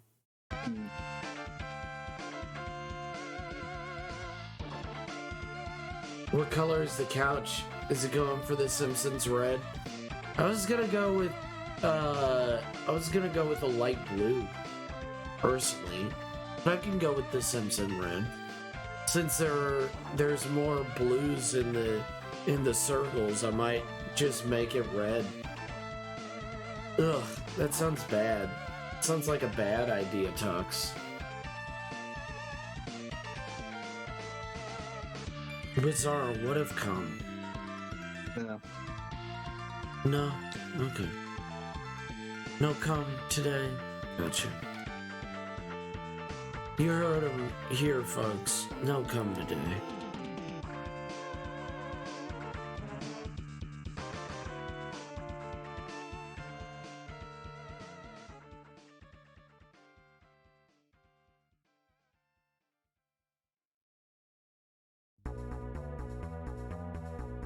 Damn, I didn't know you would let me know.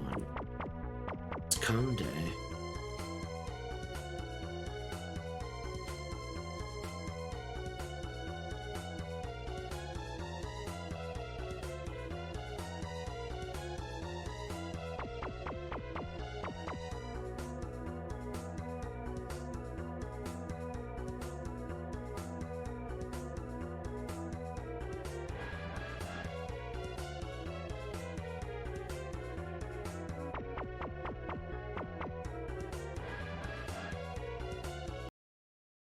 Park as they traversed down a spiraling staircase, which led out into a naturally formed open chasm. The stone walls jutting out stood in stark contrast to the carved-out room they had just exited. "What's that sound?" asked JJ. "I guess it's an underground river. I'm getting Melting tired snow must run off myself. into it," said Trudy. Wow. It's remarkable that this place has held I up to could the get elements this for all these animation years. done. Then the ground gave way. I could JJ, try. Valentine, Deputy Park, and Trudy tumbled downward in a shower of dust and rubble.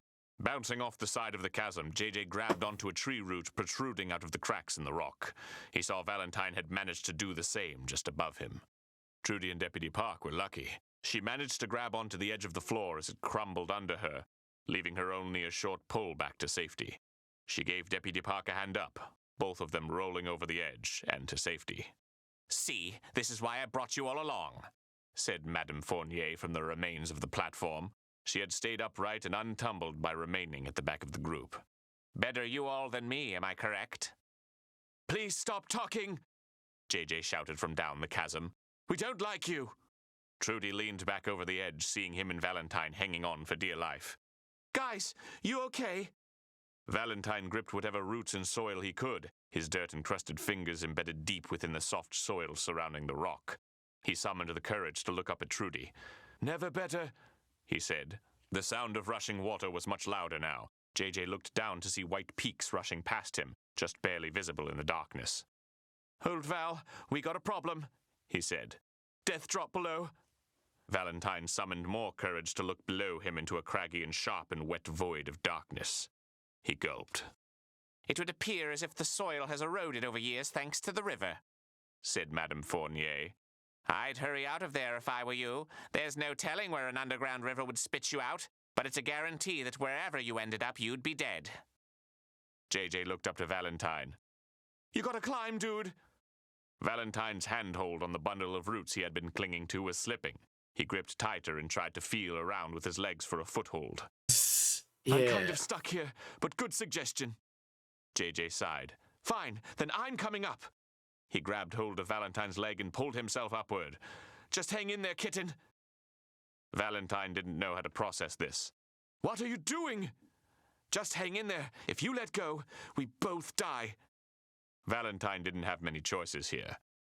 He readjusted his grip, feeling tree roots snap as the weight of JJ climbing up to his torso added to the load.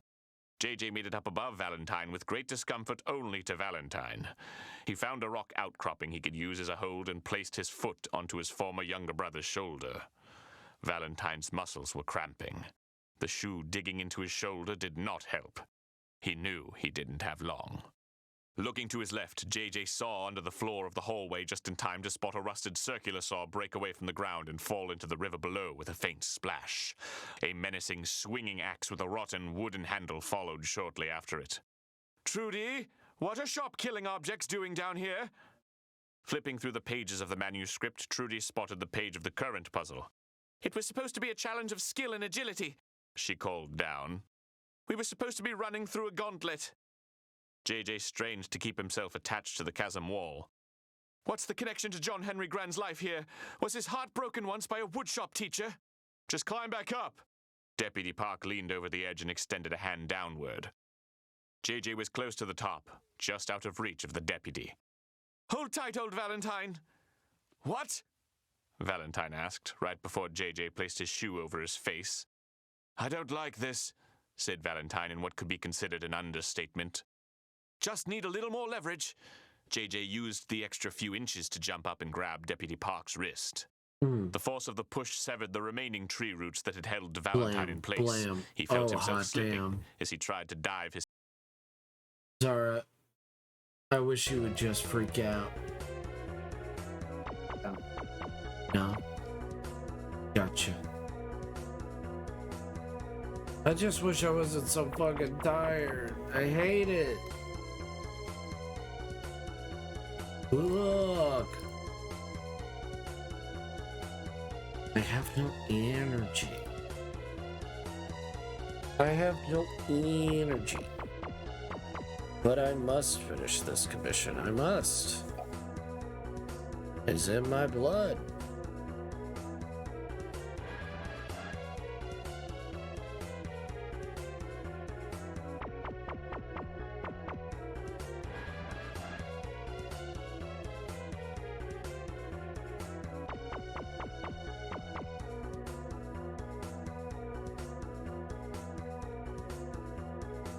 Oh.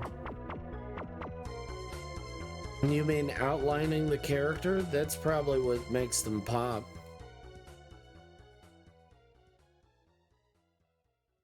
I'm not sure what you mean. Which aspect of the character you talking about? What you doing anyways, Zara? Nothing. Just coming. Gotcha. What's up? So they're remastering air quotes Last of Us 1 for the PlayStation 5 because the PlayStation 5 has no content. And it looks exactly the same. I guess it maybe has 2 more pixels, whatever. Right. But something very curious. Naughty Dog is being a little bit of a cheeky cunt. Mm-hmm.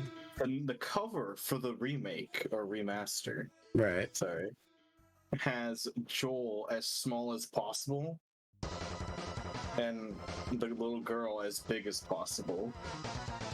Probably as like propaganda, basically, for The Last of Us 2. Right. Where Joel, they don't like Joel, they hate Joel now. Fuck Joel. Yeah.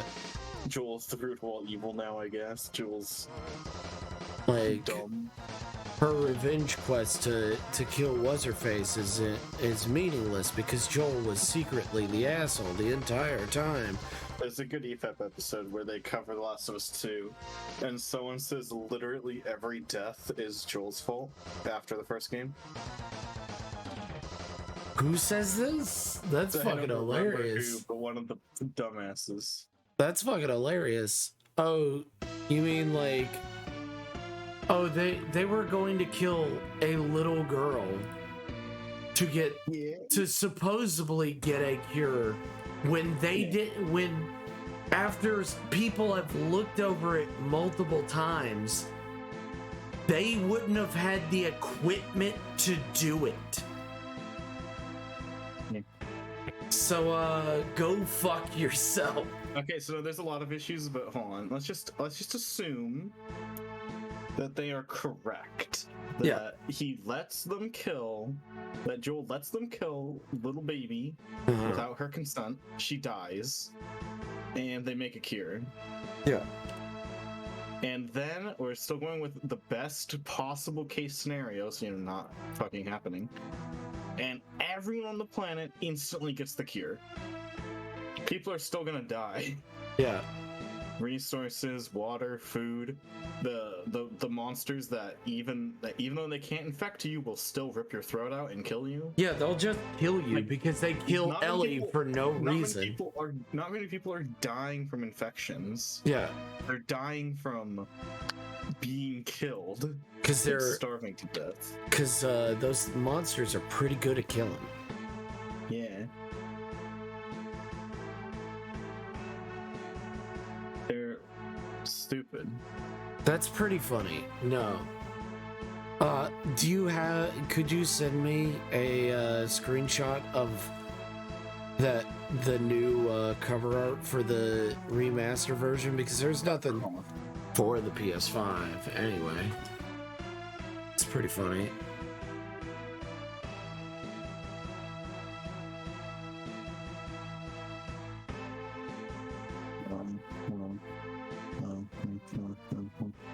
Yeah. Okay. Yes.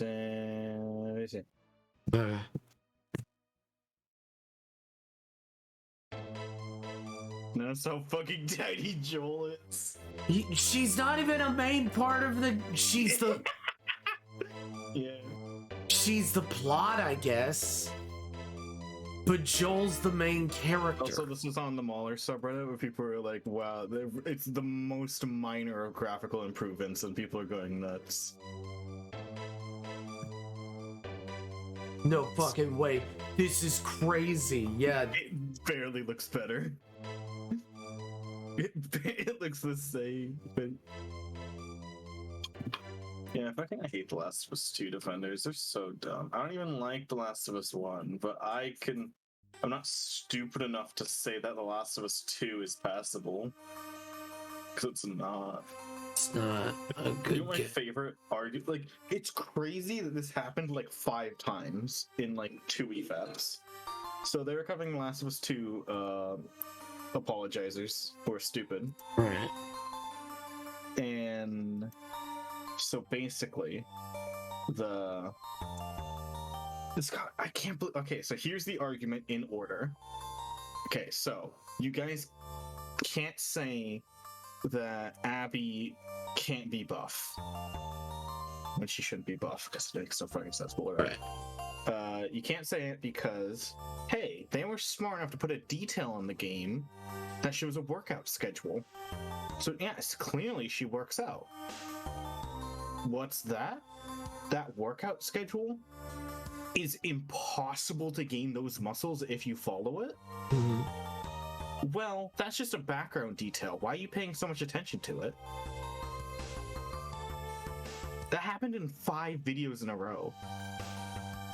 That exact where they immediately bring up evidence they use and it. Say, why would you use that evidence? But you used it. You used it. You did it first. You're a piece of shit. It's like you just destroyed your whole claim, and you're still standing there as if you're correct.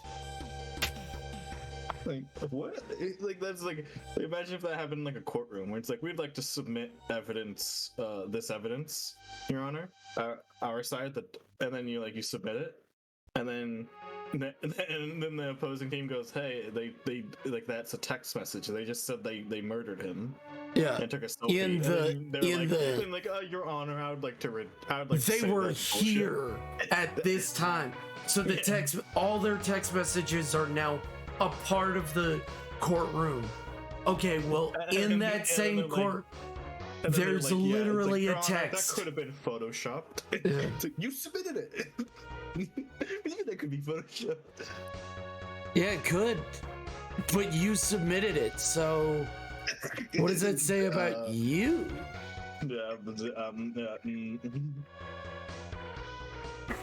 Your Honor, here's it. Hearsay? Hearsay? So also, I didn't even finish the shitty the every death is right. That's a meme on EFAD. It has been for like a year now. Where every death in the history of everything ever is Joel's fault. He's the god of death. Yeah. What? So basically, I'm gonna work backwards. It's like, okay. So we said that, let's say he lets him kill Ellie. Yeah. And they make a cure, and they spread the cure. It still doesn't work. Yeah. The people dying from other things. Yeah. So let's work backwards. Would they spread the cure? No. They're horrible people. They'd probably only cure their guys and maybe sell it for like they'd sell it. Of water. No, you know what they would become? They would become the people that they said they hated. They would become the government. They're shitty people. They would do that. And here's the thing. We have evidence to prove that they're bad people. Yes. That would do that. Then another step backwards. Would they be able to make a cure? No. Probably not. They don't have enough They don't have enough materials to make it. Because they could probably make one. Yeah, we did it. We have First of all, it's not even a cure. It's something that's internal within her. Oh, it's not a cure, it's a vaccine. Yeah, it's a vaccine at best. And that doesn't, vaccines are not a guarantee. And then let's take another step backwards. Did she consent? No. No. She did not Joel choose. Make the right action. Yes. He did the right thing. Here's the thing of like, vaccines are not cures. Also, when Last of Us 1 came out, no one thought Joel was a bad person. Yeah, but he's morally gray due to things before then. He's but no one said morally the ending gray. He did the bad thing. No one said he did the bad thing at the end. Yeah, Last of Us 2 comes out and everyone goes brain dead and goes, Joel evil. No, they're trying to defend Ellie because they're like, well, look at what Joel did. It's like, that's not a good argument. Ellie is so assassinated because she's just so dumb. She's like, I can't believe you didn't let them unconsensually kill me. It's like, are you stupid, child? One. Why would I unconsensually smack you up the head? One, fuck you. Two, Yeah. okay, go back over there and kill yourself then. Yeah, you know what? One of the best lines though from it. She What? says, "It's like at least my death would have meant something." It's like no, it wouldn't have. Actually, it most definitely wouldn't have. Well, here's the thing of like, everyone still dies. Vaccines are good. That's not what I'm saying. What I'm saying is, in a post-apocalyptic, in a post-apocalyptic scenario, they wouldn't test it. They would not go through rigorous testing. They would just be like, "Oh, it worked once. Let's do it." Yeah. And then, oh, side effects. Oh shit. May include turning into a clicker. Whoa. Can't believe it. Wow. So fucking wild. I can't believe this keeps on. Let me see if I want to go down the timestamps because they have like a bunch of The Last of Us 2. Because Mahler is more of a gamer, so he finally got to do gamer things. A gamer? Let's see if any of these timestamps say Joel is the root of all evil. Alright, they covered Donkey, Donkey's really bad when he covers a bad game. He's one of those YouTubers who's like always positive, and because of that, they make bad videos when they're trying to be positive about something shit. Yeah. Like, Cinema Wins. By the way, there's a misconception that Cinema Wins is better than Cinema Sins. They're both shit. They're both bad at their jobs. Like, Cinema Sins, he does good when he's covering something shit, and Cinema Wins, he does good when he's covering something good. Yeah. Unfortunately, Cinema Sins covers mostly good content, and so most of his content's bad. And they're just mediocre content when they're covering the right thing. Yeah. Otherwise, it's shit content. And Cinema Sins, he mostly covers bad content saying it's good. Like, he was like, oh, TLJ, that's masterpiece. Episode 9, that's a masterpiece. It's like, these are really bad videos. You just there's like a stretch of the video where he just keeps saying like, oh, the VFX are good, and then like gives it a point. Right. It's like, oh, it's like, not a point. That's not a point. You've already said it 30 times. The effects, it makes me feel like I'm in Star Wars. It gives me chills. Ding. So it's just so bad. So Cinema Wins. There's a part in like Rags goes on a rant, and it's really funny. He's like, how come? Okay, so make a shiv in game in The Last of Us 2, crafting it. Right. You need a pair of scissors and a piece of cloth. Yeah. And he's like, did anyone tell me what's wrong with that? And they go, he's like, it kind of makes sense. You know, the scissors are the blade and the cloth is the handle. And he goes, no. Scissors already have a handle. Yeah. A pair of scissors, if you snap it in two, you have two shivs. You have now made two shivs. So why, when I add cloth into the mix, I now have one shiv? Where did one of the shivs go? And why did I need the cloth? It's like, this would be different, because like they're in-game, they're called blades, but the PNG is a pair of scissors. Yeah. So it's like, this would be different if they kept the name blades and they just made it like a loose blade with no handle. It's like, then it'd be like, okay, yeah. Or like a box cutter. Yeah. A box cutter would have been way better. A fucking empty razor blade, or razor blade with no handle. It's like, yeah.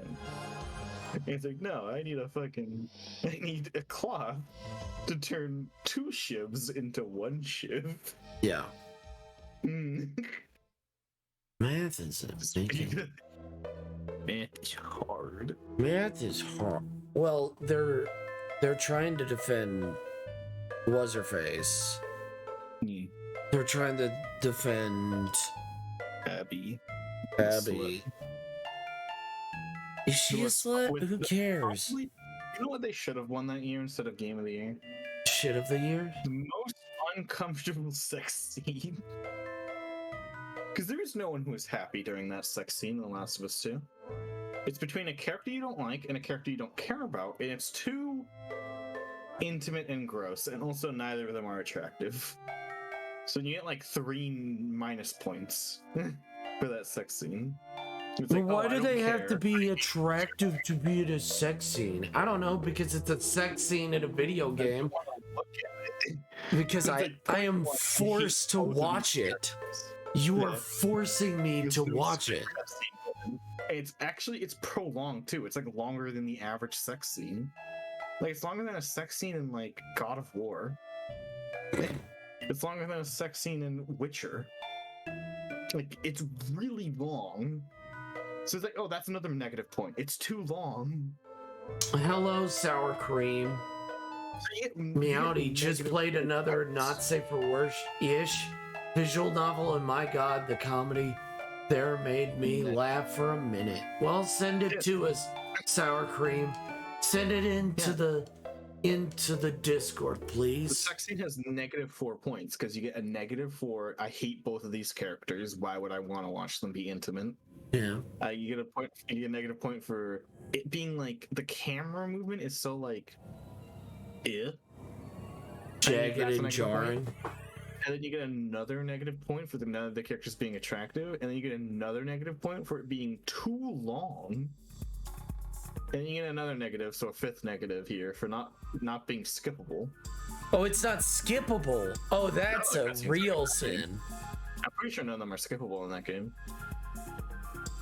I thought you can skip them in pretty sure you can't. And in the first game. Like, even if it's skippable, it's always a risk. Like skipping cutscenes in a game is always a risk unless you've already played it, because you don't know if like skipping a cutscene is gonna like skip a section of the cutscene or like take you right to the next gameplay element. You know? Right. Like I don't know if skipping this cutscene is gonna skip this scene. And you know what? See the dialogue of the next scene, or if it's gonna skip all the scenes. You know what? I'm gonna take the risk. I'm gonna take the risk. Yeah, but let's assume I'm playing the game and I like this story for some reason.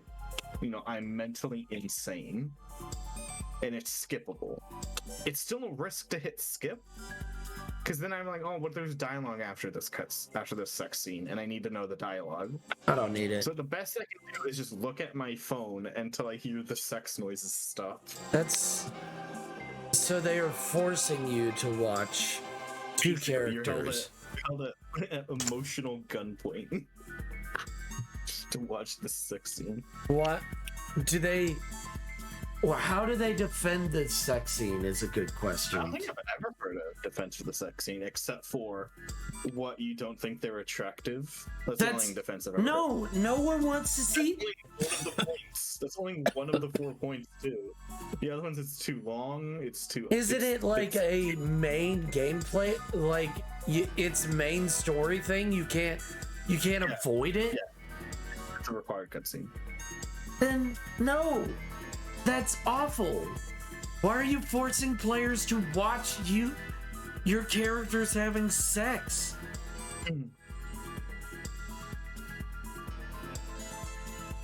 I guess they want to be a Game of Thrones. I don't know. Game of Thrones is like good though. Yeah, but they think they you are. Can't skip cutscenes in this game.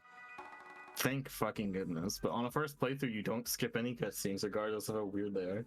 No, Tux, thankfully it's not QT. Imagine if it was QTEs.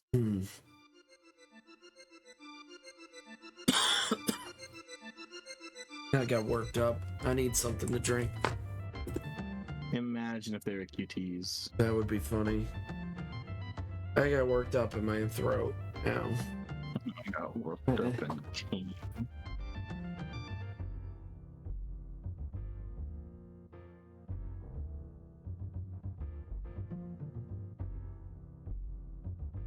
I can send you that EFAP. It's this. I recommend all of The Last of Us 2 EFAPs. Oh yeah, the thumbnail of that EFAP is the sex scene, but there's a Peepo crying and censoring it. You look at the thumbnail of it. No, Peepo. Don't hurt people.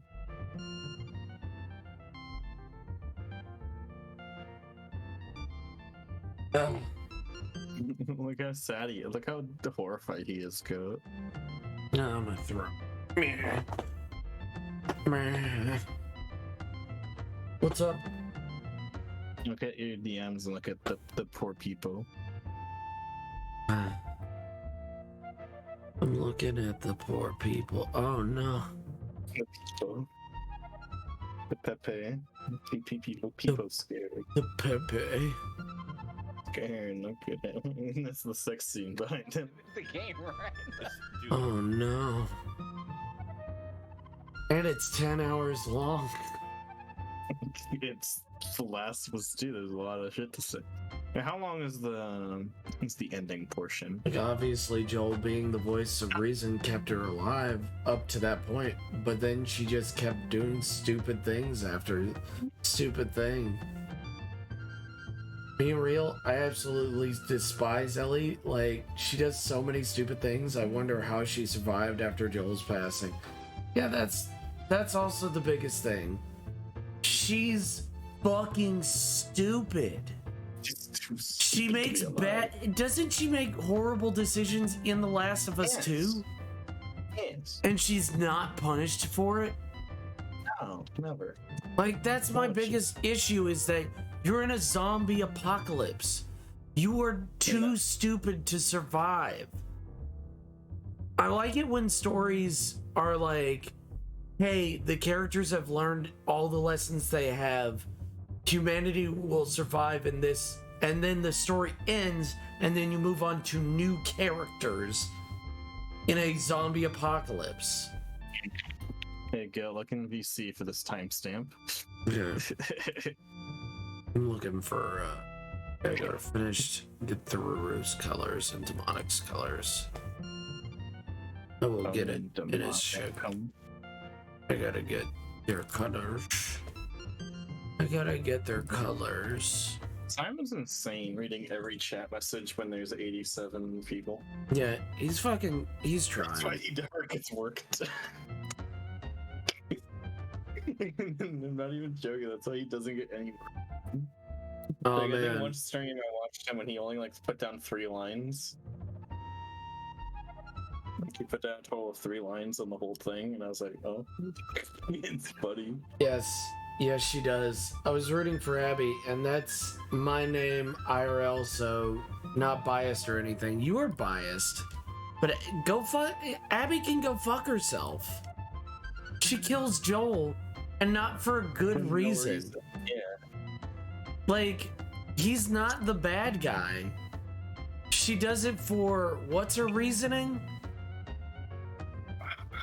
I'm trying to think of her reasoning. I think he killed her dad, but like not really. Yeah. I'll Google it. Why does Abby kill Joel?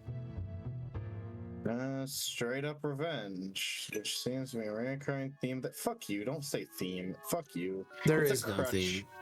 There is no theme. The theme is put in all the work and then don't. We wanted a sex scene with Abby. She kind of looks like what's-her-face. Kind of. You know who I'm talking about, right? She kind of looks like Why that. is Ellie so... Like, why does she go through like the whole game indiscriminately killing literally everyone, and then go, you know, I can't kill Abby. That's not okay. Yeah. Ellie, you dumb fuck. Ellie, at least follow through. You're the worst character. Joel wouldn't want me to get revenge. Meanwhile, Joel in heaven, kill that bitch. Do it. Fucking her. stop pussing out. Don't puss out on me, or I will haunt your fucking tits. I will haunt your braziers, you dumb bitch.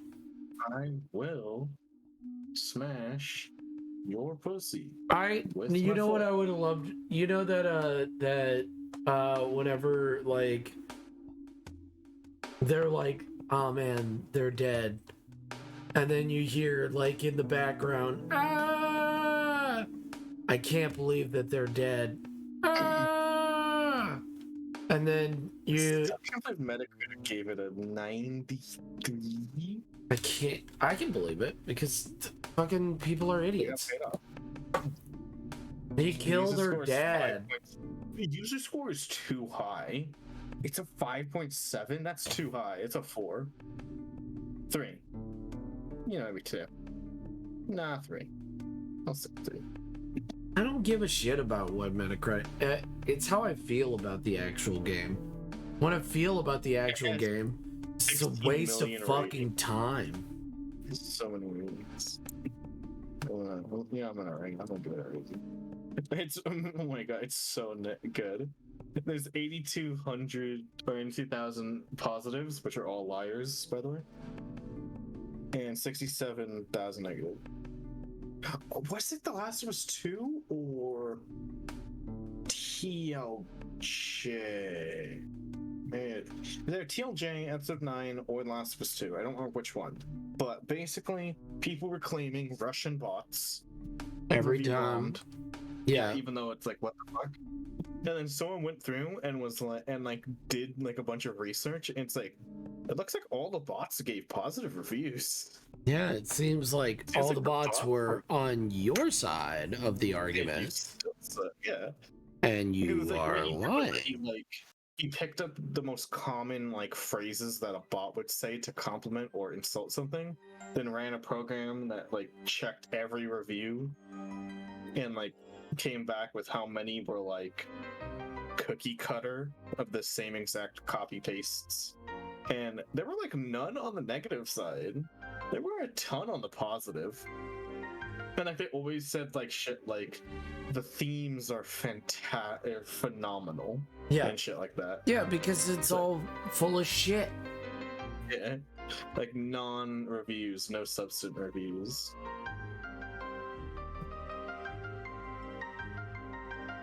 Look, and a lot of it is I wanted to like this game. Is normally That's how it good. You know what award it got? What? It got most discussed PS4 game of 2020. Yeah, of course it did. Yeah, that's not a good. That's like a thing where it's like, oh, praise it for that. No, it got that because it was bad. It was the most discussed because I do agree it was because of how bad it was. Most discussed in media. Yeah, if you notice, like good things don't get discussed that much. Just we're like, oh yeah, this is good, this is fantastic. There's not much to say. It's amazing. And then, well, you can't say a lot about it, but people don't choose not to because it's like, oh, why would I? But why would I convince everyone this is amazing when everyone already knows? And then it's like, oh, this is horrible. Here's what not to do. You can teach a class on what not to do on video games with The Last of Us 2, and you can teach a class of what not to do in writing with TLJ. Like a full class, like you could do like a whole semester using TLJ at least. Yeah. No, like I just it would be very boring, and I think that that's a bad teacher. You shouldn't stick on one piece of media the entire time. Since it gives every example of every form of bad writing you can possibly have. Yeah, but I think it would be like, it would be the setup for like, I would say like 2 weeks. Just because I think that the kids would get bored afterwards. Nah, Star Wars. Unless you want to do the whole movie at once, you just cover bits and bobs and bits and boops. You just cover come and come. Come and come. You know, the very specific. COM dummies. The very specific come and come. Come in your cum. Please don't. I'm begging you. I'm begging you, please don't. Too late. Damn it. I gotta do this fucking tattoo. Thanks, Demonic, for having a fucking tattoo. It's fantastic. Guys, I want you guys to know You guys are wonderful, but if your character has a tattoo, assume, and you don't have a nice, that it's not a JPEG. What he gave me was a JPEG. And not even like that's why I literally did for Lady Foxtrot. I literally had it on its own layer, not with the color behind it, just as is, and I gave her a complete, and the image with no background. So people could just literally be like, oh, thank you. Grab the image, do whatever they want with it. I looked up violence emotes to like get like, you know, inspiration for a violent emote for like, you know, threatening, like die, you know. Must die. The first 90 results on Google Images are puck shit. That's not very violent. Well, here's one. This person has a gun. Well, Google thinks it's violence. No, violent. You're violent. I'm saying what Google thinks. I don't think it.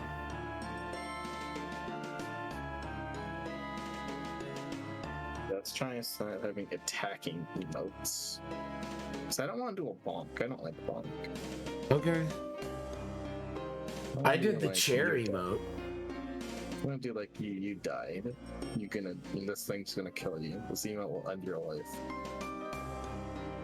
Oh, you could do the laser blast one, but with huh? No, you don't want to do the laser blast one, the one you did for mitts. Okay. I cringe. Very cringe. All right. I mean, yeah, you are. You have to admit it.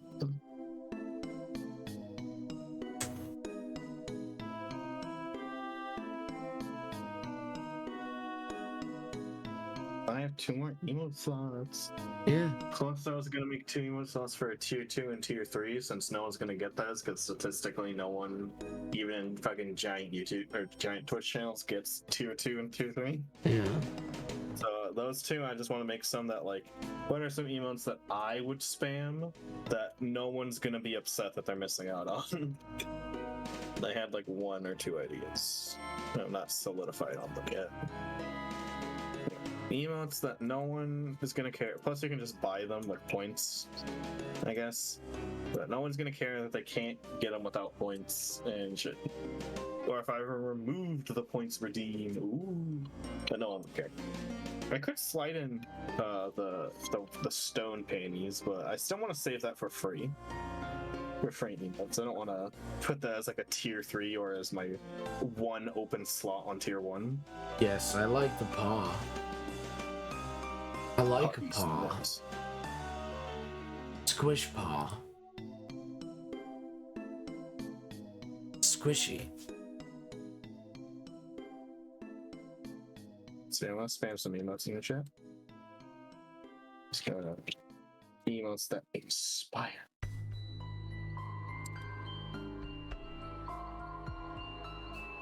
I was thinking caramel dancing since Scar has one and that's cute, and we're gonna be caramel dancing bows. So maybe.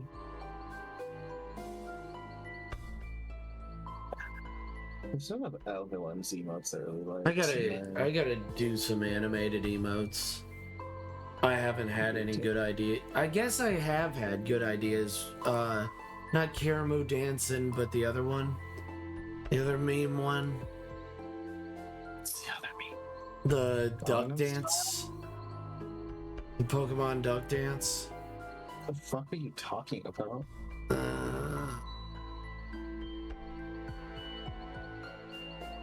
Oh, Mitsu replaced almost all of her emotes. I didn't realize that. I thought it was just adding them. That. I feel like Mitsu's Pepe dance emote, but I don't think it'll fit me.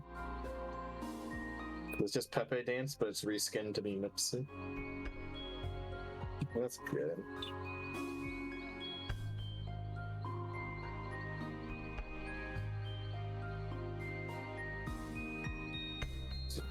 I don't like any of Nagi's emails. Like, she's a giant Twitch streamer. She has like average 100 viewers. She does it for a living. I don't like any of her emotes, weirdly enough. All her emotes are this one's kind of good.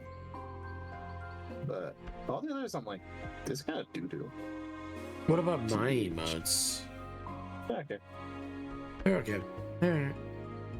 I already have an angry emote, but I might replace it. I was originally planning on doing my emotes to be like various of my characters, then I'm like, none of them really. Every time I think of one, the best character in mind is always mine. And I only have one that's not my main character. I think I have a sad emo. Oh, there's a confuddled emo, maybe. Oh yeah, I forgot I got gifted a sub to Raven. What about my emotes? What are your emotes? Well, I don't have them. I'm just going down my earned emotes list. Sloth, what are your emotes?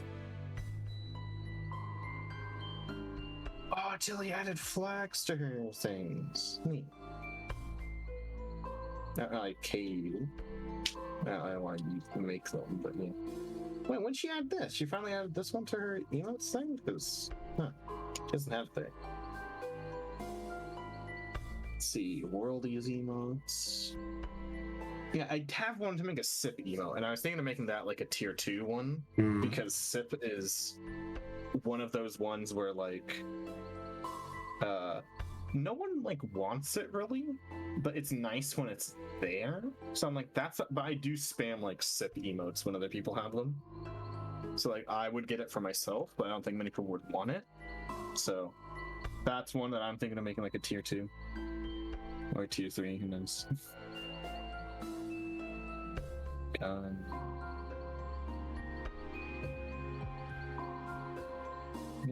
That's every emote I have unlocked that I want to. Let's see, Fluffy. Yeah, you got Popcat. The only one of the years that I don't really have is Pop.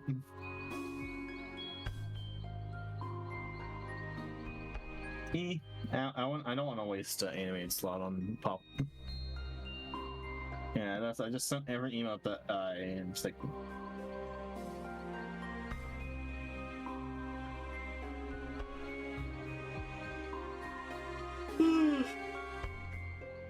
I wish there was a page that was just like emote ideas, and just like had a bunch of generic emotes to give you inspiration.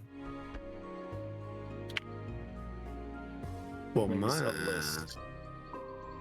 I think I'm gonna have one where Elma punches.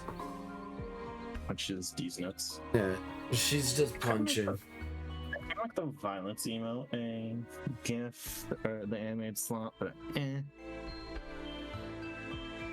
might want to do a dance emote, and those are all animated. You can't do it. You can't do a dance emote if it's not animated.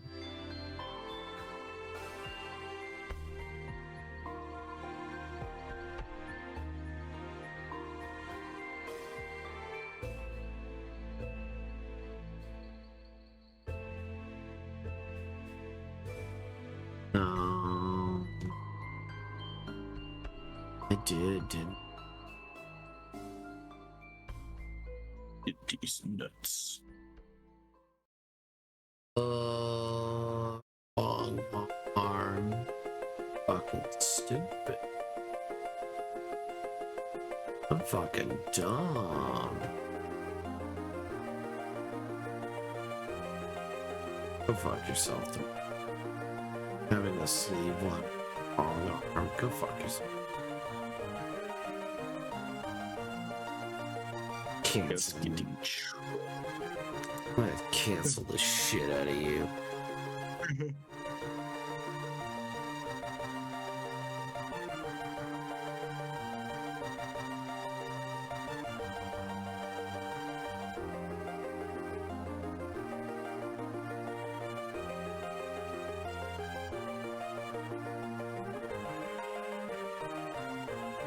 Yeah. I think I'm gonna have Elma, if I ever get to animating it. Give the punching something. That would be pretty good.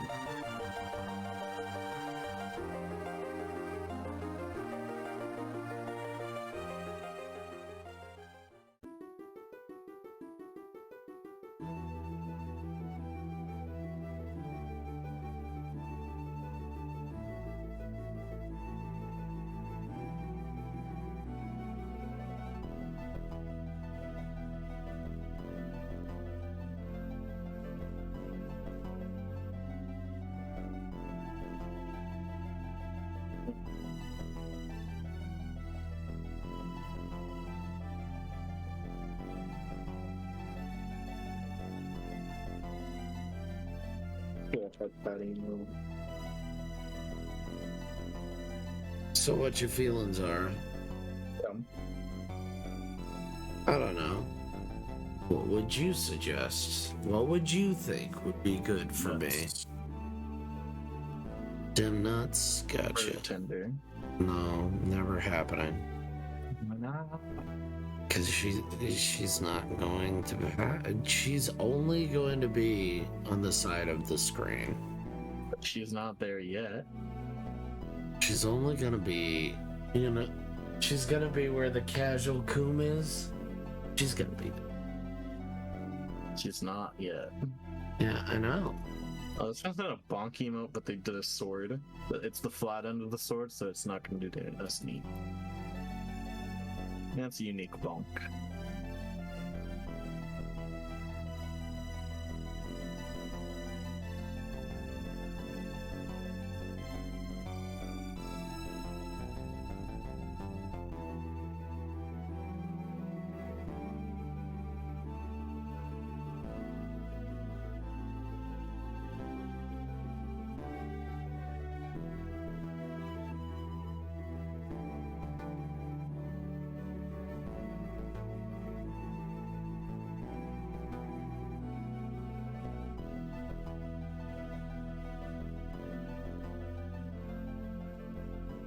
Hey, how many hours do you think Nagi has left on her subathon? I don't know. How many hours do you think she had? No, go. You're guessing. Okay. Don't fucking open it, you asshole. 5 hours. No, it's 24. She only streams like 6 hours a day. Yeah, I think that might be why the subathon counter is never going down. Because she streams so little, this like bad. I'm still confused. Like, maybe at the beginning of the subathon she did do like 24-hour sessions and then rolled it back. Right. But like, I don't know. And also, dang, maybe you should put a cap on it if you really care. If you're not gonna put in the effort, you're not gonna live with the actions of your consequences. And why?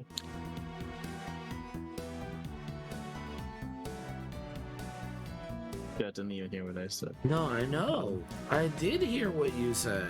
What was wrong with what I said then? Don't live by the actions of your consequences. I didn't. What? That's what you said. Exactly how you said it. No, not you. You also said, coom. And I was like, yep. No. Makes sense. Coom. Agree. Coom.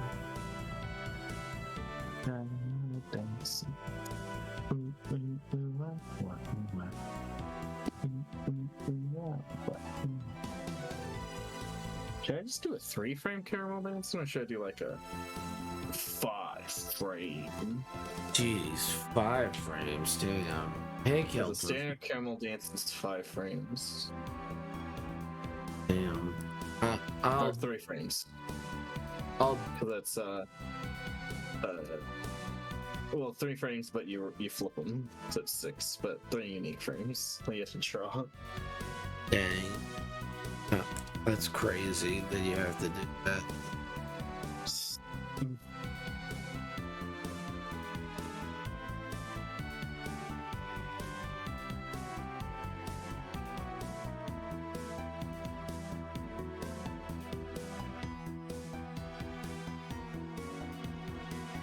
I think my character's not symmetrical. Or a good thing they are symmetrical. If they weren't symmetrical, then I'd have to edit those frames. Go. When are we getting Goat Kai Pog? Do you want Pog? Do you actually want Pog, or do you just say you want Pog? Maybe, maybe not. Okay.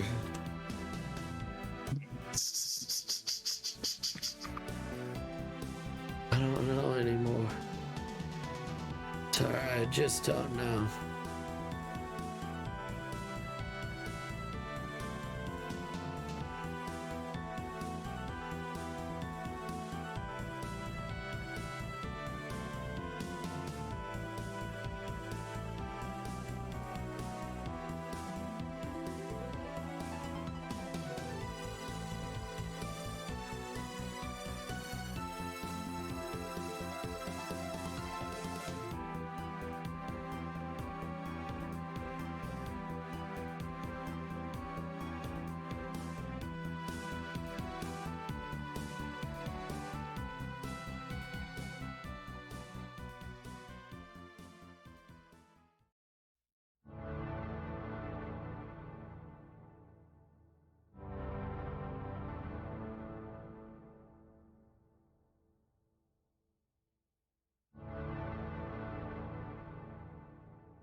Yeah, look at that.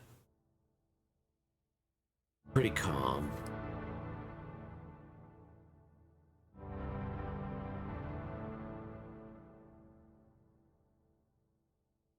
Pretty calm. What a bastard. What a little bastard. What a little asshole. So I'm gonna say 5 frames for Karamuk. More come. More come. I'm gonna use the best 14. Okay.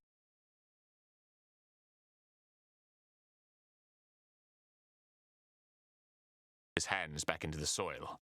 JJ, I'm falling! Grab my leg, you dingus! Valentine launched himself upwards with his last burst of strength, catching hold of JJ's ankle around his pants cuff. Trudy jumped in to aid the deputy, grabbing JJ's other wrist. They worked in tandem and pulled with all their might. First, JJ appeared. He hooked his arm onto the safety of the platform and within moments rested his torso against the edge. He was close enough to the top where Valentine scrambled up next to him and grabbed hold of the floor. One final heave brought them to safety. Both of them rolled onto their backs, gasping to catch their breaths. JJ looked over at Deputy Park, the man who had helped save his life. Mention this to no one. He then glanced over at Valentine. Thanks for letting me use your face. Valentine got up, still huffing, and jabbed a finger at JJ. Stop kidding around. I didn't even want to be down here, and now this is probably my last day on Earth. If we ever make it out alive, I'll be happy to never see you again for the rest of my life. JJ was taken aback. Geez, old Val, lighten up. Valentine whirled around and stomped toward the next room over the edges of the missing hallway to avoid falling in again. The other 4 followed behind him, Madame Fournier bringing up the rear. Traversing the hallway into the next room, Trudy read at a furious pace. The group stepped into a tight square room with a ceiling mere inches above their heads. Trudy looked up and her eyes widened. Valentine, watch out! Valentine turned his head to address Trudy but felt his legs snag on something. Looking down, he saw a silver string just after it had been broken by his step. A tripwire! The walls around the team began trembling. A heavy stone door fell into place, trapping them in the room. Then, silence. What's happening? Asked Deputy Park. Trudy turned to the page of a manuscript. She sighed deeply. Bad stuff? They heard a crackling sound coming from the ceiling, and grains of sand began spilling out of the cracks above them. Slowly at first, but within moments a deluge of sand began pouring on the floor of the room. Before long, sand had risen up to their ankles. They were trapped. This room is filling with sand, Trudy announced needlessly. We don't have long. What kind of puzzle is this? JJ shrieked. This isn't a puzzle. Valentine said grimly. This is punishment. He immediately began examining every piece of wall in the small room, every crack, every stone block. Try to find a way out. Trudy ferociously examined the pages of the manuscript. Both she and Madame Fournier were up to their knees in sand. How do we escape this, Trudy? I don't know. Wallace's manuscript had everything to solve the puzzles, but it doesn't say what to do if you fell for the trap. Fournier aimed the pistol at Trudy and cocked back the hammer. You're a smart girl. Figure it out. Trudy gulped. The sand was at her waist now. JJ and Valentine were clawing at the walls, trying to find a finger hold that might save them. Deputy Park stood on top of the sand and tried his best to plug one of the holes from which the sand was flowing. He was fighting a losing battle. There's got to be something, Trudy shouted. John Henry Grant had to have built a safety in case he accidentally triggered it himself. We don't have much to work off of here. The sand was up to Valentine's chest now. All I see is sand and walls and ceiling. The floor! Trudy exclaimed. There's got to be a release in the floor somewhere. How would we even check the floor? JJ yelled. I'm not sure if you're aware, but there's sand on it. Dig! With the sand up to his shoulders, Valentine dove down and displaced as much of the coarse material as he could with his hands.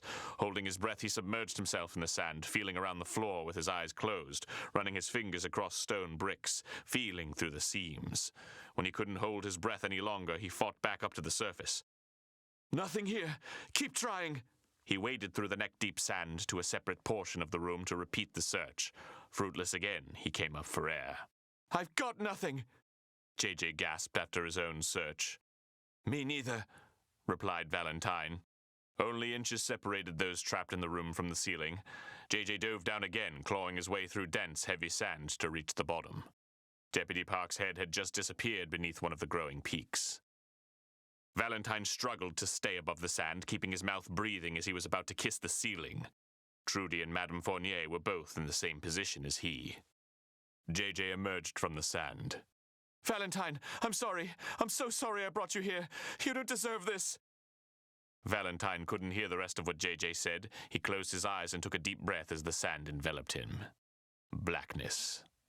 His heart pounded in his chest, his lungs aching for oxygen. Then he heard a new sound, as if someone had pulled the stopper on a bathtub, and the sand shifted beneath them. He rose up and gasped for a breath. Trudy, Madame Fournier, and JJ were doing the same. The room was draining faster than it could be filled. Within moments, the sand was back down to their necks. What happened? Asked Madame Fournier. I don't know, JJ replied, stumped. I didn't find anything down there. When the sand reached their chests, Deputy Park burst forth from underground. His chest heaved as he drew in air. I found it! I found a loose stone and pulled as hard as I could. JJ laughed in disbelief. I can't believe you did it, Park. Neither can I, replied the deputy. Then he hacked some sand out of his lungs. The team breathed a collective sigh of relief while the room drained of sand. Before long, they were sitting against the walls on top of a thin layer of sand, waiting for their hearts to stop beating out of their chests. Valentine looked at JJ, who looked back at him. There's a funny thing that brothers have where they don't need to say words for the other to understand what they're saying. What would have gone here would have been a long conversation where JJ apologized for how he treated Valentine, admitting that his greed for the treasure had blinded him to the point where he risked the lives of the only people he gave a damn about in this world. Valentine would then admit that he truly cared for JJ and felt equally blinded by wanting to solve the secret of the Grand Chateau. They would acknowledge that they had to work together to get out of this situation alive, then would cap it off with their secret handshake. Instead, they just nodded at each other. Then came a sound from behind the walls. A switch flipped. On the opposite end of the room, an exit revealed itself as a stone door lifted. There's the way to the next room, said Valentine. Madame Fournier frowned. What's next, Trudy? I don't want any more surprises like the one we just experienced. Nothing, Trudy answered. Nothing? Trudy flipped the last page and closed the cover. That was it. That was the last one. The treasure's in the next room. Give me that, the hotelier said. She snatched the manuscript from Trudy and flipped to the end, pistol still in hand. After a moment, she looked up. That is it. Well, let's get ourselves John Henry Grand's fortune. Chapter 19. John Henry Grand's Fortune. Valentine and JJ walked ahead of everyone else in hopes of being out of earshot of Madame Fournier. As the long hallway carved out of the natural rock turned a corner, they found their chance. Once she gets the treasure, she won't have any use for us, said JJ. I know, said Valentine. If we have any hope of getting out of this, we gotta get working on some plans quick. If it comes to it, I'm gonna rush Madame Fournier. I probably won't make it, but it'll give you the space you need to overpower her and save Trudy and Deputy Park. That's weird. What? That's the first time I've heard you put someone else's needs ahead of your own. JJ shook his head. Yeah, well, don't let anyone think I'm going soft, all right? I'm hoping you won't have to rush anyone. There's still something that's bothering me, but it might be our way out. What's that? The monster at the end of the maze. The narrow hallway soon opened up, spilling out into a large, domed room. JJ shined his flashlight toward the ceiling, revealing the colossal rock formation they had entered. That's gross. Stalactites hung from its roof, dripping condensation down to the floor. I don't know what this kind of cave was pants the they largest should be room wearing, that they but had been in since they started their descent into something. the mountain. What the hell Could have give made them this? all different colored Asked Deputy pants. Park. It was probably naturally formed long before John Henry Grand found it, Trudy said. Grant probably discovered it while he was exploring the mountain and turned the pathway that led to it into his maze. So down. this is the last room, said Madame Fournier, examining the stone walls. Where's your treasure, Grand? Madame Fournier shone her flash. But yeah, the EFAB sounds very funny. EFAB is hilarious. But what if they're right and we just dislike it because it's actually secretly good and we just decided we don't like it from just some of their bad decisions? What if the rest of the game is secretly amazing?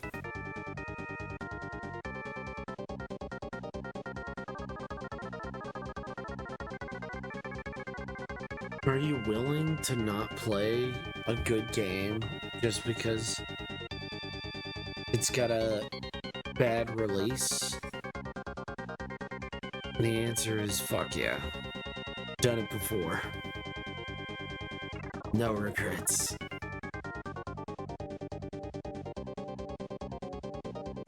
I don't know.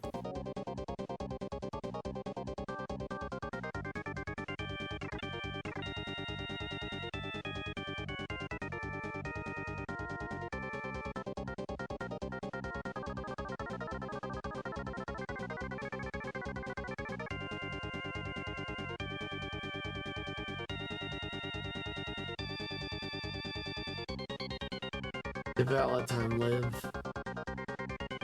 Yeah. Valentine's still alive. Flashlight across the room. It rested upon a large wooden chest at the top of a platform. A small staircase was carved into the rock leading up to it. If you want. Hold up. There you are. A thought flashed in Valentine's mind. He had an idea. JJ, go get the treasure. Don't need to tell me twice.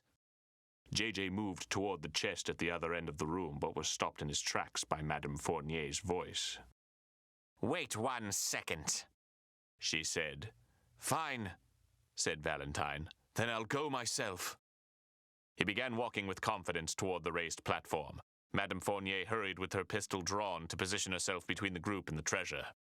Pointing the gun at Valentine, she barked. Fall back in line, soldier. Valentine raised his arms and clenched his teeth, maintaining eye contact with the hotelier while he backed up to the rest of the group. You know something I don't know, don't you? Said Madame Fournier. What makes you want to get that treasure so badly? What makes you want to get that treasure so badly? Parroted JJ in an annoying French accent. That's a joke that would have landed harder if I had committed to the French accent. I am not sorry. Valentine shot a glance at his brother. Don't do this now, JJ. Why? Do you think I'm going to give away the secret? To Madame Fournier, who did not possess the same sort of brother telepathy previously mentioned, this exchange fell in line with what she had previously experienced with the brothers. Useless bickering. "Trudy," she snapped. "What's going on?" Whether she simply deduced it from the brothers' language or some of that brotherly telepathic energy had rubbed off on her over the past couple days, Trudy turned impassive as well. "I don't know what you're talking about, Madame Fournier." "Back up, all of you!" said Madame Fournier, waving her pistol from person to person. "If anyone gets close to me, that's the end for them. Do you understand?" Deputy Park gulped. He saw no way out of this. He had spent the last several days from home at the Grand Chateau and missed his wife dearly. He shivered at the thought of never seeing her face again. Madame Fournier inched backwards until her foot found the first step up to the platform. She didn't dare take her eyes off of her 4 captives at this moment. Step by step up the cold stone, she worked her way ever closer to the treasure of John Henry Grand. Reaching the top of the step, she searched again with her foot for the base of the chest. Did you know she found the lock that you're with a a free radical hand. and awesome person? That's not true. All right. You're an incredible and amazing friend.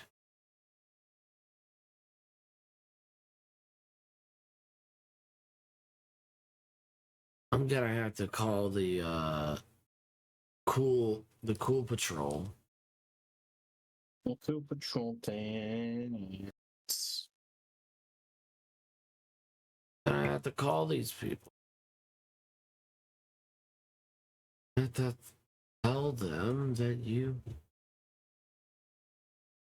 you're an amazing person.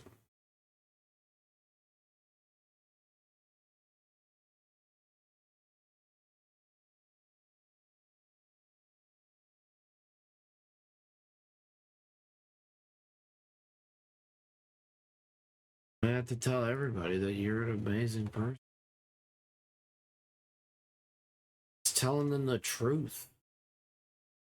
It's hitting them with a truth bomb over here.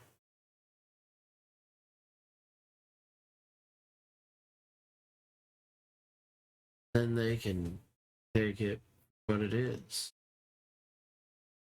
I'm sleepy and tired. Who am I going to raid? There's any bickering Camille on 693287. Oh yeah, I can. You don't even know who that is. Fuck yeah. You don't even know who that is. I don't even know who I am.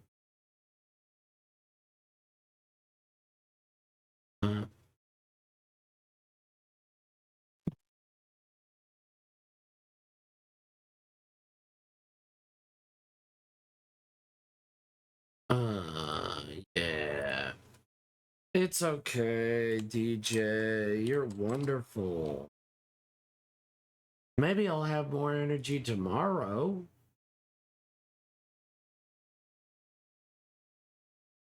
Maybe I'll have more energy tomorrow. I don't know.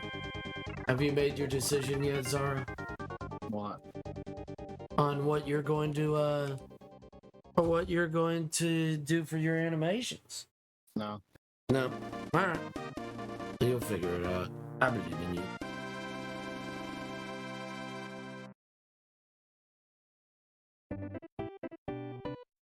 I think a little dance will do you good.